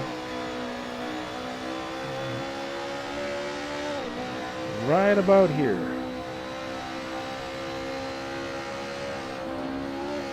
So far, Jerry had a decent start, but Alex has had a better midsection. So he's caught up on Jerry on that midsection. And going into that little bit of kink there right before the last 3 hairpins, he's caught right back up on Jerry. Left-hander right before the first of the 3 hairpins. Ooh, Jerry may have washed out a little bit wider than he'd like to. Alex almost takes the inside. But Jerry managed to just fend him off. Second hairpin. Oh no, Jerry has gone way too wide, and Alex has made a very clean pass. Now Alex just has to hold on for dear life. Putting, bit of collision from the back. Oh, I think Jerry realized he made a mistake and has conceded the lead to Alex there because he realized he made a mistake there. He bumped Alex in his approach into the corner. So unfortunate for Jerry, but well done, Alex. He takes the first out of the 2 matches here. So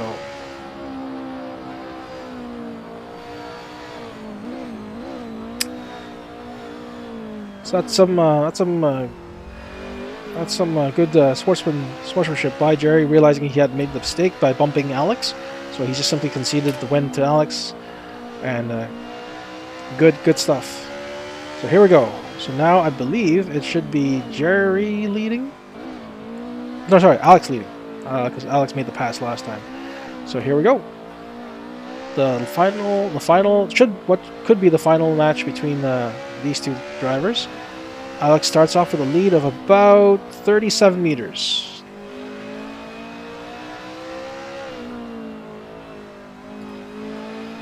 Let's hop in with Jerry and see what he sees.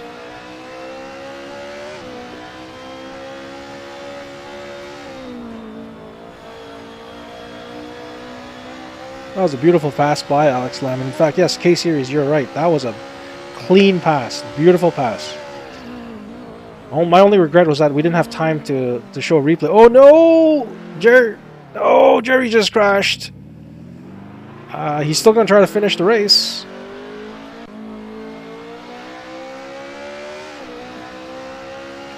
He's still going to try to finish the race. Again, this still can boil down to one mistake at the very end costing Alex, but we'll see. We shall see.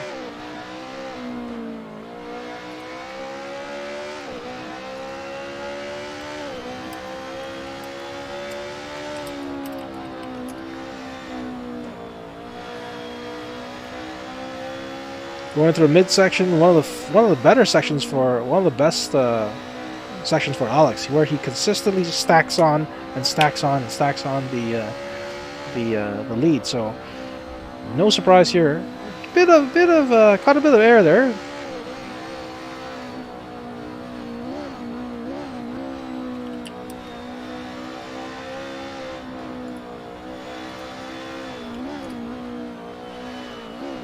Yeah, it is getting pretty late into the night, folks. So that could be one of the reasons too. Fatigue is actually starting to catch up to some of our drivers. We didn't expect this to go past midnight. Actually, in fact, we were planning to end this at around 10 p.m. Eastern, but several matches went way longer than expected, going to overtime, and we had some technical issues as well. So thank you for sticking around, folks. It's been great. It's been an honor to announce this race. A lot of great driving, fantastic duels by most of the drivers here, actually, if not all of them. And Jerry's still in the thick of it. He's only about 120 meters behind going to that last right-hander. But I think Alex has this in the bag, and we are going to a final showdown between Ujjwal Verma and Alex Lam. There it is. It's official. All right, folks. We're going to the last match of the night. Ujjwal Verma, our #1 seed, versus Alex Lam. I believe Alex was officially the #5 seed. So this is going to be very interesting. Or #3 seed, sorry. All right, folks, let's get ready for this. Although, again, hats off to Jerry for completely pulling the Iron Man, where he pulled off a almost 40-minute match against Imani, beat second seed Eric De La Riva in astounding fashion, and still held up his own against Alex Lam, coming to several final corners. So well done, Jerry. Now it's a matter of the top seed, Ujjwal, versus the 3rd seed, Alex Lam. And this is going to be an exciting finish, folks. Ujjwal, I believe, has currently swept his way up to the finals, to this matchup. So I am extremely excited, even though it's pretty late, but I'm extremely excited to see this duel go down. For those of you still watching the live stream, thank you for hanging around. It's been fantastic. I know it's getting late. Nobody expected it to be up this late, but it's been a blast watching these people drive this battle. So here we go. I believe our race director is having just a quick drivers meeting with the two of these, and we should be seeing this go into a slugfest. Both drivers have very similar traits. They both have clearly deployed some sort of starting strategy, and both have been ridiculous machines in terms of keeping the laps clean and very dominant wins as well. So we'll see what's going to happen here. While we're doing this, we're going to have a quick ad by one of our sponsors. Ontario Time Attack E-Racing Season number 2 Touge Battlegrounds is proudly presented to you by HIP Motorsports. It's how I play. Check them out on both Facebook and Instagram at facebook.com/HIPMotorsports. HIP uniquely connects sim racing and real-life motorsports using full motion simulators, esports, driver training, mobile events, and more. HIP. It's how I play. Welcome back, folks. We are just about to get underway between Ujjwal Verma and Alex Lam.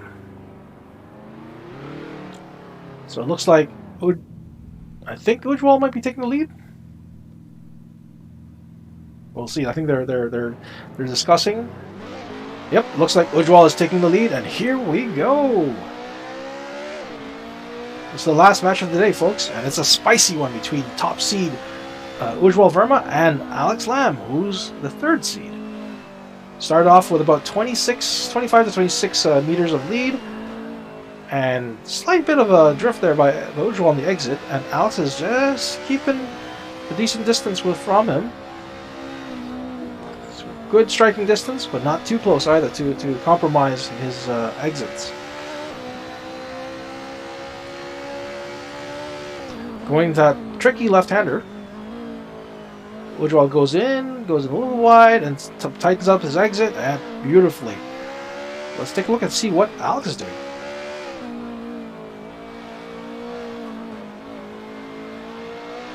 Keeping it really nice and tight between the two of these folks.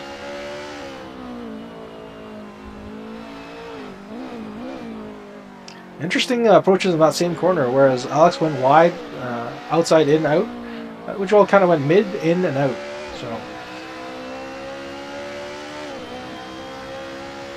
again, the fact that this match is going in so late could be affecting the driver's state of mind as well, as Alex is getting awfully close to that edge there, but he has been known to do that. Ujwal's stacking on the lead a little bit, but again, that's expected as he got to enter the high-speed section first. So both cars are identical, so there shouldn't be any horsepower difference to account for that. Oh, I think Alex might be slightly unwinding a little bit because he's riding that mud a little bit more than he did before. But they're going to a slow section of the track, so that doesn't matter quite as much.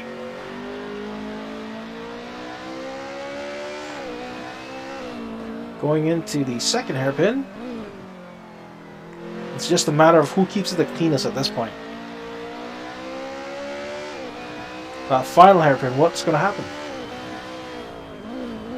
Ujwal's being careful, and he has a clean exit. So does Alex. Now, really, that last right kink, what's going to happen? Ujwal doesn't really use much of the runoff, whereas Alex does, and looks like Ujwal's running away with it. Is it the better line? I'm not entirely sure. That's definitely an easy win for Ujwal. At least by numbers, but it wasn't. So let's go. Swap leads, and let's see Alex take on the lead. Oh, there we go.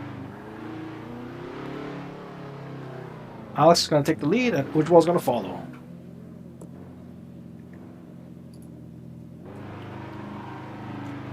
And we'll hop in this time with Ujwal to chase.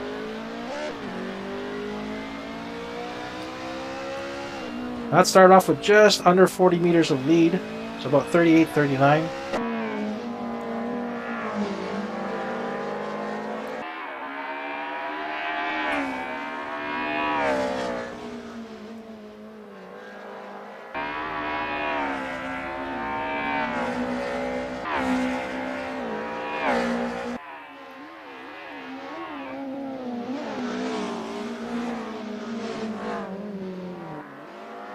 Going through that tight left-hander, and both of them do a very good job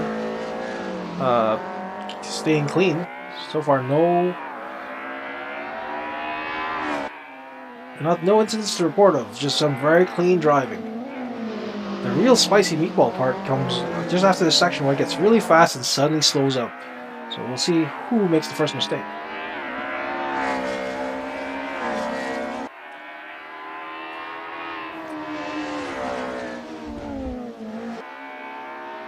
Right to the edge of the track by both drivers.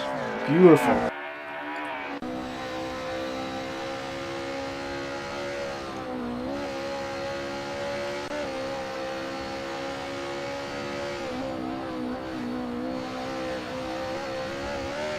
Oh no! Ujwal caught a little bit of that edge of that right side there, and that may cost him. But again, going into that, I think, oh boy, both drivers may have caught a little bit more edge of the track than they would have liked. Both of them are, even though they're not necessarily in the line of sight of each other, they're sensing each other's attack, and they're really starting to show mistakes that they didn't have before.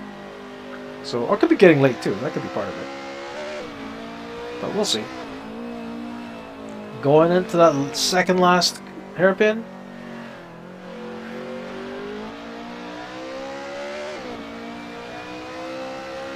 And into the last hairpin. How is Alex going to handle this one?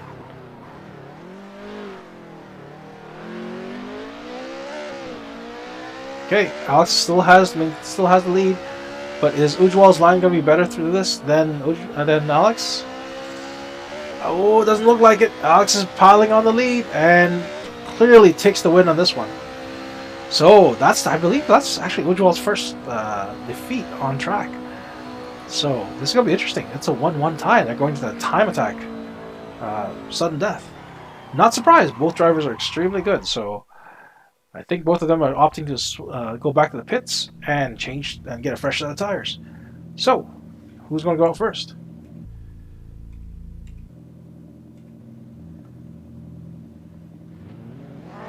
Looks like Ujwal is going to be the first one out. So, all right, Ujwal goes out for the time attack. I'm going to put up the lap timer, at least to show the best. So, Ujwal's best has a 2:22.619. So here we go.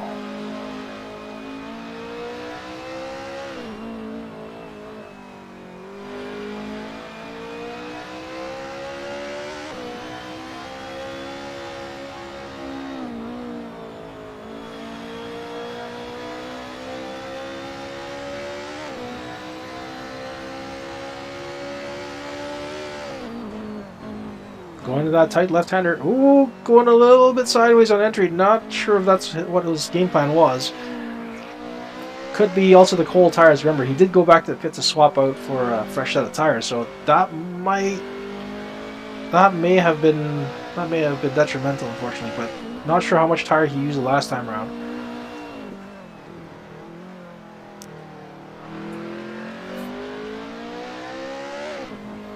Looks like Alex is out on his lap too, so let's see if Alex encounters the same mistake on a fresh set of tires when he goes to that tight left-hander.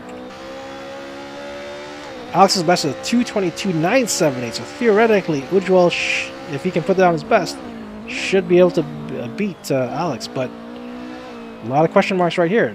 It's getting late in the day, and Alex certainly had a better entry and exit than Ujwal, so although he did have a bit of a sideways exit out of that right-hander immediately following it. So, mistake for mistake. Who wins? Ujwal is getting close to the hairpin, so let's jump back to him.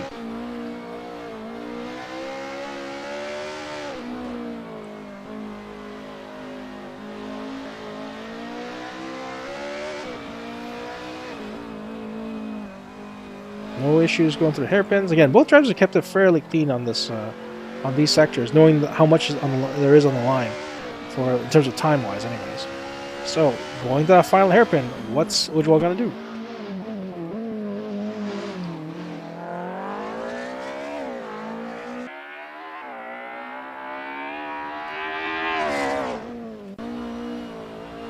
See, again, Ujwal barely uses any of that runoff there, opting to go with the shortest line possible. So let's see what his lap time is as he crosses the finish line.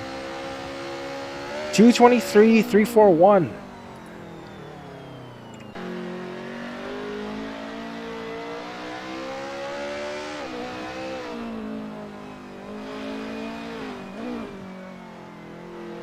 Okay, here goes Alex heading in towards that final hairpin. What's he gonna do?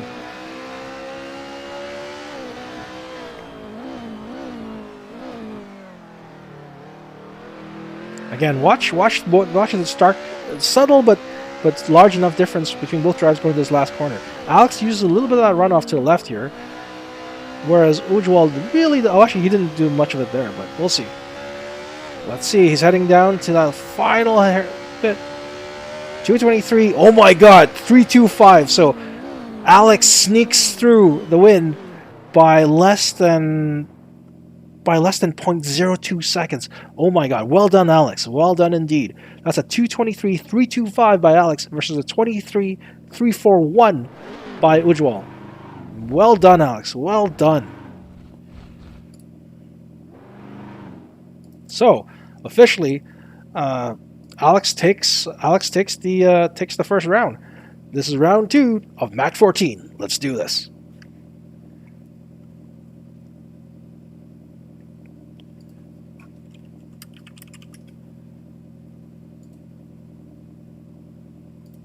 What a fantastic finish there, folks.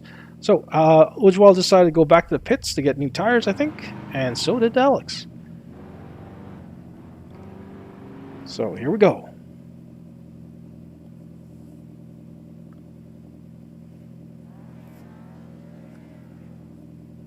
Some fantastic driving here, folks. Literally the tiniest of margins. So makes you really wonder if that little bit of oversteer on entry by Ujwal really cost him that victory. Unfortunate, but hey, that's how the cookie crumbles. All right, here we go. Alex leading Ujwal. Really putting that big gap in right to start. So we're looking at a 56 meter gap to start. Let's hop in with Ujwal and see what he's looking at.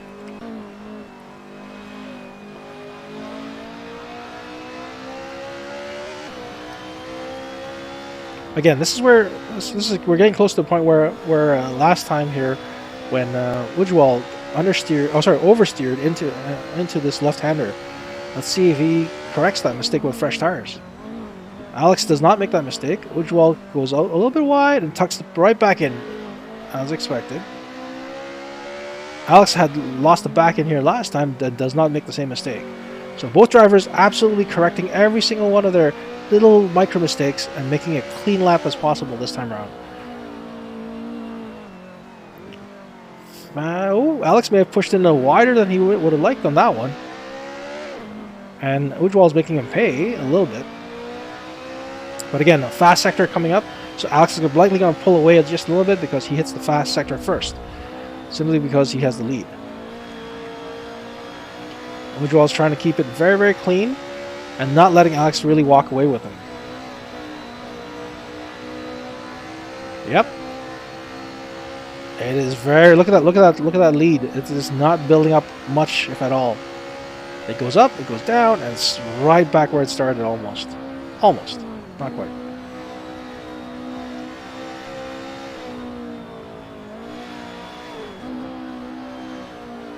Ooh, Ujwal may have just caught Alex on an odd bit of a mistake there by Alex. Going through that first hairpin.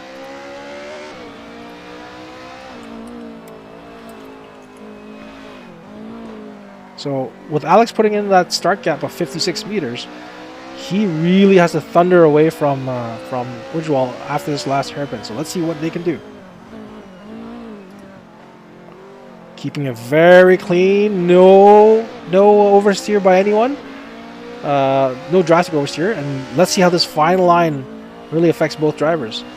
Ooh, Alex has modified his line to take none of that runoff, and I don't think, yeah, it's official, 38 meters. So officially, Ujwal has caught Alex. So Ujwal takes first blood in this round. I would not be surprised if this went on, if this was of the same proportions as Jerry versus Imani, because both drivers are absolutely correcting every single mistake they made the previous time. So I wouldn't be surprised if the next match Alex takes Ujwal. This is a fun battle, my friends.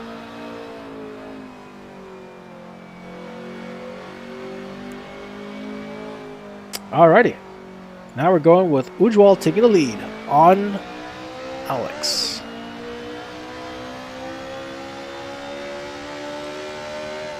Ujwal is slowing down a little bit just to close out the gap and starts with a 32 meter lead.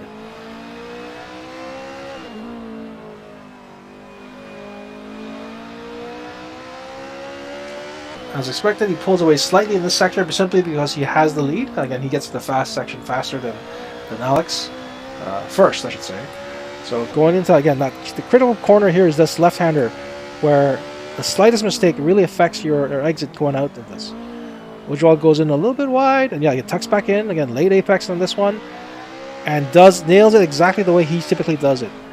Alex seems to wash out a little bit more than in the rearview mirror. Again, I'm not looking at him primarily, I'm watching Ujwal, but Alex may have washed out a little bit more based on that rearview mirror.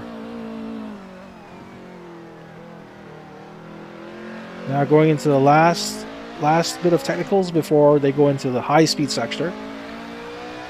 And yeah, Alex is still keeping up with him, so both drivers are trading blows, body nasty body blows, man. Going that long fast section, and Ujwal may have had a better jump on it because he has stretched the gap up to 60 some, almost 70 meters. But Alex, he's not walking away from Alex.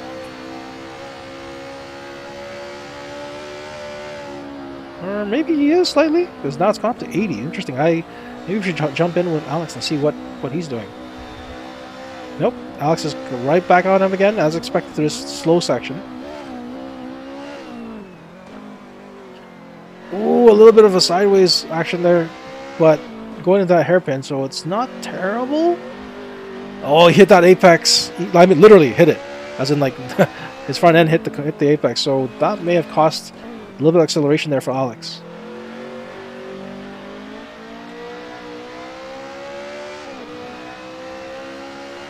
Going that final hairpin, that critical final hairpin. And both drivers do not make any mistakes coming out of it. Going that critical right-hander, which makes or breaks your exit speed going to that final home stretch. Oh, Alex used a little bit more runoff than he did last time, and Ujwal is really starting to take away. So that, a couple of mistakes, micro mistakes, cost that, and Ujwal takes both rounds. So, officially now, we're now at a 1-1. Alex took the first round, Ujwal swept through the second round. So now, we are going to a third round. Not surprised, are you?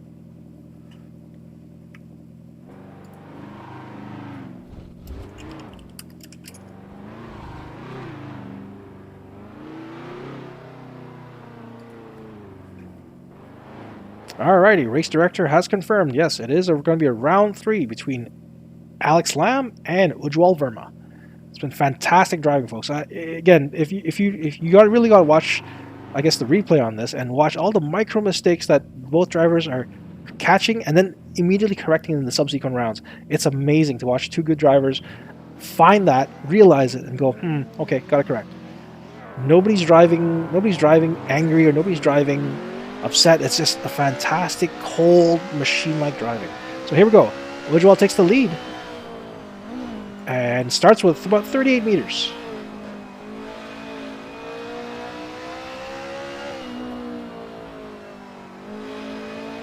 Here we are with Alex watching Ujwal go in front.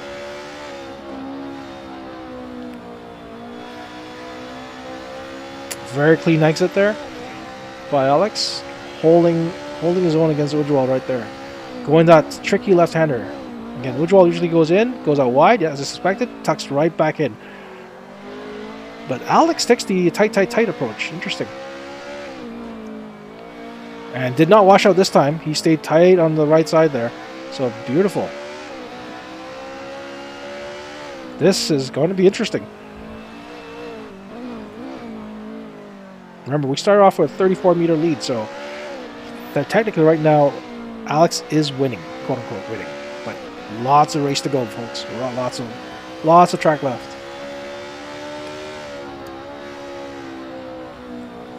Some great throttle modulation there by Alex. You can hear it. Unfortunately, he gets a little skittish there on the exit.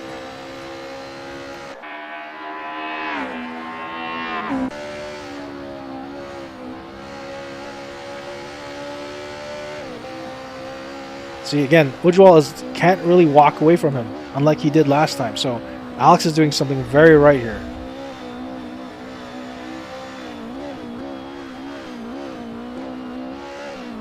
Oh, this is going to be right down to the wire, folks. But, hey, are you surprised? First hairpin cleared, no issues. Second hairpin, not expecting nothing from here either. Ujwal takes the tight line, interesting. And goes out wide, comes back in, going for a final hairpin. And let's see how they do. Right up against each other. Ooh, a little bit of a sideways action there by Alex. That might have cost him. We'll see what happens. Ooh, Ujwal gets a little sideways too. Oh no, Alex hits the wall. And the gap widens. Oh, that last little bit of wall contact. Oh, the final is like 47 meters. So Ujwal officially takes that one. Ujwal first takes the first takes the first round in that match. So Alex is now going to take the lead against Ujwal.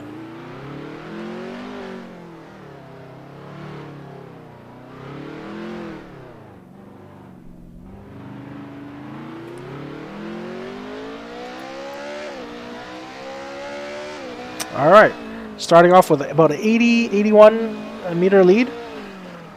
Oh, wait. Looks like we had a false start, folks. We've had a false start, folks. We're going to redo this.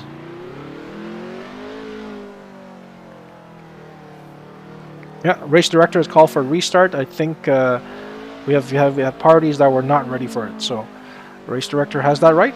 And here we go. We're going to back up a little bit and get a good run. Okay.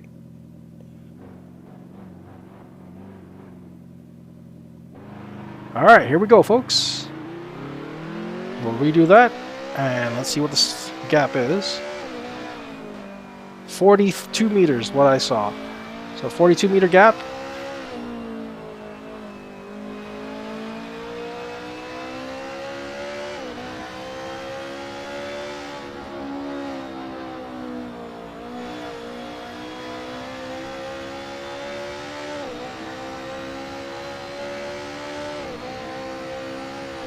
Going to that tight left corner.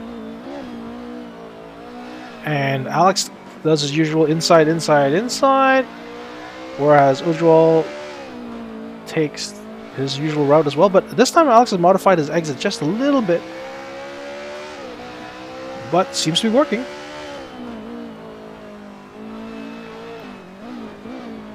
Staying tight on this.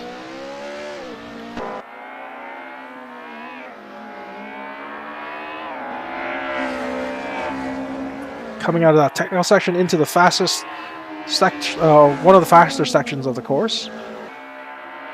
And both drivers are just dialed in right now at this point.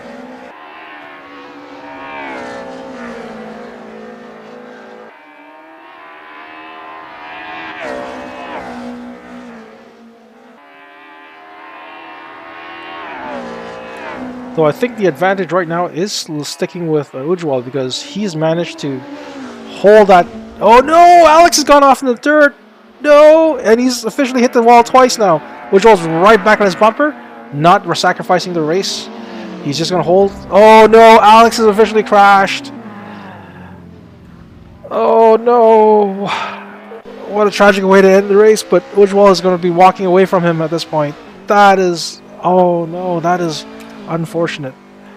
I wonder if I caught that in the replay. Oh no! What a tragic way to end the race, but what a crash. We saw that happen live in front of us, folks. That is unfortunate. That is unfortunate. It looks like Alex has thrown in the towel, but still fantastic racing from both drivers. It's really unfortunate for Alex to have just caught a little bit of the edge of the track and then lose control of it. So, yeah, it looks like Ujwal takes round 14. Oh, sorry, match 14.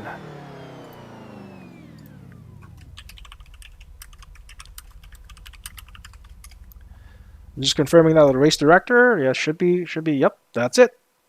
Thanks again, folks. That was a great evening, full of some crazy good driving there. So it's been a fantastic night. We hope that you come back for tomorrow, which we will have. Essentially a second part of the playoffs, which we will declare the winner eventually. Hopefully by tomorrow. We're hoping this maybe compress the schedule a little bit more. It did wind up a little bit longer than we expected to be. So, folks, thank you very much for joining us. We will wish you a good night and hope to see you back tomorrow. Cheers.